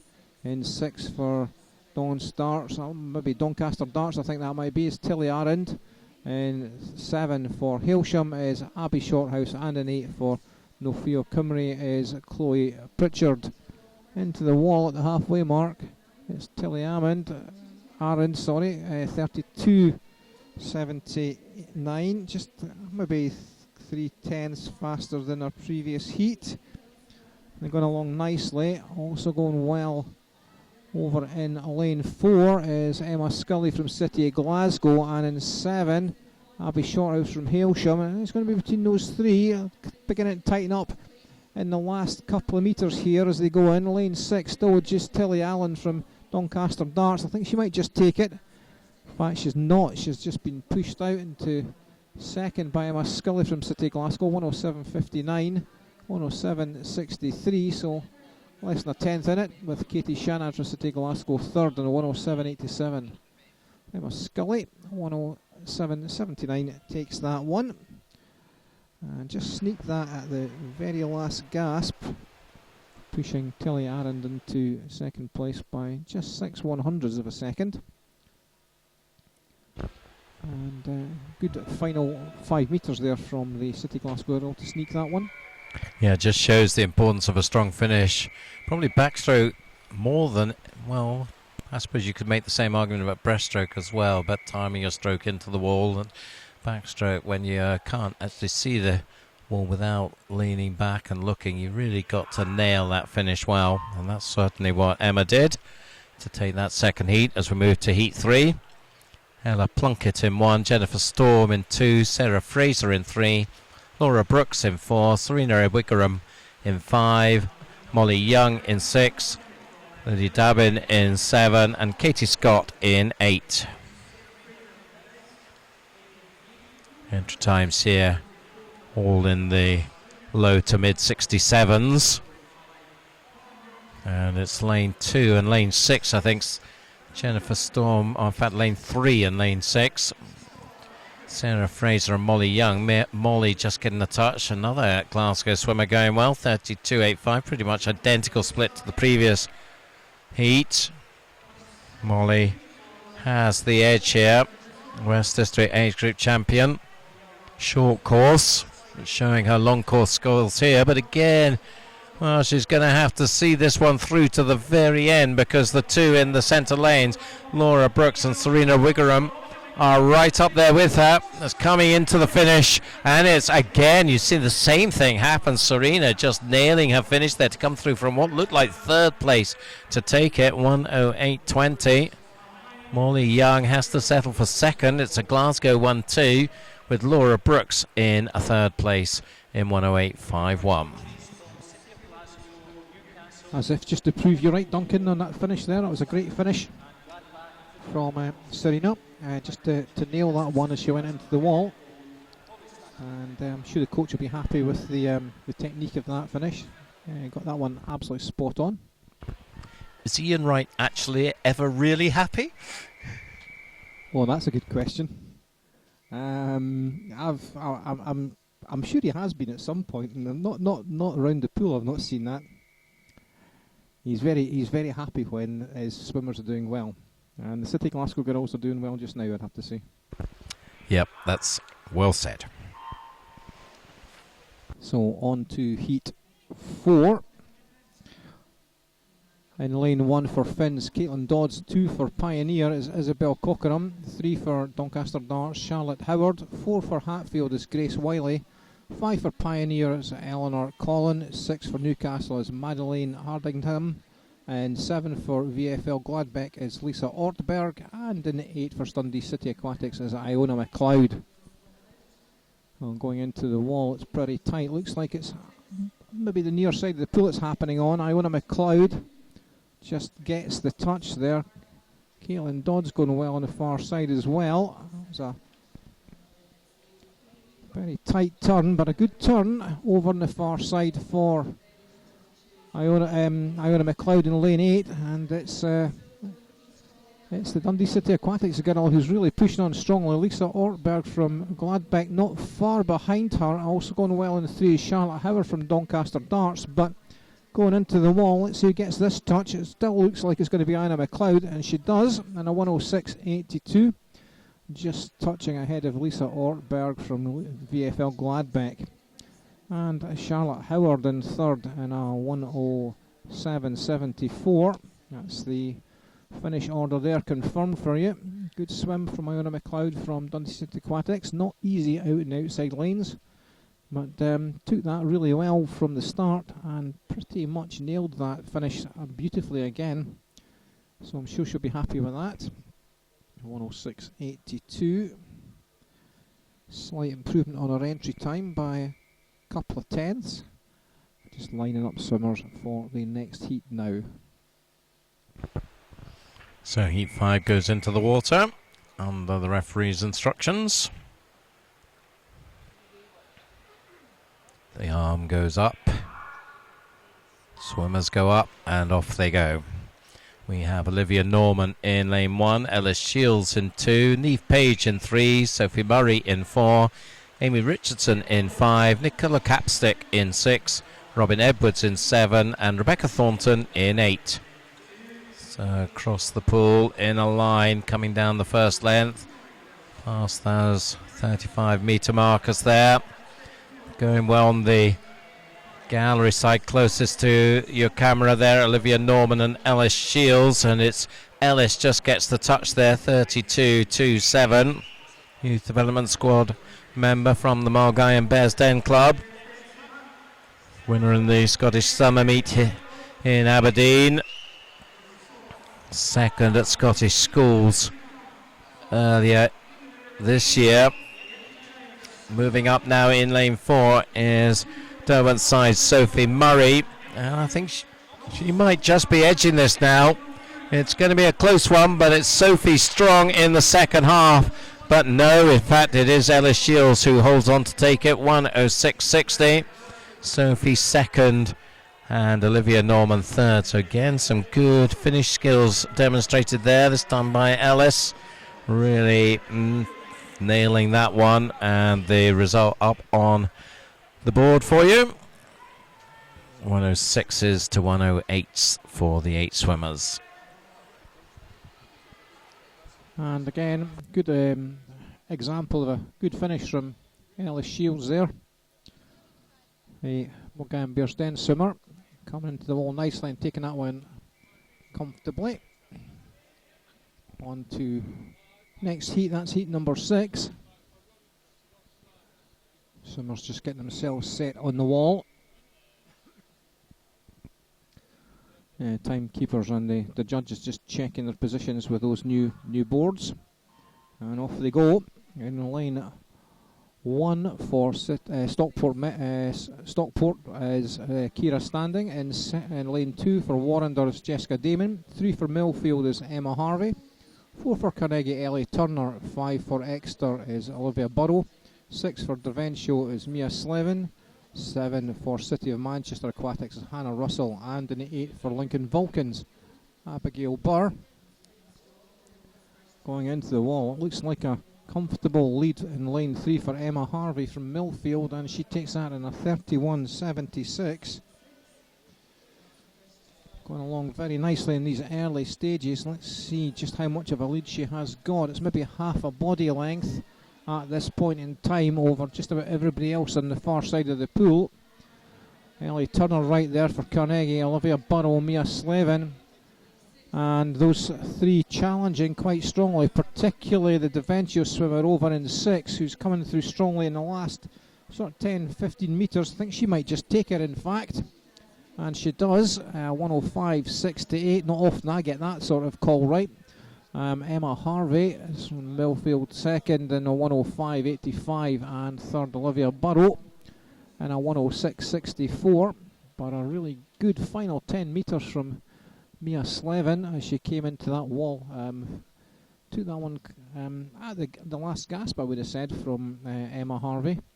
And that's the results up on the board for you. As you can see, Mia Slevin first, Emma Harvey second, Olivia Burrow third.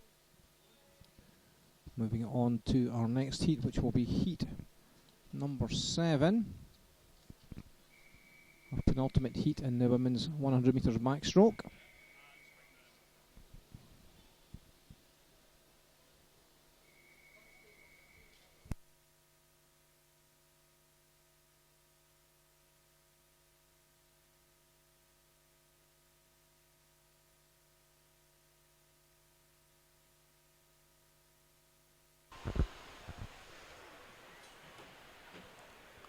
So in this second last heat in the women's 100 backstroke, we have Sophie Hart in 1, Emma Rowson in 2, Emma Sutton in 3, Kate Butler in 4, Madeline Moore in 5, Murray Swanson in 6, Rebecca Wild in 7, and Katie Townsend in 8. Entry times here all in the 105s. Maybe lane 3, Emma Sutton is going to be first through the turn. Yes, she is, 32.17. Emma Sutton, part of this young Welsh team. Good turn in lane 7 from Rebecca Wild of Bath University, and that's just given her the edge, I think. A line of swimmers on her inside. Still Emma Rowson now maybe just emerging from that group to challenge Rebecca Wild as they come to the finish. It's going to be a very close one yet again, but it goes to Emma. 106.37, just getting past Rebecca Wild in these second half there. 106.57 for Rebecca, and Kate Butler was third, 107.09.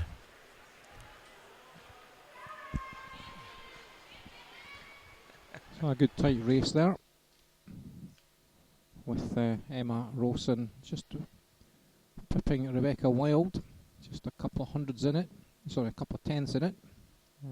37 against 57. Mia Slevin there, still the fastest from this afternoon, 105.68 from the previous heat, so we'll see whether anybody can beat her in this final heat.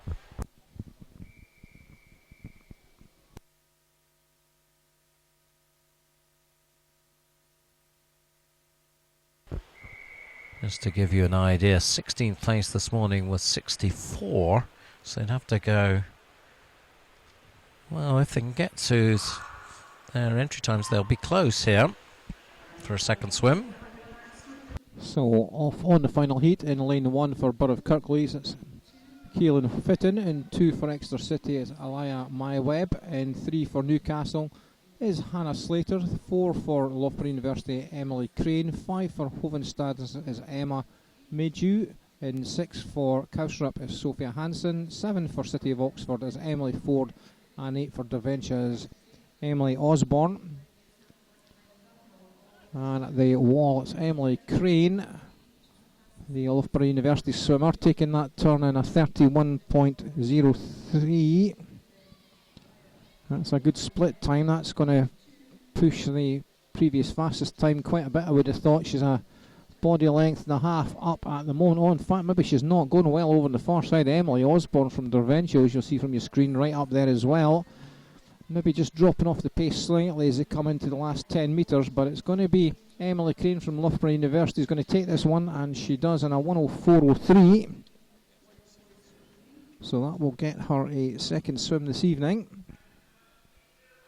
Second place there was Emily Osborne over the far side from Derventio, a 1:05.29, and in third place from Exeter was Alaya Maya Webb in a 1:05.70. But Emily, I think probably guaranteed a swim this evening. That'll be good for her. And we're moving on to the men's 100 metres backstroke. And I should comment that actually the soup that I've just had for lunch was very nice. It certainly is, isn't it? Yeah. Yes, I'm sure you're really interested in our welfare here. But it was minestrone and basil. So was that what it was? That is what it was, and the Royal Commonwealth Pool has done us proud thanks to the catering department.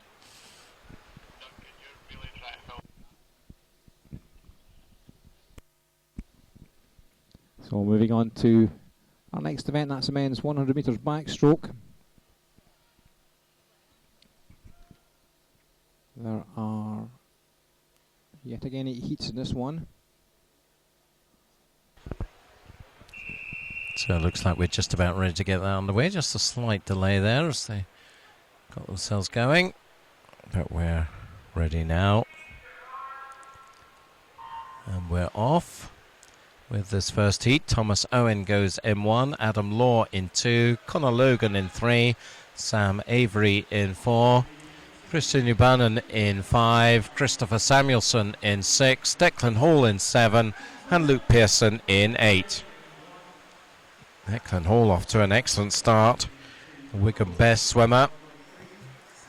Not, I think, seen too much of Wigan swimmers so far today, but Declan making up for that. 29.88, so under the 30 seconds for the split.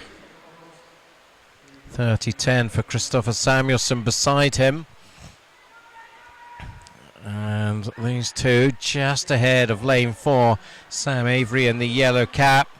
But it's getting tighter now as we come down the second half. Just Declan maybe just struggling to maintain that very fast pace down the first length, and well, I think he's going to be touched out here, and I think it's going to be Christopher who takes it. 1:02.61 for him, and to 1:03.66, so I'm sure he'll be happy with that for the Norwegian from the Karmoy Club. Second, Adam Law, 1:05.93, and third, Sam Avery, 1:02.84. Let's just get that right. Declan Hall third, 1:03.09.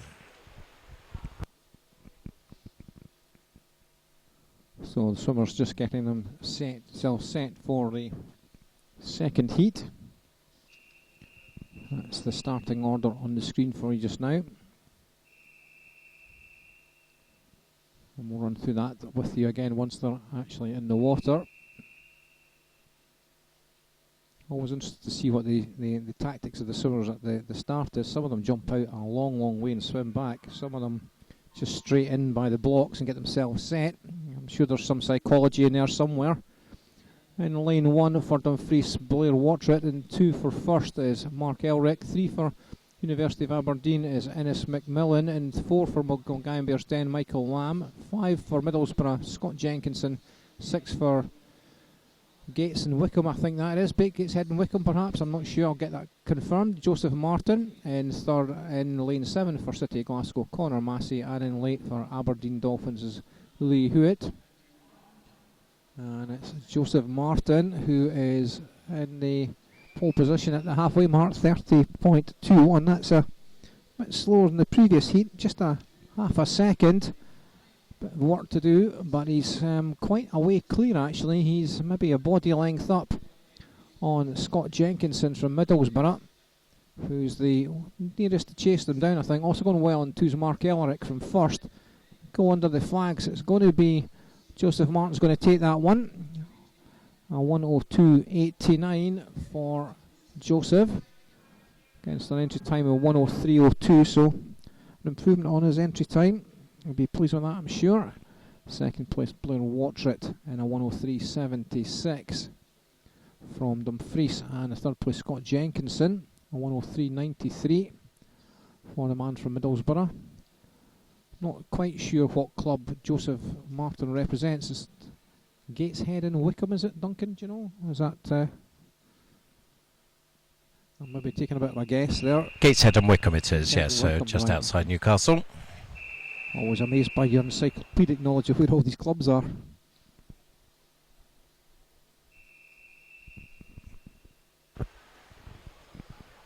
So there must be an Aberdeen sort of thing there, that swim out, because it was Innes McMillan last time, and this time it was Nathan Jack Kennedy from Bucksburn in Aberdeen, who just went for a wee donder. Aaron Beckford goes in 1 in this one. Christopher Mota in 2. Brandon Bud Thomas in 3. Ryan Robertson in 4. Myrick Francis in 5. Nathan Jack Kennedy in 6. Lawrence Campbell in 7. Liam Brennan in 8. There's around 4 swimmers turning just about in a line there, led by the Welshman Brandon Bud Thomas, 30.01. All these first 3 heats have been around the 30-second mark, just under or just over at the halfway mark, and it's Brandon looking strong, coming back down the pool here. He's now got himself about a body length's advantage.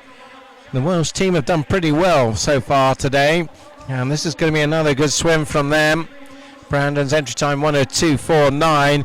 Is he going to go inside that? You bet he is. 1:01.44. So improves by just over a second.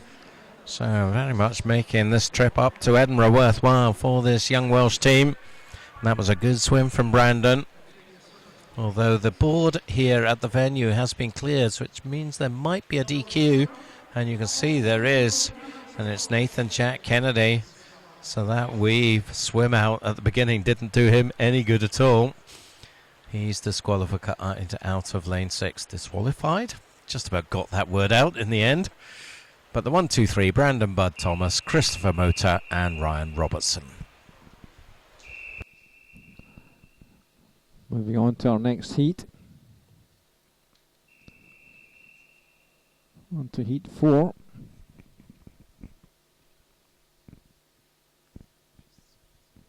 Swimmers just getting themselves set. And off they go in lane 1 for Midlothian. It's Fraser Wilson, and 2 for Borough of Kirtley, Samuel Leozu. And 3 for Hovenstands is Matthias Vestergaard. 4 for Hovenstands is Linus Kofed Weiss. And 5 for Doncaster Darts is Robbie Casson. 6 for East Lothian is Stephen Clegg. 7 for Cockermouth, Nathan Watson. And an 8 for City of Manchester Aquatics is Samuel Taylor. Leading them into the wall. Looks like it's going to be lane 5, I think, so maybe just going to get the touch there. In fact, it's 6, Stephen Clegg, 29.91. And that is not quite our fastest split. 5th in the Paralympics in this event, and S12 category for Stephen, and he is under a bit of pressure now as he come underneath the flag. Stephen Clegg right up there, also going well. And it looks like 3 is Matthias Vestergaard. It's actually Linus Kofed Weiss from Hovenstans who takes the honours there. 102.84. Stephen Clegg second, 102.92. And Samuel Lazu from Borough of Kirklees in third, at 103.24. Good finish from the Hovenstand swimmer there, just to sneak first by 8/100ths of a second. 102.84. Gets that one for Matthias. Just getting themselves set for the next heat, heat 5.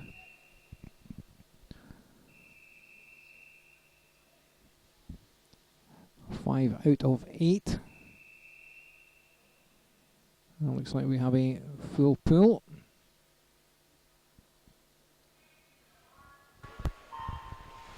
So in this heat we have Charlie Smith in 1, James Cooper in 2, Keir Edgar in 3, Elliot Wiley in 4, Jake Bentley in 5, Oliver O'Halloran in 6, Charlie Hodges in 7, and Alistair McGee in lane 8. Keir Edgar, Youth Development Squad member, off to a good start in lane 3. And I think he is going to lead them through the turn. Lane 6 also going well. Oliver O'Halloran. They are 1-2 at the turn. 29.58. That's how fast this split so far for Keir. Entry time 1:01.20 for him. The West District Long Course champion, Scottish Schools champion, National Age Group champion last season. Of course, we've got National Age Groups coming up very soon up in Aberdeen this year. And Keir Edgar looks to be setting himself up to be in good form in anticipation of that event.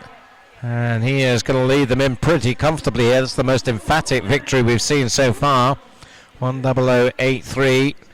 Improves by 4/10 on his entry time. Second, Elliot Wiley, 1:02.26. And Oliver O'Halloran takes third, 1:02.73. Good swim there from Keir. He looked very strong there. Yes, very impressive last sort of 15-20 metres. Kept the stroke rate up well and stretched out well for the finish as well. So just not making it underneath the minute mark, but 1:00.83. As Duncan said, against a 1:01.20. You'd be pleased with that, I'm sure. Moving on to our 6th heat in the men's 100 metres backstroke. Looks like we have an empty lane in 2 by the looks of things. Just looking past the starter's head there. And they're off. So Ian Lovey from Broch Seals in 1. In empty lane in 2. In 3, Callum Chittleborough for Warrender. In 4, Aaron Bostock from Pioneer. In 5, Simon Clement from Doncaster Darts. In 6, Lewis McLeod from Dumfries. 7, Connor Fallon from Hillingdon. And in 8, Jonathan Muller from Hovenstans. It looks like it's happening in the middle of the pool. 3 and 4 and 5 are just showing early there. That's Aaron Bostock and Simon Clement.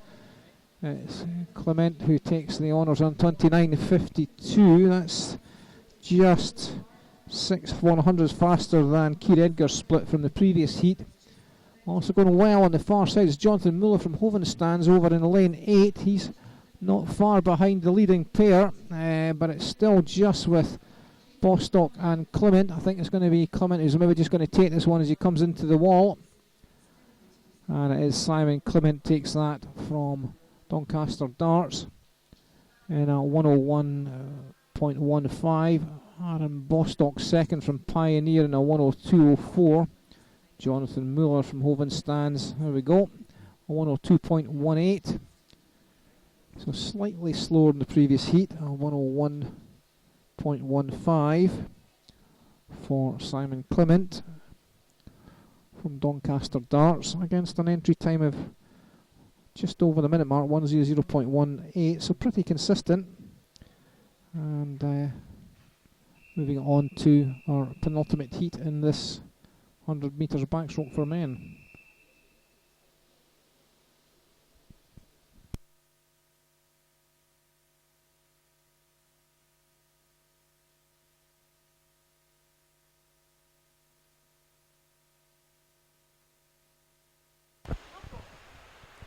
So this is Heat 7. We have Alistair Robertson going in lane 1, Kyle Pate in 2, Ben Harrison in 3, Adam Airley in 4, Edward Maddox in 5, Duncan McKinney in 6, Ben Keble in 7, and Tom Downs in lane 8.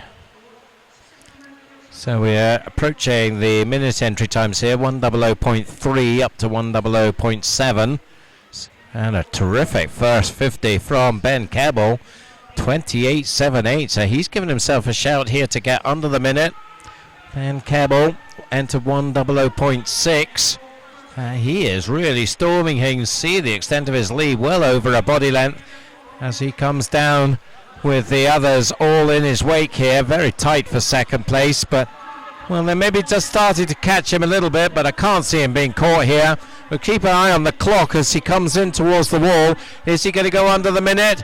Oh, not quite. 1:00.12. Well, that was unlucky. I thought he was going to do it there, but just a tad outside. 1:00.12, but still inside his entry time by nearly half a second.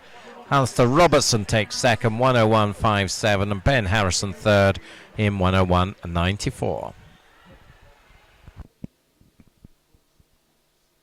That was a really strong start there. He was off like a bullet from the gun. I thought he might just sneak under the minute mark. Yeah, well, he was very, very close to it, but just maybe slightly ran out of steam in that last quarter of the race, I suppose. So we had JJ earlier, now we've got AJ in this final heat. I'm not going to speculate what AJ could stand for. If anybody knows, please drop us a tweet. So on to the final heat. In lane 1 for Dervenshaw, it's Harry Charitos, and 2 for Stockport is Harvey Jones. 3 for Blackpool Aquatics is AJ Wood. 4 for Warrington Warriors, Jacob Vass, or Vass possibly, and 5 for City of Manchester Aquatics, Matthew Evans, and 6 for Mount Kelly, Tobias Stainer, and 7 for Mount Kelly, Oliver Taverner, and in 8 for Bells Hill Sharks is Thomas Balfour. So Jacob Vass from Warrington Warriors, 29.35, second split under the 30-second mark, behind Ben Keble's time at 28.78, but going along nicely in lane 4. He's got about half a body length, maybe a body length lead. Going well in 1 is Harry Charitos from Dervenshaw, but it's going to be a comfortable win in the middle of the pool for Jacob Wasson, just over the minute mark, 1:00.03. Oh, very good swim from the man from Warrington Warriors. Second place, Harry Charitos from Dervenshaw in a 1:00.72, and Oliver Tavernier third in 1:01.36 for Mount Kelly. And that's the 100-metre backstrokes completed. I'll hopefully be able to confirm the finishing order for you shortly. Let's see who gets swims this afternoon, later on this evening. Delighted to say I'm joined by Robert Taylor back on the live stream. So we're having a changing of the guard here. Robert's back on. Welcome back, Robert. Thank you, David. Nice to be back with you again after a few hours break. All doing our rota today and over the weekend. So I've had my break to get watered and fed as Duncan moves over to take over the reins for our announcing poolside. Paul, I think it's Paul's turn to get the break now, David. And well deserved, I'd have to say. Absolutely. He's been on since the start of the day today, so he's probably needs to get himself away, get something to eat, get some water down him. It's a bit warm in the Commonwealth Pool today, I'd have to say. It's rather, yeah. But catering up to its usual high standard. A lovely soup that we had just a few minutes ago. Yeah, we were just commenting on that earlier, actually. It was really nice. Yeah. Anyway, moving on to the women's 50 metres freestyle first heat, and it's 5 swimmers in the pool here. In fact, only 4 swimmers in the pool. I apologise there. In lane 3 Emily Ford for City of Oxford, and 4 is Nofia Kumru's Gabrielle Melbourne Smith, 5 Tegan Lassie from Mount Kelly, and 6 Rebecca Reid from University of Aberdeen. Going to be very tight coming into the wall. I think it's maybe just going to be Gabrielle Melbourne Smith who's going to take this one, and she does in a 28.27. Emily Ford second, 28.61, and third Rebecca Reid, 28.62. So just 1/100th between second and the third there. And a good storming finish from Gabrielle Melbourne Smith. Take that.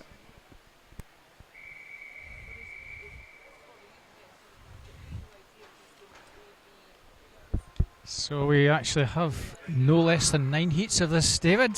This is heat number 2. Ellie Fox in 1, Nicole Capstick in 2, Kirsten Grant in 3, Freya Bannerman in 4, Lola Davidson in 5, Sophie Hansen 6, Rachel Gillespie 7, and in 8, Katie Lynch. An empty lane in 3, and it looks as though it might just be lane 6. That's Sophie with the advantage. And certainly Sophie over in lane 6 looks as though she's going to take this one. She does indeed, 28.51. Ellie Fox on the near side, 28.74 in second. And Lola Davidson, 28.80, our third place swimmer.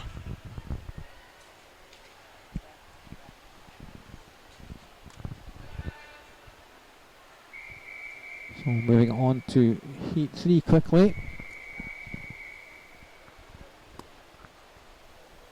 Looks like we're back to a full pool, I think. So fastest entry time here in this one is Megan Pithal from Hearts in 28.51, but the entry times are 28.51 to 28.60, so pretty tight. Let's see who's first to show. It probably looks like Hannah Dryber in lane 1 is going quite well. Right beside her in 2 as well, Sophie Morgan, and in number 8 that's Harriet Farrington from Hailsham going well on the far side. Tightening up as they come into the wall. Let's see what happens on the far side. I think it's going to be Harriet Farrington might just get that, and she does, 28.53. Katie Townsend second from Exeter in 28.78, and third place Morven Scott coming through to take that one for Highland in 28.21. What a good swim from outside the lane from Harriet from Hailsham. So our 8 swimmers ready for the next heat. You've seen the names on the board there. So another full complement. Entry times here 28.24 through to 28.46, so barely quarter of a second between them all.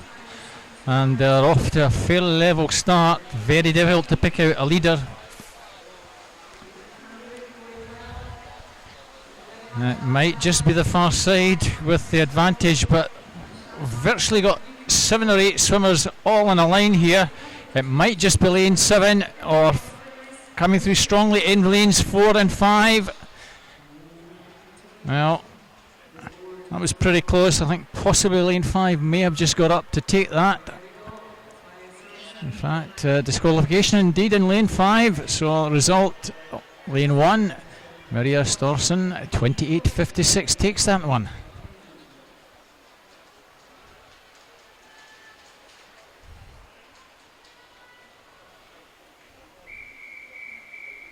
Moving on to heat 5.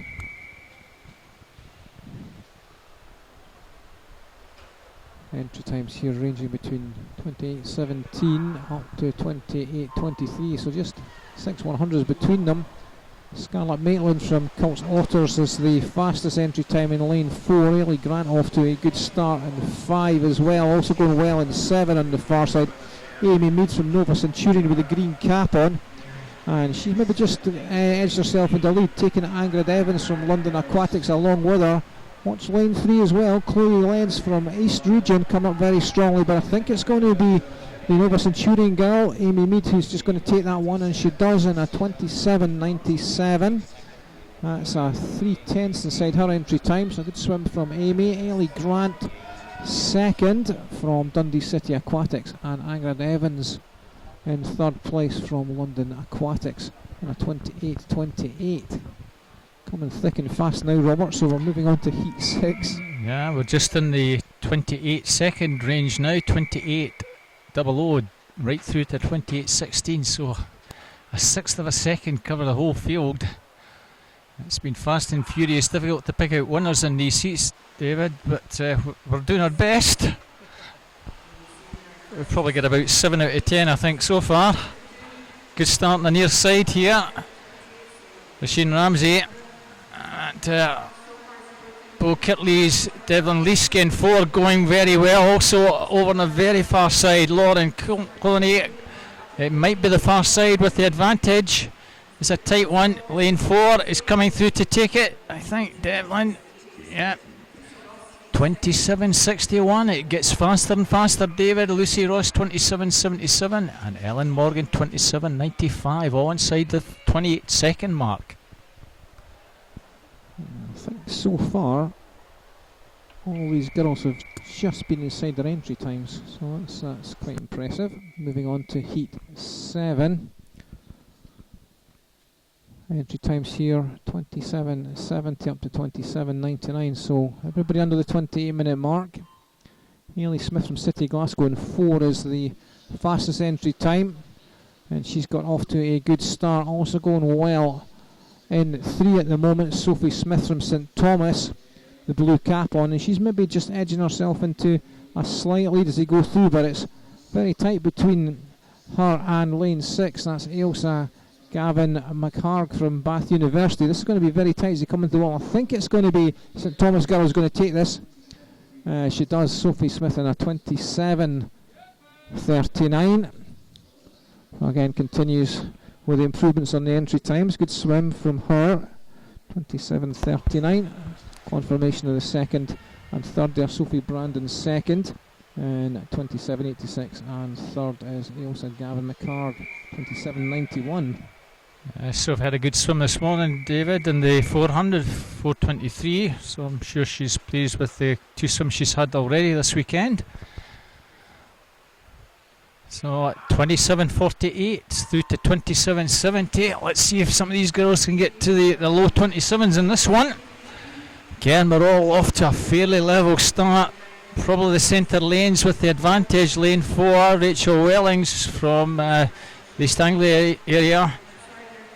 Very close. It's Emma Govan in 5 coming through as well to challenge Emma Hall in 6. This is going to be another tight call. Looks like 4, 5, 6 and 1. It's actually 4, 1 and 6. Rachel Wellings 27.28. Emma Harvey 27.30 after her backstroke, and Emma Hall 27.41 in 3rd. Erin, I keep forgetting to tell you. Not much between the first 4 there actually, just 3/10 in it. So good swimming here in the 50 freestyle. On to the final heat. And entry times here 27.12 as fast as 27.40. I will be keeping an eye on lane 4. Kimberly Mackay from Warrendon, also Sophia Altoff from Fareham right in there as well. A good start in 5 for Fareham swimmer, and going along nicely. She's maybe just got the edge. Lane 6 also going well. That's Yasmin Perry from Bridge of Dawn, but I think it's going to be the Fareham girl Sophia Altoff that's going to take this one, and she does in a 27.44. Good swim from her. Second place on the near side was Kaylee Decker, and joint third place 27.55 was Johanna Hingelberg and the Yasmin Perry, in fact, and 27.55 in thirds for joint third. Of course, David, a lot of these swimmers in the youth position trying to get into finals, so some of these girls that were winning in the last couple of heats may well be in the youth final this evening. So interesting, we had a dead heat for third. Will we have a swim-off perhaps later? We'll find out. Well, that would be good. Must admit, I kind of like the swim-offs. Yeah, we haven't had any this morning, but always good fun to have a swim-off at the end of the session. Now into 50 butterfly, just the 4 swimmers going this one. In fact, we're down to 3. Entry times here in the 28-second range. So all 3 lads off to a fairly level start. Michael Lamb in 4, Finn O'Keefe in 5, Angus Johnson in 6. Might just be the Hearts man over in lane 6 with the advantage. Angus Johnson looks as though he's going to take the very first one. He does indeed, 28.32, but half a second improvement. Finn takes second, 28.45 and 28.72 for Michael. That's the first of 9 heats gone. Quickly moving on to heat number 2. Entry times here ranging between 28.38 and 28.70. So just short of half a second. George Crawford from Middlesbrough is the man in pole position in lane 4. Nathan Watson from Cockermouth right beside him. A really good start in 3 for James Morrison from Bolton Metro. He's maybe just got himself out to slightly. Also going well in 8 is Christopher Mortha from City of Oxford over on the far side. But it looks like it's going to be the Bolton Metro man who's maybe just going to get the edge in this one. Comes into the wall. It's all going to be down to the finish, and it is James Morrison who takes that 27.49 for first place. Sam Avery getting second from Hailsham in a 28.07. And Christopher Motha from City of Oxford third in 28.38 in the outside lane in 8.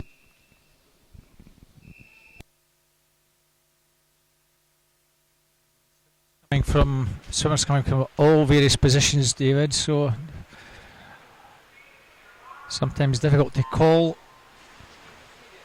So on to heat number 3. His times here range from the low 28s, 28.16 through to 28.36. So expect another tight one over on the far side. Going well in lane number 8. That's Miles Robinson. Also well there in 5. And in 4, Fraser Wilson, Yusuf Batouf. And at the moment, very difficult to call this one. It could be lane 8 and 7 with the advantage. It is indeed lane 8. Miles Robinson, Ben Turtland in 7 was third, and finishing in second, Fraser Wilson in lane 5, 27.91. A little bit slower than the previous heat, but good improvement in their times.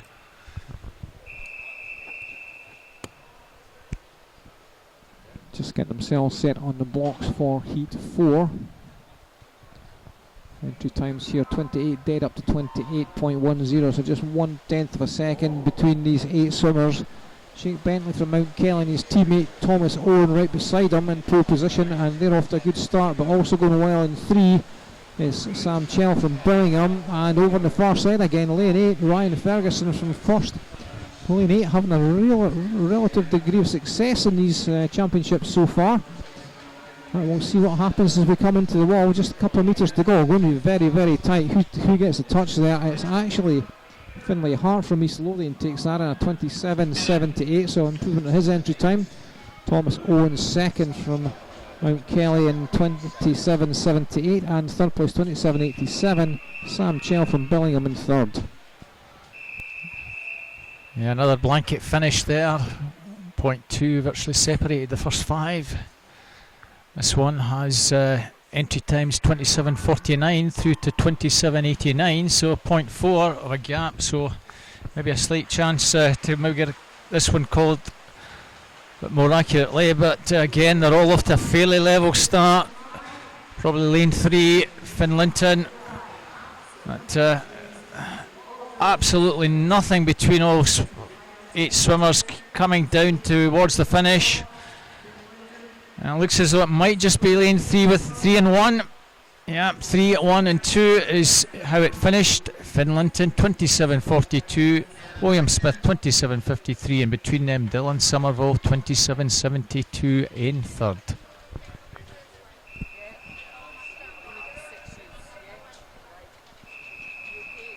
On to heat 6.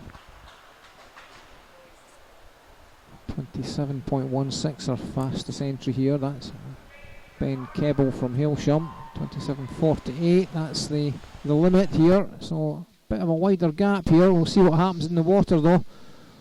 Good start in 4, I would have said, from Ben Kibble from Hailsham. He's off to a good start. Also going well beside him in 5 is Carol Barrett from Western Bartonshire. And it looks as if it's between those two. 7's going well as well. That's Angus Brawley from Mulgine Bearsden. Let's see if we can get a touch. And the touch actually goes to Carol Barrett. Western Barton swimmer taking that one in 27.04. Ben Kebble second from Hailsham in 27.11, 27.13, just 200s behind Angus Brawley.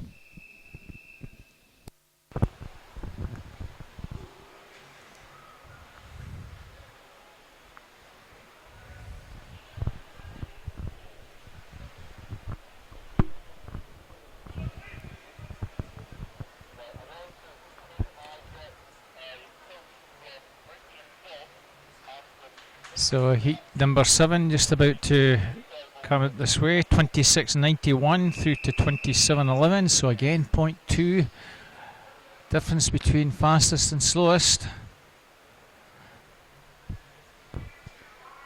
We have an empty lane in lane number 3, so just the 7 take part in this one.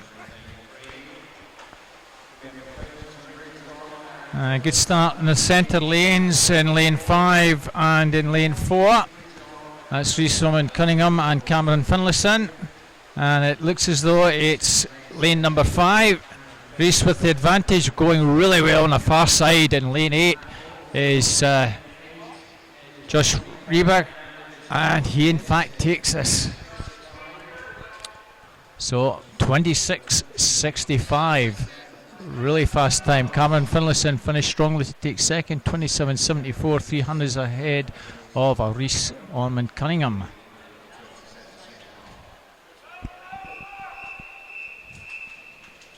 On to our penultimate heat in the 50 butterfly for men.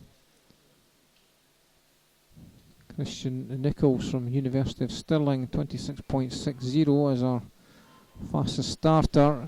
Gaten Lupner from Lancey right beside him in lane 5, but it is Nichols from University of Stirling off to a good start. He's just pushing himself into a slight lead as he goes through the 25 mark. He's surrounded by swimmers. Also going well in 8 is Jake Fabi from Ulverston over on the far side. They're beginning to swarm round the early leader. Lane 3 going well as well. William Murden from University of Stirling came through very strongly at the end there just to sneak that in the last 10 metres. 26.53 for him. Second place was Jake Fabi from Ulverston, 26.69, and Harry Lewis taking his third place. Lewis Mitchell in third place from Stockport Metro. A lot of impressive swims so far, David, but no one's managed to crack under the 26-minute mark, 26-second mark rather. That's the target for these lads in the last heat if they want to get into the A or B final. 26.42 through to 26.57. Again, the far side with the advantage. Robert Coley in 7 going really well. He's probably got about half a metre advantage either side of him. Mark Hill in 6 and Ian McCallum in 8. But over on the far side, it's lane 7 with the advantage. Let's see if he can get under that 26. He does indeed, 25.96. And that will just probably get him into a reserve spot for this evening's final.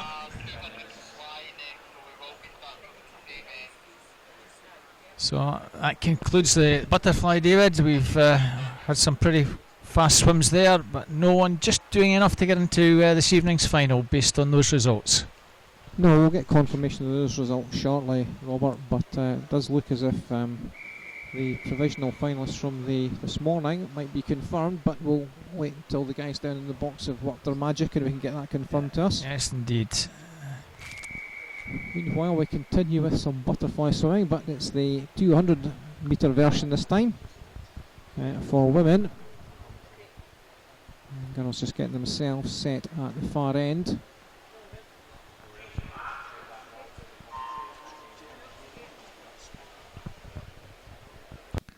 So off they go.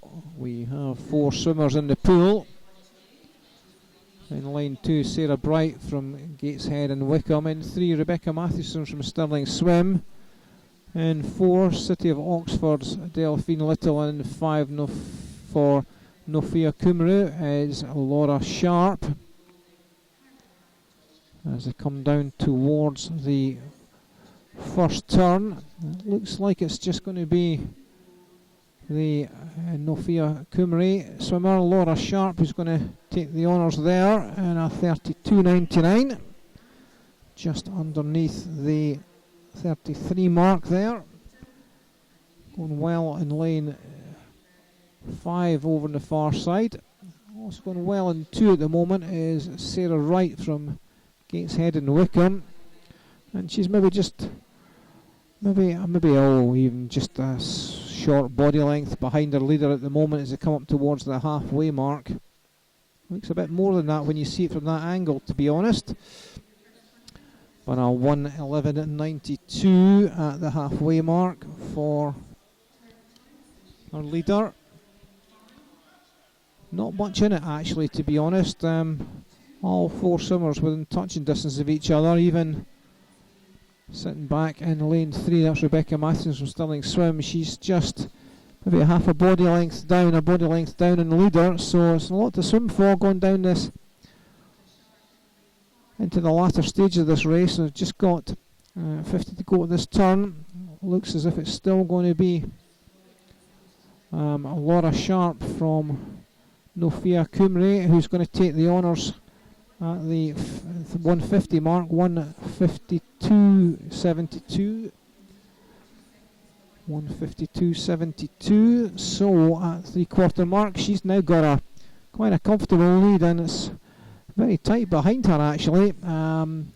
Just about holding on to second is Delphine Little from City of Oxford, but she's under a lot of pressure from Rebecca and Sarah.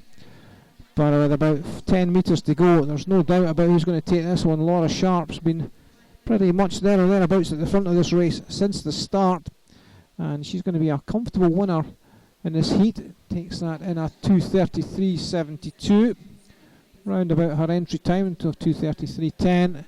Second place was Delphine Little of Oxford, and in third place Rebecca Mathewson in a 2:36.63 from Stirling Swim.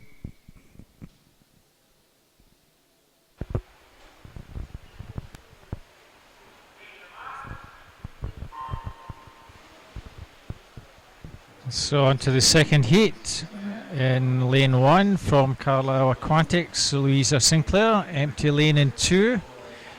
Charlotte Emery, Exeter City in 3. Rebecca de Torres, Nofia Kumru in lane 4. Rosie Holland from Ellesmere in 5. Faye Roberts, Borough Stockton in 6. Charlotte Hume, City Manchester in 7. And Alex Bonner from Cooksotters over in lane 8. 32.85, Charlotte Emery. Fairly tightly bunched most of the field. Barely a second cover the first 6. And other than lane 1, Lisa Sinclair, the Carlisle girl, the rest of the field fairly tightly bunched. Coming through in lane 6, Faye Rogers, our Stockton girl, and she certainly leads at the halfway mark. She's gone about a body length cleared. Let's see her split. 1:10.36, so second or so faster than the previous heat, and she now has an advantage of almost a second over Charlotte. So down this penultimate 50, this is where if you're going to put a challenge in, you've got to get going, and girls in the middle lanes just beginning to get themselves into the picture. Rebecca de Torres in 4, coming through. Still in lanes 3 and 6 to the head of affairs, Charlotte Emery still going well. She's just about on the shoulder again of Faye Rogers. In fact, she just takes it up by 1/4 of a second, 1:49.95. So we're still over a second faster than the previous heat. And it's still the two girls in 3 and 6. Rest of the field making no significant headway. It's lane 3. Charlotte Emery still with the advantage. The Exeter girl over in lane 6. Fair still about half a body length behind. And we're coming into the red zone. Charlotte's going to take this one. Let's see if she can get inside her entry time. Takes that in 2:29.73. Second is Faye Rogers, 2:31.68. And Alex Bonner from Cook's Otters over on the far side, 2:32.77, came through strongly to take third.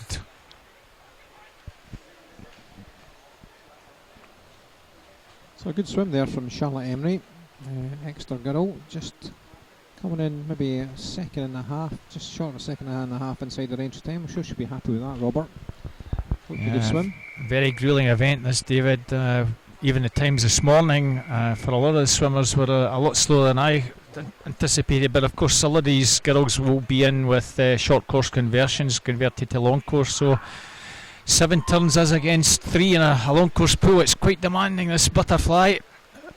Yeah, and fairly early on in the season for this sort of event as well, so it gives them a good idea where they are. And some of them will be pushing the times hopefully in the finals tonight. It'll be interesting to see how they do in the finals tonight. Anyway, on to heat 3 in lane 1 for Team TSC. It's Hannah Walsh. In 2 for Stockport is Rebecca Pearson. 3 for Team TSC is Robin Lynch. 4 for Nofia Cumre is Gabrielle Melbourne Smith. 5 for Doncaster Darts, Chantel Walk. 6 for Alford Otters is Orla Edwards. 7 for Borough of Kirklees is Alex Stringer, and in 8 for Ren 96 is Rachel Grant. So 31-38 at the 50 split. Fastest split so far by looks like just about a second, to be honest. Coming into the wall at the halfway mark, it's Gabrielle Melbourne Smith from Nofia Cumre, who is, as you can see on the screen, some way clear. That is a really impressive first 100, 107.89 from the Welsh girl, and she's got a lead of, oh crikey, must be 2 or 3 metres, maybe 4. Good line across the pool behind her, not much in it at all. Rebecca Pearson going well, and challenging for second, as is Chantel Walk, but they are maybe 4 or 5 metres behind the leader at the moment. She comes into the 150 turn, takes that in a 146.92. That's about 3 seconds faster than her previous heat, and she's really piling under pressure here. Race for seconds, absolutely fascinating. Over on the far side, Rachel Grant from Ren 96 going well, just beginning to push herself through. Also going well on the 5 is Chantel Walk, and down in 2, Rebecca Pearson from Stockport going well, but it's no doubt about who's going to take this one home. It's going to be Gabrielle Melbourne Smith, who's going to come in and take this in grand style, and she comes into the wall and takes that in a 2:25.01. So 3.5 seconds faster than her entry time. That's a great swim from Welsh girl. Second place, Rachel Grant from Ren 96 and 2:29.53. And third place, Chantel Waugh from Doncaster Darts coming through in 2:29.90 to get third. Moving on to heat 4. Good swims by both these girls, just 14-year-old this year, so lots of improvement I'm sure in them. So as we move on to heat number 4, Danielle Rayner from Stirling Swim in lane 1, Rihanna Bennett, City of Manchester in 2, Katie McKenzie, City of Glasgow's in 3, Tilly Annan, Doncaster in 4, Erin Donnelly, Borough Stockton in 5, Mia Leach from the East Region of England in 6, Emma Scully, City of Glasgow in 7, Anna Schlesser, Bridge of Dawn in lane 8. And lane 2, Rihanna Bennett, 31.82, just about half a second slower than the previous heat. The entry times here range from 2:26.89 through to 2:28.50. So a couple of seconds cover the field, and at the moment all fairly tightly bunched coming down after about 80 metres. Lane 5 coming through, Erin Donnelly from Stockton area, northeast of England. They always come up to Gommie Pool and support these events, so good to see them. A good contingent of Stockton swimmers. 108.76. Anna Bennett still in lane number 2, leading the field. She, along with Erin Donnelly, in lane 5. And it's Erin just beginning to get her head in front by probably about a metre here with 50 to go. Fairly similar time to the previous heat, just a little bit slower, 1:47.70, so about a second slower, so expect her to come in somewhere around about the 2:26, I suspect. She'll be very much around her entry time. 2:26.99 is Erin's entry time, but it's beginning to really tighten up, coming through strongly. Mia Leach from the East region of England, East Anglia, and she's really motoring down this final 25, and she's beginning just to prevail. She's got herself ahead, and she's timed this perfectly to take this heat. Let's see what time she gets. Very impressive, 2:26.53. So that's almost a second improvement. A good swim from Erin to take second, 2:26.92.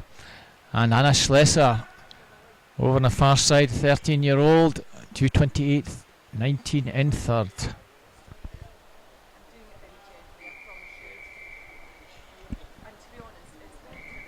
Quickly pushing on to the 5th heat. 5th of 7 in this women's 200 metres butterfly. Off they go. Looks like we have an empty lane here. One empty lane in lane 3. So just 7 swimmers in this heat, and lane 1 for City of Manchester is Rusha Mondal, 2 for Derwent side Daniel Gilbert, empty lane 3, and 4 for City of Manchester Aquatics Anna Livermore, 5 for Hovenstands is Signe Fish Hansen, 6 for Newcastle Madeleine Hardingham, and 7 for East Region is Olivia Norman, and an 8 for West Lothian is Nicola Lees. 32.32 is the split time. A bit slower than the previous heat, half a second slower in fact. It's pretty tight at the front. We've got 3 or 4 swimmers across the pool at the moment in contention here. Lane 4 Anna Livermore, City of Manchester, also going with her Madeleine Hardingham and Olivia Norman, and 6 and 7. And it's the halfway mark, 109.01. Still a bit slower than the previous heat. Madeleine Hardingham, lane 6, just getting the touch there from Newcastle. And it's beginning to tighten up a little bit more with the addition of Signe Fish Hansen from Hovenstands, who's pushing herself through strongly in the latter stages of this race. Also going well in 1 is Rusha Mondal from City of Manchester Aquatics. So this is going to turn into an interesting last 50 with the City of Manchester swimmer coming through strongly in the last couple of maybe 20 metres there. 1:47.95 at the 3/4 marks. So just a quarter of a second slower than the previous heat, but it's Rusha Mondal from City of Manchester in 1, challenging Signe Fish Hansen from Hovenstands in 5, and also going well in 7 Olivia Norman from East Region. It's going to be between those 3, still just with the City of Manchester. So in lane 1 Rusha Mondal looks like she's got this one in the bag as she comes into the red zone. It's going to be tight on the touch, but I think it's going to be City of Manchester take this one, and it is. 2:10.96. Oh, scoreboard goes blank. You can't see that on the screen, but That usually spells some bad news for somebody. Get confirmation of that in a second. We're just waiting for the referees and the judges to sort out the finish order. That looked a comfortable win there. Rusha Mondal it was, so we do have a couple of disqualifications, in fact. Disqualification for technical infringement in lane 8 and in lane 6. So finish order is first Rusha Mondal, second Signe Fish Hansen, and third Olivia Norman. 2:26.84 was the winning time for Rusha Mondal. A good swim from her. Yeah, she had a very tidy swim there, David. Came through to take it up in the latter stages. Also a good swim from Signe Fish Hansen, who was sitting well back in fourth at the halfway mark and came through to comfortable second at the end of the day. So good swim from her as well.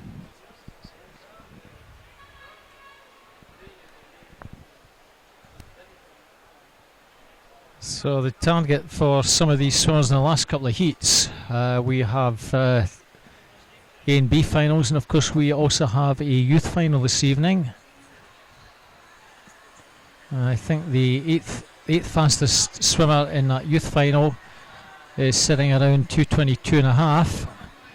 So the girls in this heat are entered times 2:22.52 through to 2:25, and the last one you'll be calling, David, they're in 2:21.80 through to 2:22.5. So we might have some fireworks in the last couple of heats.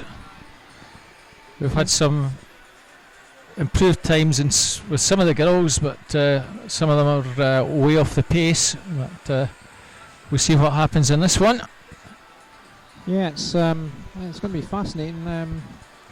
B final time just now would be a 2:21 dead. That would get you into the B final. And next, maybe not this heat, but next heat, there's a couple of girls who are not far short of that, so we'll keep an eye on that. But it's been some good improvements through these butterfly times, and some pretty tight finishes that have come into the wall. It's all been about technique as they've hit the last 5 metres, and some good finishes. Let's see what these last two heats can serve up for us. We've just got a slight delay here at the moment. Yeah, out of the 16 swimmers, David, 13 of those swimmers are all in the youth category. We have in lane 1 and 7 in this heat, 2 swimmers who really have got to swim, as you say, sub 2:21 to get into the B final. So they've got to improve their times by just over 3 seconds to give them a chance. Tall order, but not impossible.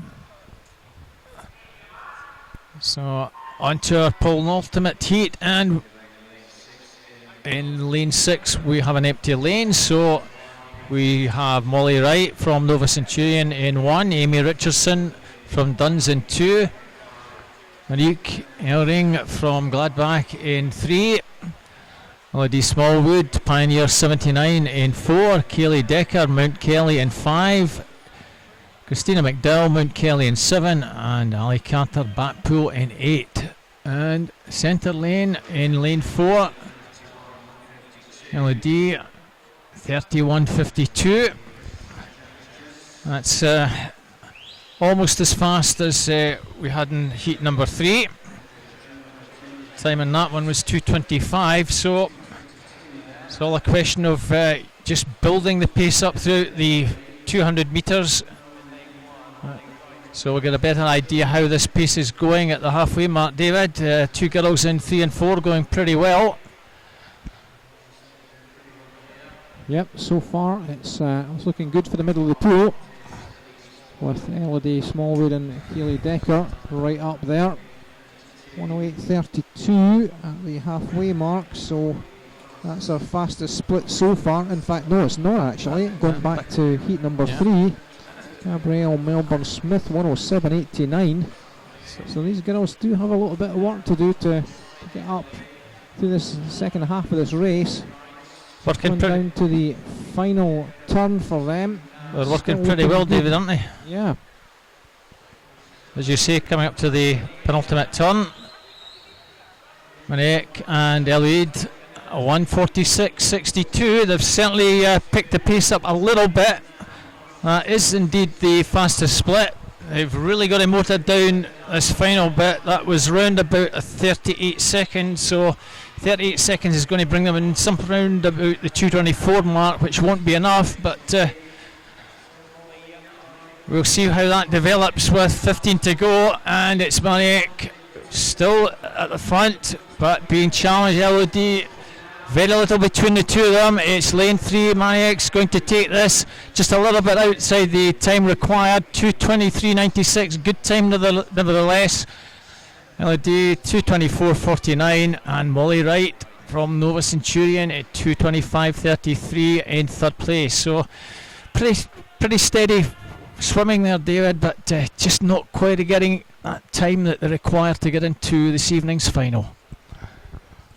No, not quite, but a good, certainly a good second half of that race for the leaders there. Came back very strongly in that last 100, just getting themselves set for the final event in the 200 metres butterfly, and that's them off as you can see. And that's lane 1 for Warner Baths is Jessica Damon. In 2 for Stockport is Caitlin Bergen. 3 for Warner Baths, Taylor Finlayson. 4 for City of Oxford, Kate Mills. 5 for Doncaster Darts, Laura Brooks. 6 for Newcastle, Krista Wilson. 7 for Nova Centurion, Katie Henderson. And in 8 for Hovenstands is Luna Dond Fjellberg. Coming down to the wall, looks as if at this point in time it's going to be 2 and 3, I think, and it is Taylor Finlayson from Warrender. Touches second. Caitlin Bergen is first with a 31.49. That's about just 3/10 faster than her previous heat. She's got a half a chance, David. She's gone clear of the rest of the field. At the moment you can't see many of the others getting into the picture, but certainly Caitlin going really well. Taylor Finlayson going clear in second. So at the moment probably these two are the only ones that have got half a chance. 1:06.47, that's pretty fast. Taylor Finlayson 1:07.80. The rest almost around the 1:10 mark. So can these two girls do something, David? Let's see if you can bring them home. Well, let's see what happens. We've got coming up to the last turn shortly. It's a comfortable lead in 2 for Caitlin Bergen from Stockport. She is maybe about a couple of metres clear at the moment of Taylor Finlayson from Warrender. Comes into the wall. Let's see what sort of time she posts here. That's a 1:42.53, so that's a couple of seconds. In fact, that's quite a lot faster. That's about 4 seconds faster than the previous heat. So this is really looking good for Caitlin Bergen from Stockport here. Taylor Finlayson about maybe 2 or 3 metres back, and a fantastic swim in the far side in lane 8 for Luna Donda Fjellberg from Hovenstands in third at the moment. Well, we'll keep an eye on Caitlin Bergen's time from Stockport. She's looking for a time of 2:21.01. That would get her into the B final. Let's see what sort of time she posts. A 2:19.66. So that's pretty useful, and I'm pretty sure she'll be getting ourselves a second swim this evening out of that. A good swim from Stockport Metro swimmer Caitlin Bergen. Second place was Taylor Finlayson from Warrender in a 2:22.11. So that's an improvement in her entry time by about 9/100ths. So well done to Taylor. And Luna Donde Fjellberg from Hovenstands came third, 2:24.41. A really good swim at the front of that field there, Robert. It was indeed. I think we'll confirm that later on, but I'm pretty sure Taylor Finlayson 2:22.11, and the winning time there is 2:19. That will see them into the youth final this evening, but we'll have to wait for confirmation on that one. But very good swims in that final heat, David. As we move on to the men's 200 freestyle, we have 8 heats coming up.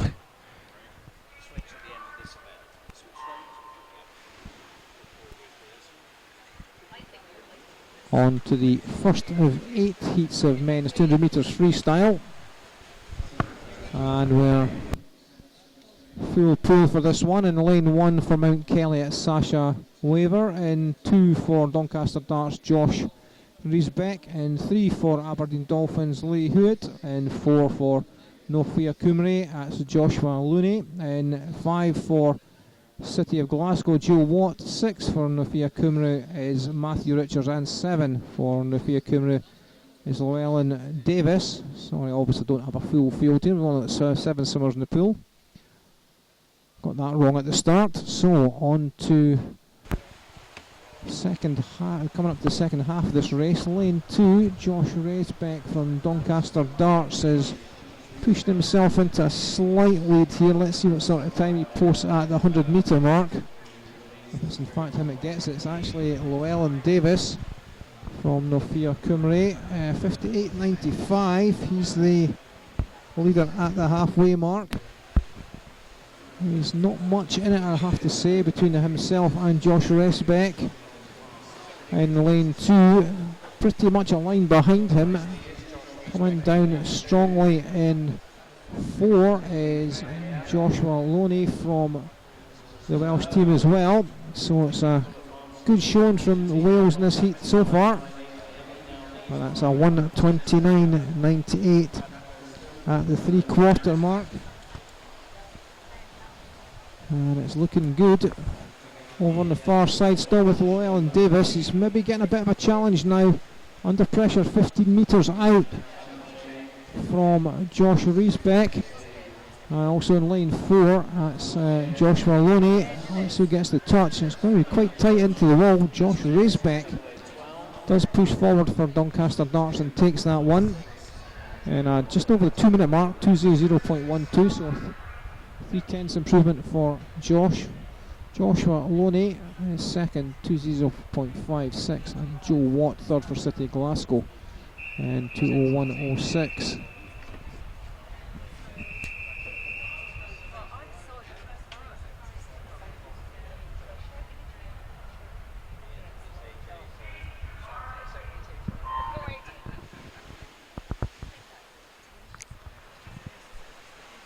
On to the second heat.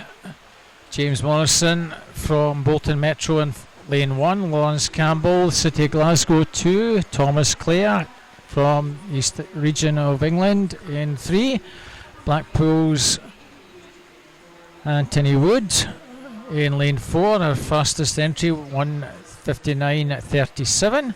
Mount Kelly's Alex Seymour in lane 5, his teammate Edward Maddox in 6, Josh Harris, Nova Centuri in 7, and Luke Sturgeon from Hatfield over in lane 8. So off to a cracking start in lane 1, James Morrison from Bolton Metro. All these lads in the 1:59 range, so you would expect a fairly tight finish order, but at the moment it's the Bolton man well clear at the halfway mark. 57.39, that's a good second and a half faster than the previous heat, so if it keeps this going, it'll be well under the 2 minute mark. 2 or 3 swimmers in the middle lanes just beginning to get themselves into the picture as well. Lane 4, Anthony Wood, Alex Seymour and Thomas Clare. In 4, 5 and 3 almost in a line. Also over on the far side, Surgeon from Hatfield. And it's still James Morrison, 1:28.75. Advantage still around second and a half. And now coming through in lane 3 to put in a challenge, Thomas Clare. Over on the far side, going really well is Luke Surgeon. And it looks as though it's the lane 3 and 8 to the 4 now. It is Thomas Clare that takes that at 1:29.35. Luke Surgeon 2:00.26 takes second, and James Morrison, our early leader, takes third in 2:00.34.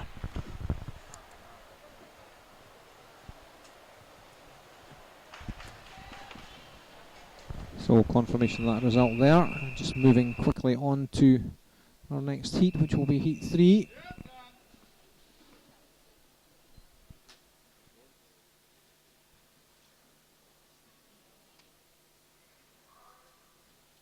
Just getting themselves set on the blocks and they're off. Oh, empty lane in 1. So Duncan McKinney in 2 for City Glasgow. In 3 for East Kilbride is Mark Hill. 4 for Warner Bath's Fraser Allison. 5 for West Lothian's Daniel Ferguson. 6 for Newcastle is Adam Wilson. 7 for Lonsey is Christopher Vittorino. And in 8 for Edinburgh University is Fraser Meadows. It's the Lonsey man over in lane 7 who's first to show, 27.06 at the 50 metre mark, and he's got a lead of about a body length just ahead of Fraser Meadows from Edinburgh University over in lane 8. Also going well in 5 through the early stages, Daniel Ferguson from West Lothian, pushing himself into 3rd place just now, just ahead of Adam Wilson from Newcastle. 56.7. That's maybe just a half a second faster than the previous heat, slightly more than that in fact. But it's a cracking swim over on the far side in lane 7. Christopher Vittorino from Lonsey going along really nicely. Very tight behind him, absolutely nothing in it across the pool for second. But I can't see anybody managing to catch Christopher as he come down to this last turn. Let's see what sort of time he posts. 1:27.47. So that is maybe a second, 1.3 seconds faster than the previous heat. And it's a tight race for second, still going well in 4. It's Fraser Allison for Warner Baths. Right beside him in 5 is Daniel Ferguson. Over on the far side, Fraser Meadows. They're beginning to pull it back a little bit on the Lancey man, but I can't see them having enough pull to catch him entirely. It's going to be tight as they come into the wall, but it's a good win for Christopher Vittorino. A 1:59.58. So our first time under, it's not our first time under the minute mark. That was of course Thomas Clare from the previous heat. Fraser Allenson second for Warner, just over the 2 minute mark. And only 8/100 behind him, Duncan McKinney in 3rd. That was almost catch me if you can there, David. He went out very strongly in the first 100 and just managed to keep it going. As you say, if there'd been another 20 metres or more, I think they might have just got him. A good swim nevertheless from the Lancey man, almost on his entry time. Next heat, 1:57.90 through to 1:58.51, so less than a second again, cover the whole field.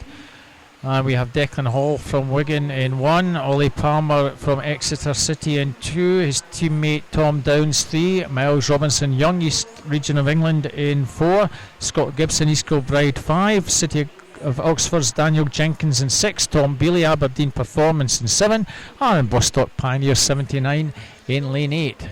Declan Hall on the near side, 26.32, just shades it. And he's about a body length ahead.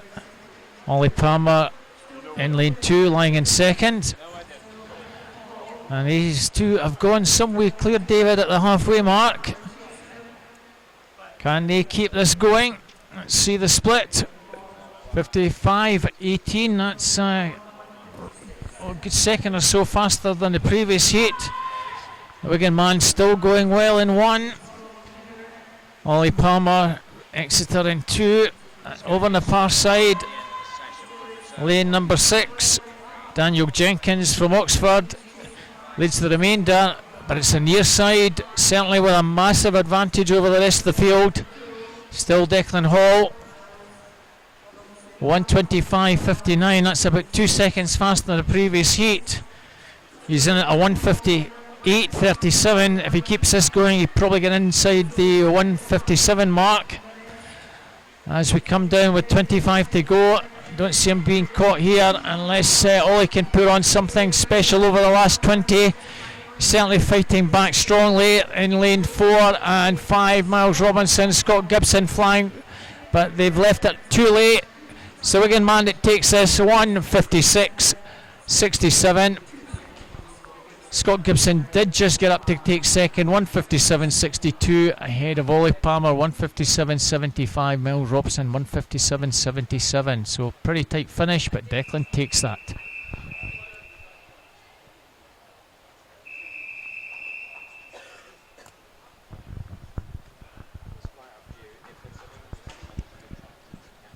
So just moving on to our next heat. This is heat number 5. Full pool. So in lane 1 for Loughborough University, Samuel Irvin, and 2 for East Region is Rhys Housden, and 3 for Derwentside, Daniel Morley, 4 for Pioneer 79, Benjamin Martin, 5 for Stockport is Harry Lewis Mitchell, 6 for Mount Kelly is Henry Nixon, 7 for Newcastle William Smith, and an 8 for Denmark is Matthias Reisgaard. 25-27. Must be something about lane 1, David. They're going pretty well this last event. Maybe need to get it measured just to make sure it is actually 50 metres. Yeah, absolutely. Also going well over an 8 as well is Matthias Reisgaard from Denmark. He's right up there with our leader Samuel Irvin from Loughborough University, as Robert says, in lane 1. He's going to take the turn at the 100 mark, 54.68. That's half a second faster than our previous heat, and going along nicely. Still going along nicely as well. On the far side is Matthias Reisgaard, as you can see from the screen there. Those two some way clear, and in third place at the moment, Daniel Morley from Derwentside, but he's got the entire pool chasing him down there just now. Let's see who gets the touch at the 3/4 mark. 3/4 mark is Matthias Reisgaard from Denmark in a 1:24.85. So it's a 2-horse race at the moment. And the Danish man on the far side going along very nicely. He's really streaking away now. He's about 15 metres to go. He's got a lead of about maybe 2 or 3 body lengths. Entry time of a 1:57.74. He's going to be there or thereabouts. Might just be inside that. Actually, some way inside that. 1:54.63, which is a great swim from Matthias Reisgaard. Thumbs up from the finish judge there. Gives us the all clear. Samuel Irvin second, and Rhys Housden came through to take third in 1:58.31. But Matthias Reisgaard winning that comfortably. Yeah, good 3-second improvement in his entry time. 1:57.74 was his time he was entered in here. Over 3 seconds off that. See how these lads do. 1:56.33 through to 1:57.13. All 8 take part in this one again. Lane 1 off to a flyer. That's Philip Grieve from Fareham. Richard Laird, East Kilbride in 2. Edinburgh University's Ross Gale in 3. Tony Joe Trent Oliver, Mount Kelly in 4. Chris Lowther, City of Glasgow in 5. Murray Quillen, Aberdeen Performance in 6. James Black, West Lothian in lane 7. And Will Riley from Bath University in lane 8. A little bit slower than the previous heats, David, but still lane 1 seems to be going pretty well. Lane 3 and 4 now getting into the picture, and certainly over on the far side, Will Riley or Scale in 3 coming through to challenge for that lead.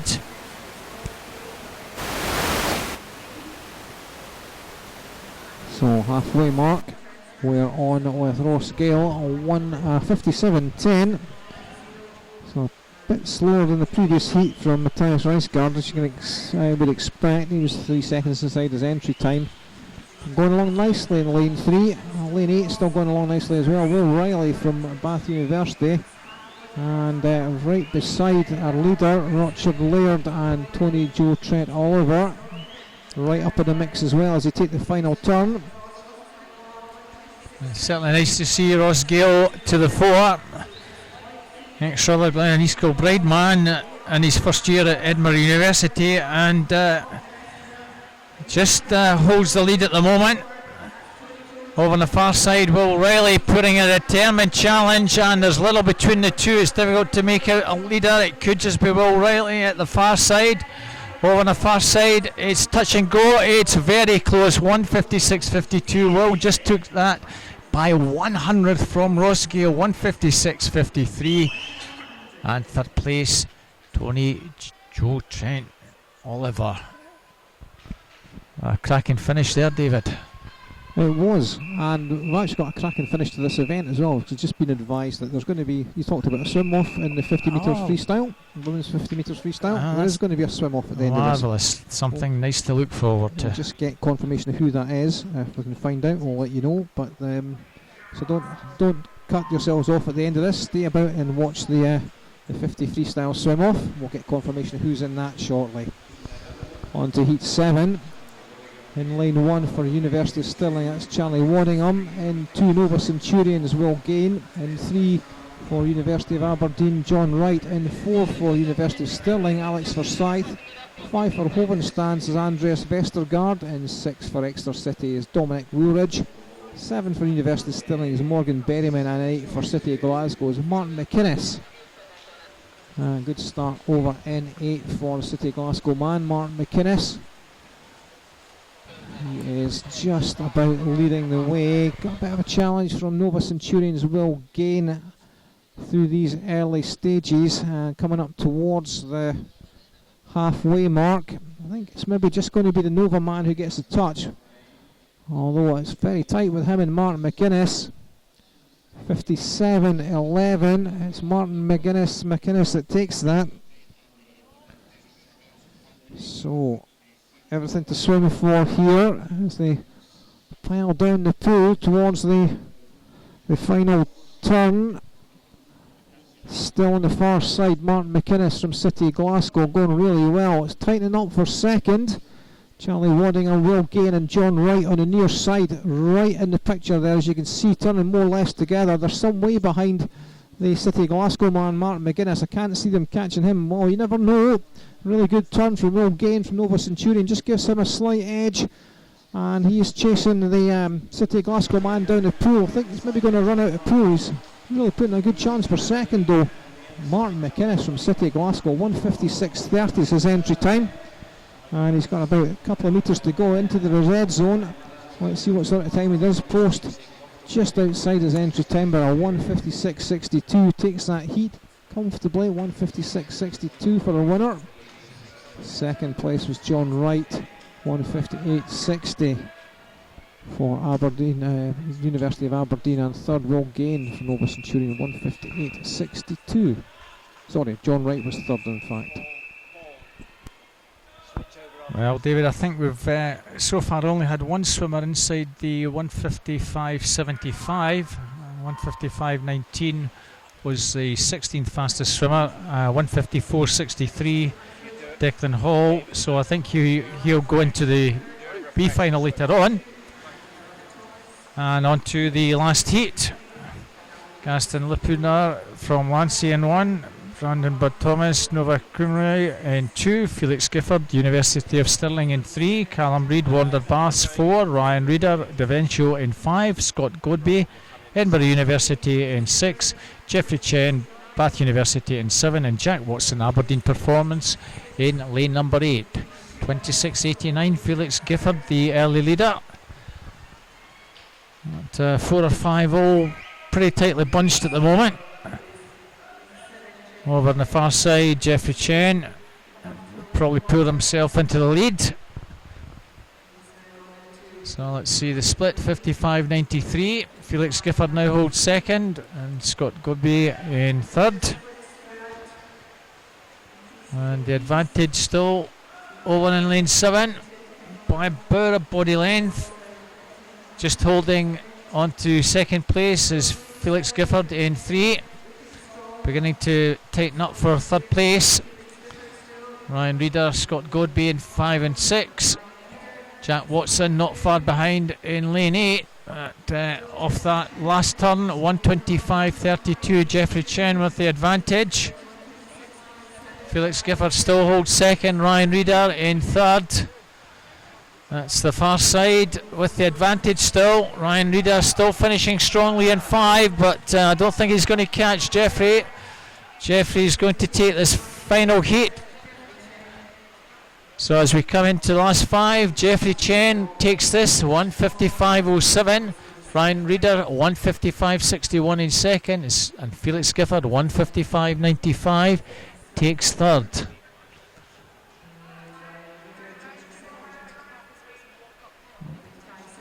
Time for Jeffrey might just get him a reserve spot for this evening's B final, but I think the rest of the field will be in the mix there. As we move on to the 400 free for girls, we have 5 heats coming up. And back in the hot seat, nice to see Mr. Noble. Welcome back, Paul. Hello, Robert. Back for the final little stint. It looks that way, yeah. More or less for this afternoon. We've got the 400 freestyles for women coming up right now. Finish off with the men's 200 metres individual medley. This marathon session for us just about coming to an end, but still, of course, some quality swimming to come. And there is the first heat underway of this women's 400 freestyle. Katie Shanahan goes for City of Glasgow in lane number 1. Vera Stern Hansen from Hovenstatens goes in lane number 2. Morgana Moretti from Cymru goes in lane 3. Maya Leach from the East Region goes in lane 4. Emma Ostenstadt from Carmoy goes in 5. Elena Morgan from Cymru goes in 6. Erin Donnelly from Borough of Stockton goes in 7. And Laura Sharp, the third Welsh swimmer in this one, she goes in the outside lane in lane number 8. And it's her Welsh teammate Morgana Moretti who is leading them down to this first 100. A nice positive start there from the Welsh swimmer, 103.53, and she has quite a substantial lead over Elena Morgan. Another one of the Welsh swimmers, 105.37 at that first 100 mark. So good start from the Welsh. Yes, good start. 103 as you say, Paul. Let's see what she'll be at the halfway mark. Her entry time 4:36.50. Most of these girls in the sort of mid 4:30s range, 4:36.20 through to 4:37.98. So a couple of seconds, but already beginning to get a little bit spread out. Good turn there from Morga, 1:37.64. So advantage almost 3 seconds over Emma Ostenstadt, and she's gone pretty well clear already. Good 5 or 6 metres clear, and an impressive start to the 400 free for this afternoon. As we get towards the halfway mark, we'll get an idea of the pace for that last 100. 2:11.98, so that's around about 68 and a half seconds. So if she can just keep this going, she'll come in somewhere around the 4:30 mark, and that'll be a pretty impressive swim. 14-year-old, so entry time 4:36 and a half. So at the moment she's certainly looks as though she'll take good 5-6 seconds off that, but early doors still. The rest of the field not that far behind. They're perhaps closing just slightly. Lane 5, Emma Ostenstadt, Mia Leach in 4, and also in 6, Elena Morgan. They're not all that far behind, still 2:47.03, 2:51, so the advantage still a good 3 or 4 seconds. And the Welsh girls still going pretty well, Paul, down this penultimate 100.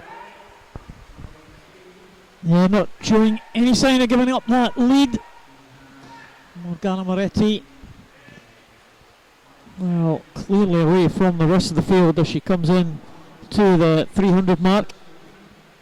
Going over in 3:22.28, around about a 1:10 for that third 100. She's got one more to go.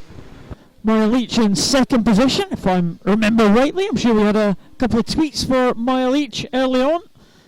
I hope her dad, I think it was able to stay and watch this swim, because his daughter's doing pretty well at the moment, Maya Leach. But it is Moretti who's going to go over in this final turn with a clear lead over Leach. The margin at that final turn is around about 3.5 seconds. Third place is Elena Morgan, and fourth place Emma Ostenstadt. Very close for third, fourth and fifth.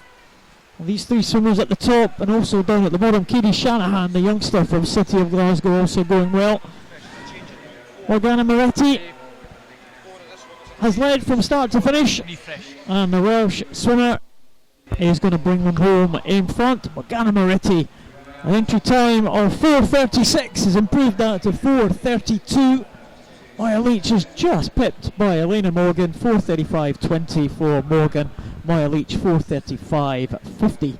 That will be your top three. Impressive swim though, Moretti. Never looked in trouble. Certainly was, Paul. She died a little bit in the second half, but you know, for some of these youngsters, it's all about getting the pace and just learning how to swim a 400. Very difficult event. You know, you could be very good at 200, and it's just making sure that you build it up through that third and fourth 100, not die. And she certainly kept it going pretty well throughout that race.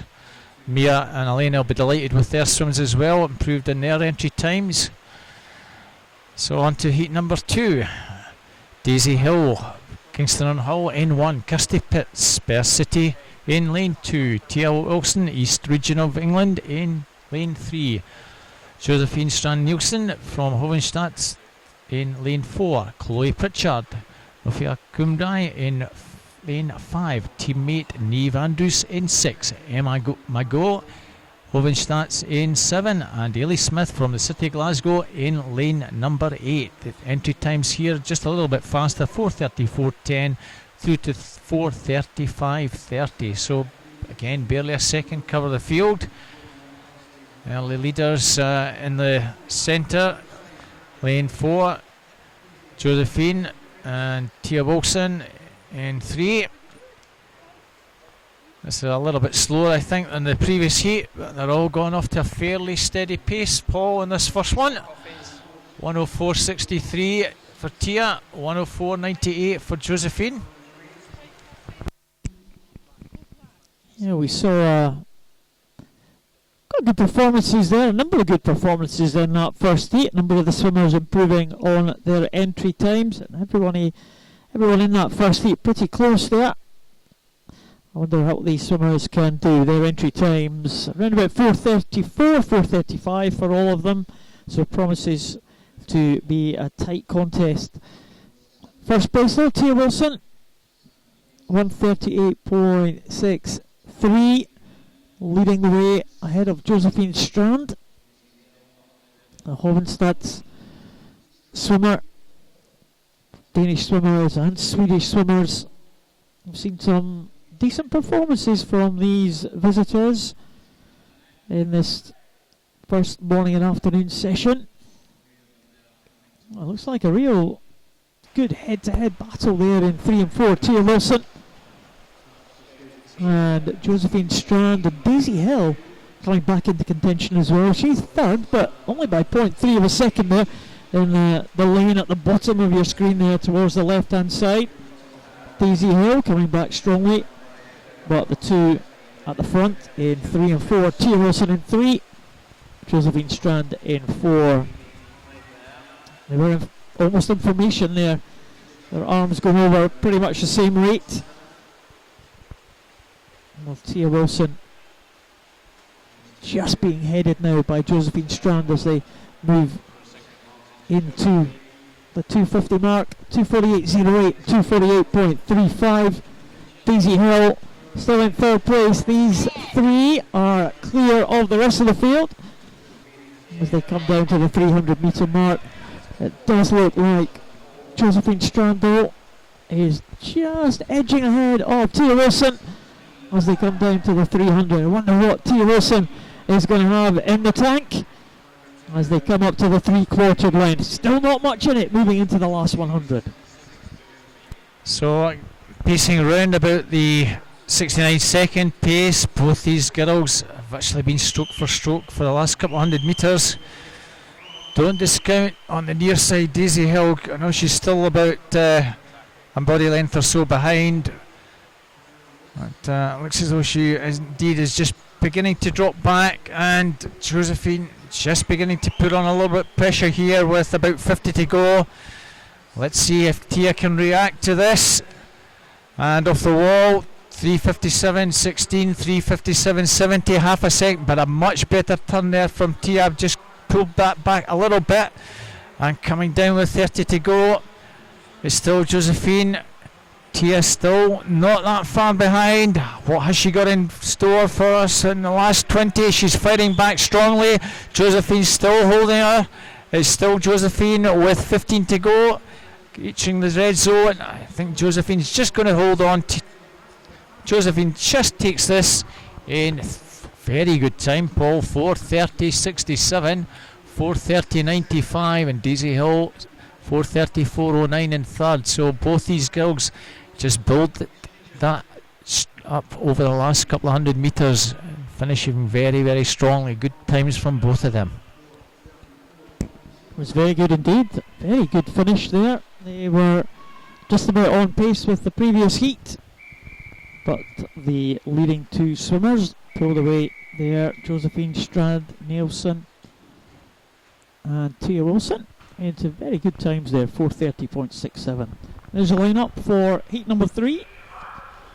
Chantal Smith from East Region of England, Claudia Murray, one of the Welsh swimmers representing Cymru, Sarah Sylvest from Castrop goes in lane 3. Amy Mead from Nova Centurion with that green cap there, she goes in lane number 4. It's Cara Osling from Team Temple Logue in lane number 5. Annie Pearson from Nova Centurion, she goes in lane number 6. Sid Bairstow from Blackpool in 7, and Robin Edwards from Taunton Dean in the outside lane in lane number 8. Chantal Smith off to a good start there in the lane nearest to us, but there's absolutely nothing to choose between 7 swimmers all in a row here in this 400. We've seen some good contests so far. Let's hope we're in for another good battle here in this third heat. Chantal Smith from the East Region, 4:33 was her entry time. Amy Mead was the fastest entry time, 4:32.70. Cara Osling only 1/100th behind. They're the swimmers in lane 4 and 5, but at the moment Chantal Smith clear leader in the early stages. So as you say, Paul, 3 or 4 metre advantage at the moment. That can all change as we reach the middle stage of this race, but he's still going well in lane 1. 1:37.97, advantage just under a couple of seconds. Danger might be coming now from lane 3. That's Sarah Sylvest from Castro.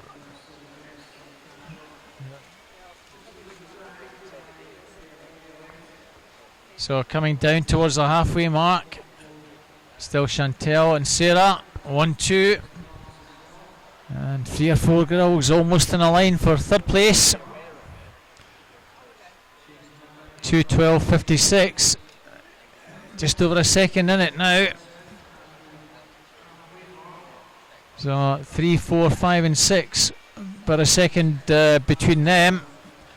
Let's see how the race develops in the second half. Can the rest of the field start clawing back the advantage the front two have already built up? At the moment Sarah's just beginning to cut that lead. Chantal still maintains but a body length advantage, so with 150 to go, 2:47.16, 2:48.18, it's just around a second. Girls behind are a good couple of seconds behind in third place, so at the moment looks like the first two have gone quite a way clear, and that's probably going to be where the winning is going to come from. Although in lane number 4, Amy Mead might just be making a move, as is Annie Pearson in 6. So with 100 to go, Chantal with the advantage from Sarah by just about 3/4 of a second. Chantal has led from the start. Is she going to be able to hang on until the finish?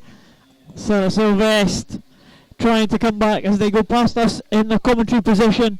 Let's see, there's less than a body length advantage now.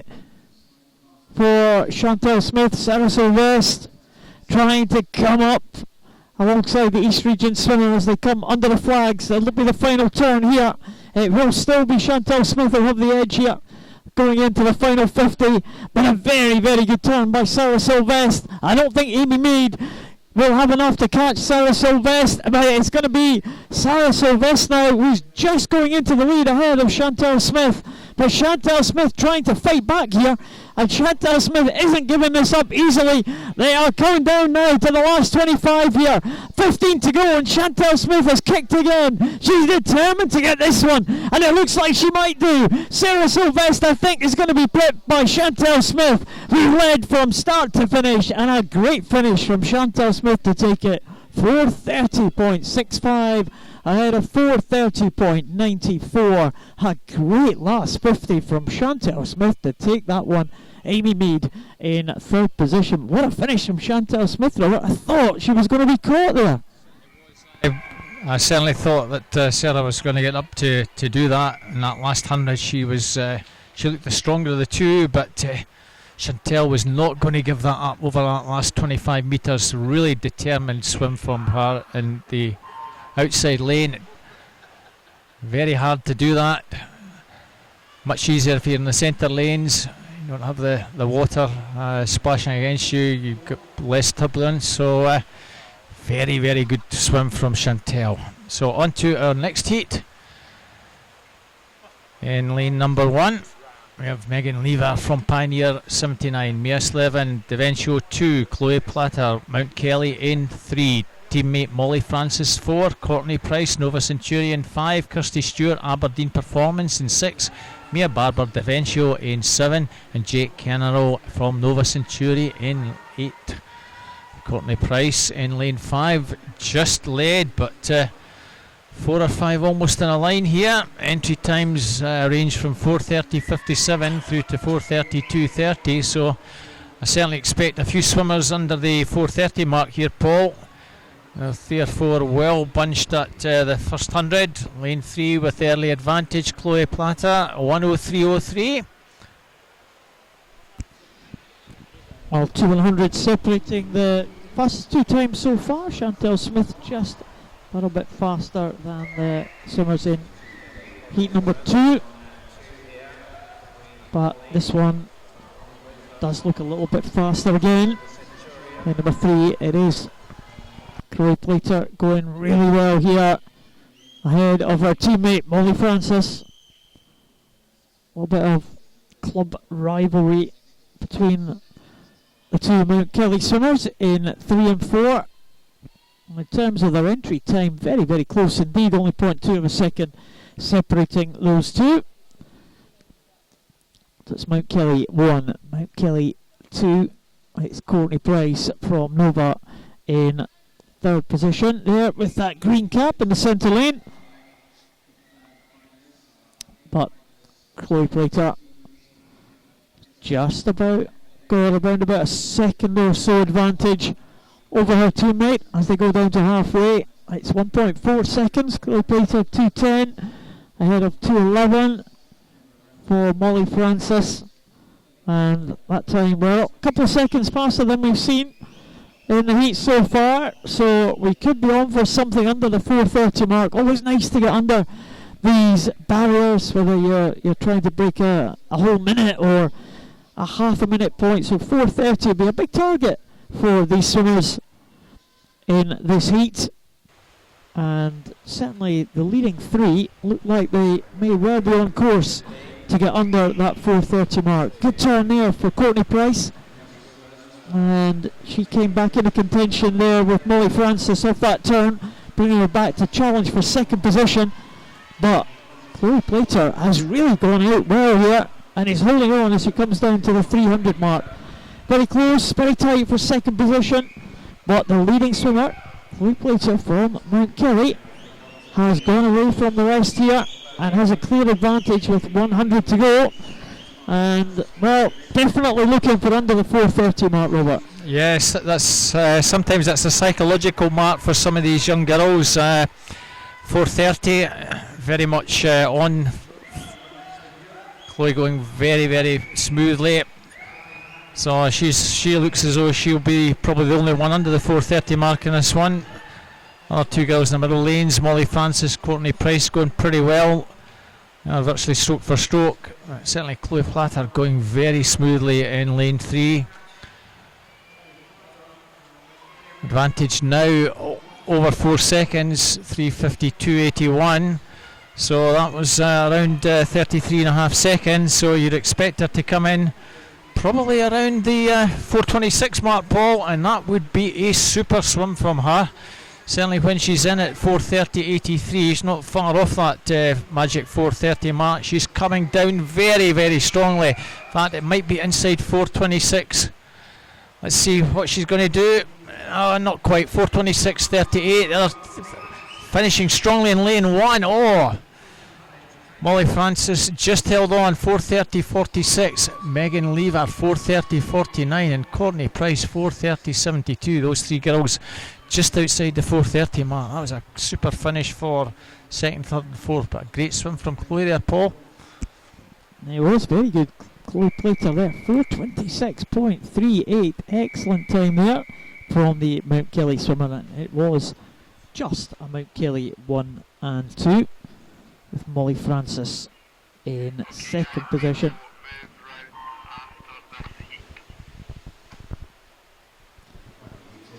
So on the way for heat number 5, Lauren Pilloway from first, going in at lane number 1. Good start from Lauren. Megan Sherwood from Stockport Metro next to her teammate Ciara Henley. Two Stockport Metro swimmers in 2 and 3. Esther Halford from Derventio, looks like she might have an early lead here in lane 4. Chloe Lenz from East Region in 5. Rebecca Thornton, Borough of Kirklees in 6. And the two Newcastle swimmers, Lola Davidson and Laura Cook, in the outside lanes. And good start though in lane number 4. Esther Halford. Derventio is the leader. Lauren Perrier continuing that good start. She seemed to get off the blocks pretty well, Lauren Perrier, and she's certainly holding that in this first 100. She's going to be challenging for second position. Halford goes over in first. Perrier in a good second place. So that was just a fraction slower than the previous heat there, Paul. So at the moment, first couple of swimmers probably on certainly under the 4:30 pace, going very well over in lane 7, Lola Davidson. She and Lauren Perrier, literally second place between them.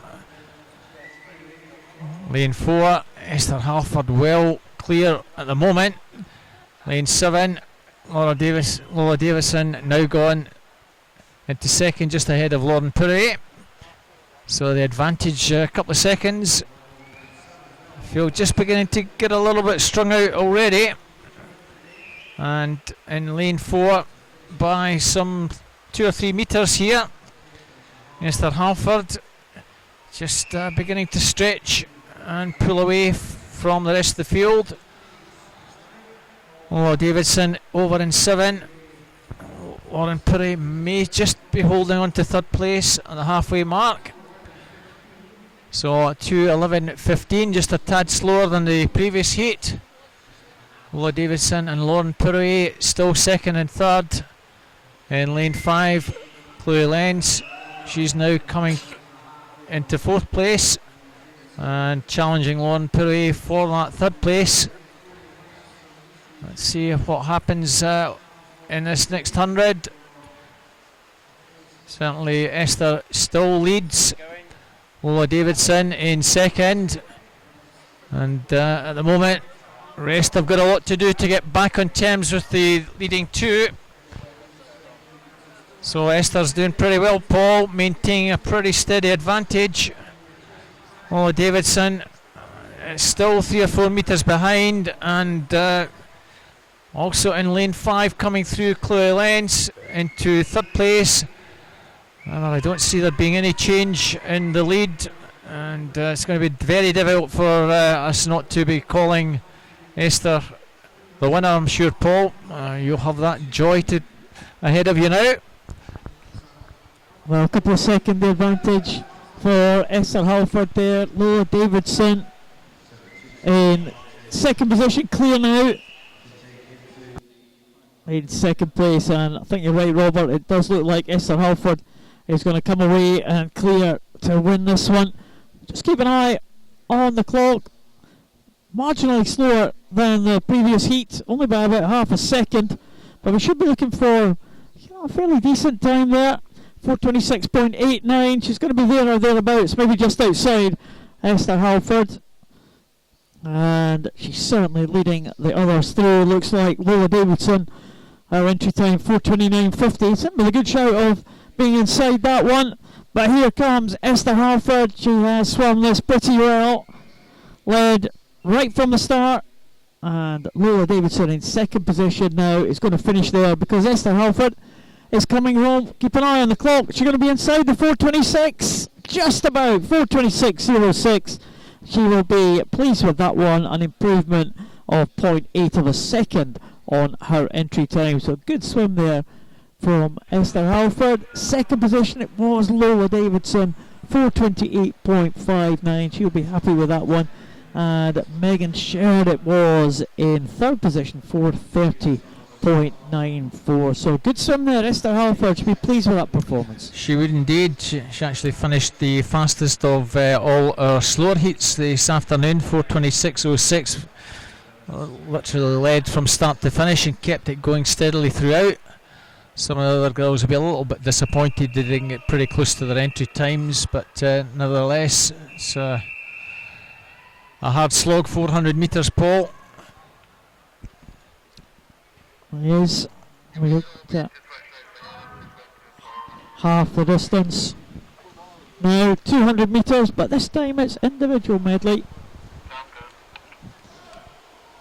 And we have, how many swimmers? 6 swimmers in this first heat. Thomas Brew from Mount Kelly in lane number 2. Owen Richards from Nuffield Cymru in lane 3. Kahuru Harazawa from Loughborough in lane number 4. Scott Deans from City of Glasgow in lane number 5. And City of Glasgow's Gregor Swinney in 6. And Joseph Russell in lane number 7. Oh, we'll see who's leading in these early stages. Yeah, looks maybe like Gregor Swinney is leading Thomas Brew. Well, the name of Brew, very famous name in the world of 200 metres individual medley swimming. Must be related to Roland Brew, former team captain of the GB team. Watch out for Kahuru Harazawa as well, as para swimmer. Swims in the SM10 class, so keep an eye on his time as they go into the second half of this race. Okay, and on to breaststroke. So, as you say, Thomas Brew from Mount Kelly certainly making his mark in this now, beginning just to pull away slightly from the remainders. Over in lane number 6, Gregor Swinney from City of Glasgow. He's just in second place, but Skura Zara in lane 4 now coming through strongly into second place, still with Thomas Brew. Joseph Russell from Mount Kelly, his teammate over on the far side, just turned in second place, and coming down with just over 25 to go. Mount Kelly going to take this one with Thomas Brew. Hazara certainly going to take second, Paul. So let's just see what this final time is going to be. He wasn't at 2:16.58, 2:15.45. You'll be pleased with that. We're at 2:16.59 in second, and Joseph Russell, another Mount Kelly swimmer, 2:18.11 in third. Yeah, again the name of Brew at the top of 200 metres. Individual medley result. Harazawa, good time for him, 2:16.59 I think that was his British record for his para class, the SM10, his 2:16.22, so good swim there from Kahuru Harazawa. He's in good form. He'll be hoping to represent GB this year in the para internationals forthcoming. The next heat number 2, Adam Airley from Bells Hill goes in lane number 1. Oliver Taverner from Mount Kelly in 2, Tom Robinson, Ulverston in 3, Callum Chittleborough from Warrender in 4, Jay Manners, City of Sunderland in 5, Matthias Vestergaard from Hovenstatens in lane 6, Jake Bentley from Mount Kelly in 7, and Oscar Heald from Edinburgh University in lane number 8. So another 2 Mount Kelly swimmers here going in this heat. Can they follow the example of Brew in heat number 1? And certainly Jake Bentley has gone out very fast at the top there. So Mount Kelly leading the way as they come down to the halfway point. Tom Robinson from Ulverston just edging Callum Chittleborough in 3 and 4 there. But up there in lane number 7, Jake Bentley has a lead in 103.97. So advantage with Ulverston man in lane number 3. A very nice turn from Callum Chittleborough in 4. He's come through very strongly to challenge Jake Bentley over in lane 7. It's probably Bentley and Chittleborough are 1-2. They just begin to pull clear of the remainder. Over on the far side, it's still the Mount Kelly man, Jake Bentley with the advantage, probably by about a metre. Callum Chittleborough still going well in lane 4. Oliver Taverner in 2. Coming through into 3rd place, very little between them. Callum Chittleborough 144.80, just with their advantage off that wall. And down the final stretch, 3 swimmers almost in a line. It's Chittleborough in the middle, lane 2 Oliver Taverner, and over in lane 7 Jake Bentley. And coming into the final 20 metres, it's going to be the Edinburgh Wanderers swimmer Callum Chittleborough that's going to take this one. Close for second. Chittleborough takes this 2:16.33. Oliver Taverner 2:18.48 in second, and Jake Bentley 2:19.08 in third. Yeah, Chittleborough using his strength there in the second half of that race. 2:16.33, wins it by a couple of seconds at the end, Oliver Taverner. And 3rd place in the end for Bentley. There's the lineup for heat number 3. Connor King down inside in 1. Daniel Ferguson from West Lothian in 2. Kyle Pate from Finns in 3. Alfie Collins from Hillingdon in 4. Charles Rayner from East Region in lane 5. Connor Joyce from Cockermouth in lane 6. Samuel Peck from Mount Kelly in 7. And Jake Fabi from Ulverston in lane number 8. And the Ulverston man, I think, just about has the lead there. Jake Fabi just edging Daniel Ferguson by 0.1 of a second on that 50 metres butterfly. Daniel Ferguson down in lane number 2, just leading a procession of backstrokers there, all in a row in lanes 3, 4, 5, 6 and 7. It does look like Ferguson is going to have the edge here as they come up to the halfway point, but they're all coming back very strongly. In fact, Jake Fabi may well still retain that lead. No, it is Ferguson, 103.85. Jake Fabi, 103.88 at the halfway point. And only 300s in that, Paul. As you can see from the screen, actually 6 or 7 swimmers still well there in the mix. Over on the far side, Jake Fabi probably just shades it now. And still the far side, Fabi. And coming through strongly in lane 4, Alfie Collins. And it's Collins, the Hillington swimmer, who looks as though he's just beginning to get himself into the mix. Also Samuel Peck well there. And it's Peck in lane 7, 143.57. Alfie Collins, 143.63. So down the final stretch. And in lane 6, Connor Joyce. He's now taking it up. It's Connor Joyce in lane number 6 from Cockermouth. Lane 7, Samuel Peck also still there. But it's a Cockermouth man who's going to take this. He's timed this perfectly to come through and take that. Very close for second. Lane 2 perhaps. Daniel Ferguson got back up. So Joyce takes that 2:14.48. Daniel Ferguson 2:14.97, and Jake Fabi 2:15.31. Well, it was all changed there, Paul. It was the two guys leading for most of the way. We're just caught in that the final stage of that one, and we move on to the next heat, which is heat number 4 of the 7 heats. We have Duncan McKinney in lane number 1, Fraser Allison from Warrender in lane number 2, Keir Edgar from the Falkirk Integrated Regional Swim Team in 3, Gianno Napolitano from Bellshill in 4, Andrew Page from Mount Kelly in 5, Cameron Finlayson from Edinburgh University in 6, Lewis MacLeod from Dumfries in 7, and Lewis Waters from Nuffield Cymru in lane number 8. No surprise there to see Cameron Finlayson to the fore. Certainly Cameron strongest on his butterfly. Ex-Hearts man now at Edinburgh University, and going pretty well in lane 6 on backstroke. Gianni Napolitano in lane 4.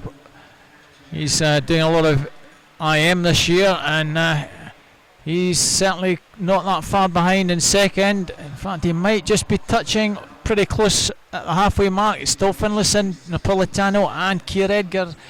And Keir Edgar got good turn off the wall. He's challenging Cameron Finlayson for the lead, Paul.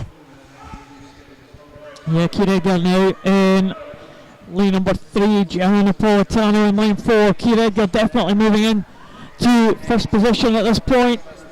Going well. Also up there in lane 8, Lewis Waters, the Welsh swimmer, also going back into contention, but there is about 4 or 5 swimmers now as they come up to this final turn here. It could be the man from Wales in the outside lane who just has the lead there, 1:41.80 there as they come into the final 50. It does look like Lewis Waters has got the edge here over the rest of the field, but it is maybe lane number 5 coming back now, and that is Andrew Page from Mount Kelly. He's going away from the swimmers either side of him, but is he going to catch the man from Wales in the outside lane? Lewis Waters trying to hold on, but the power of Andrew Page, I think, is just about going to take this one in the closing stages. It is going to be Page. A good swim there from the man from Mount Kelly. 2:14.36. It was Lewis Waters, half a second behind in that outside lane in lane number 8, and Fraser Allison in 3rd position. But a good race, a real powerful last 50 there for Andrew Page. Certainly was there. He didn't want to give that one up. That was all change coming down that final 50. Anybody was going to get into the minor places, but certainly Page was flying at the end there, Paul. On to our next heat, heat 5. Josh Harris from Nova Centurion in lane 1. Alistair McGee, South Ayrshire in 2. Christopher Wood from the City of Oxford in 3. Jack O'Brien. Sorry, we have an empty lane in lane 3. Jack O'Brien is City of Manchester in 4. Alexander Colonji from Lancey in 5. Alfie Kelly, Newcastle in 6. Oliver O'Halloran, Derwentside in 7. Sam Goldrick in lane 8 from the City of Manchester, and Alexander Colonji from Lancey, the early leader, Paul, as we go down the backstroke section. Yeah, it's Alexander Colonji, that Aussie swimmer there. Got big rangy long levers there on that backstroke. Just forging ahead there, coming back with a little bit of a higher stroke rate there in lane number 2 is Alistair McGee, but it wasn't a good turn by Colonji in lane number 5, and he's lost ground there on McGee, and also Oliver O'Halloran in lane number 7, and also coming back strongly now, Jack O'Brien in lane number 4. The breaststroke is where it all could change. That really kind of long, slow stroke of Colonji there, and the breaststrokers coming past them there. It looks like Jack O'Brien and also Alistair McGee going well. It could well be Jack O'Brien. We might have the lead going into this final 50. Does indeed look that way. O'Brien 141.14. Advantage almost 3/4 of a second here, and as we stretch out down the final 25, nobody's going to catch him. Jack O'Brien well clear, all about second place. That looks as though it could be Alistair McGee, Oliver Halden, and finishing fast Alexandra Coloni, but no doubt about our winner. Jack O'Brien takes this pretty easily, Paul. 2:11.98. Very nice time for him as well. Second place Alistair McGee, and Alexandra Coloni, our early leader, in third. Jack O'Brien there confirmed 2:11.98 with McGee in second place, and the Swiss swimmer from Lonsey 2:13.76 in third position. There's heat number 6. That's the lineup. Henry Dixon from Mount Kelly in lane 1. Matthew Richards from Northfield Cymru in 2. Thomas Balfour goes for Bells Hill in lane 3. Andrew McIntosh from East Kilbride in 4. Will Gain from Nova Centurion in lane 5. Adam Wilson from Newcastle in 6. Zach Logues away well there in lane number 7, City of Sunderland. And Alex Seymour in lane 8 from Mount Kelly. Another couple of Mount Kelly swimmers in this 200 metres individual medley, but they're being headed by Zach Logue, City of Sunderland, in the early stages. So Mount Kelly well represented this afternoon, and certainly over on the far side, Zach Logue from the City of Sunderland has about a body length advantage. Will Gain from Nova Century, and on the near side, Henry Dixon from Mount Kelly. Lane 6, Adam Wilson from Newcastle lying in 4th, but don't discount Andrew McIntosh in lane 4. I know he's a fair way behind, but he's very strong on breaststroke. Let's see if the leaders have got a better breaststroke than Andrew. Over on the far side, it's still Zach Logie with the advantage.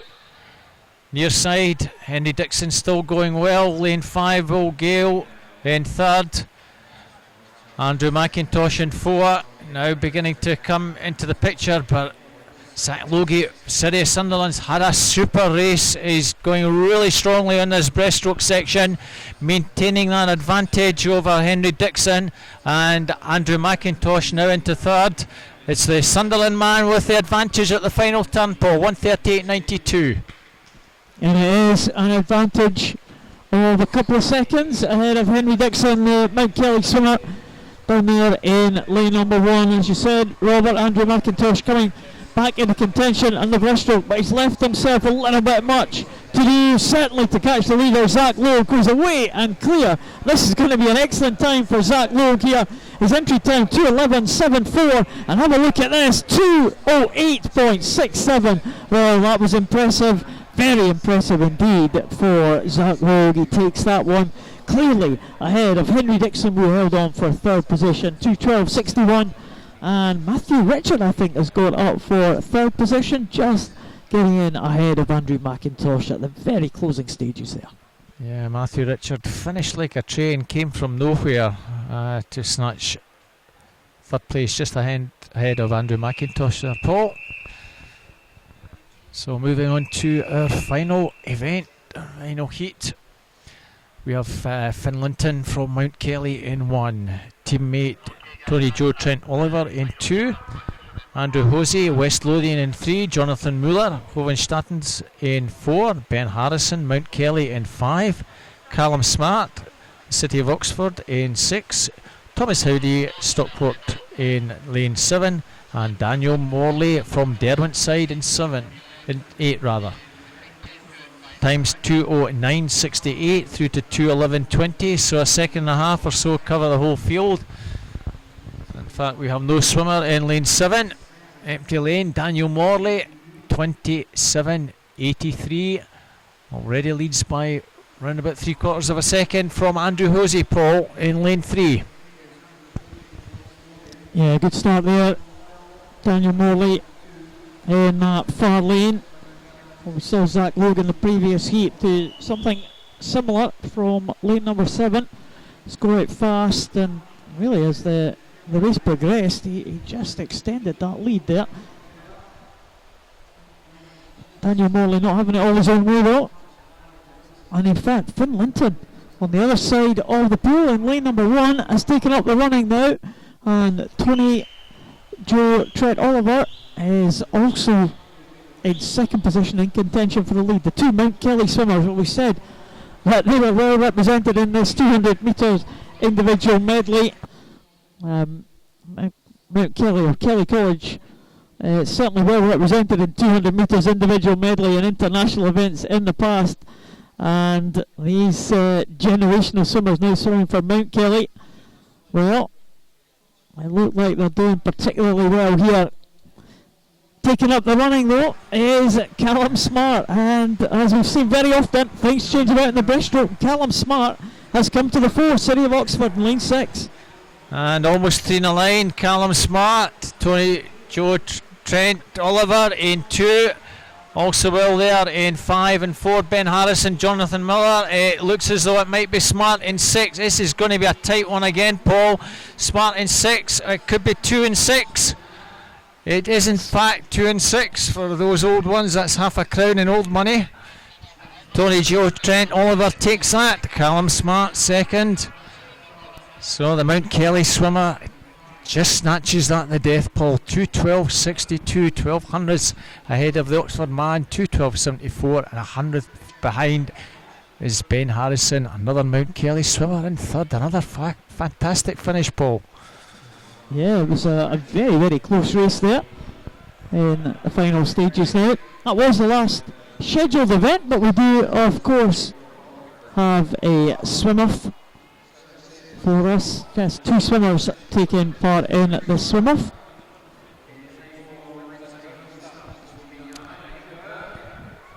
So there are the 2 there in the centre lanes. Yasmin Perry in lane 5.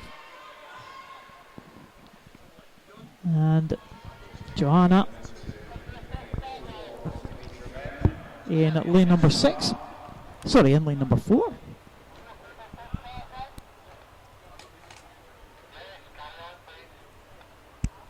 This is the final event of this afternoon's session, session number 2.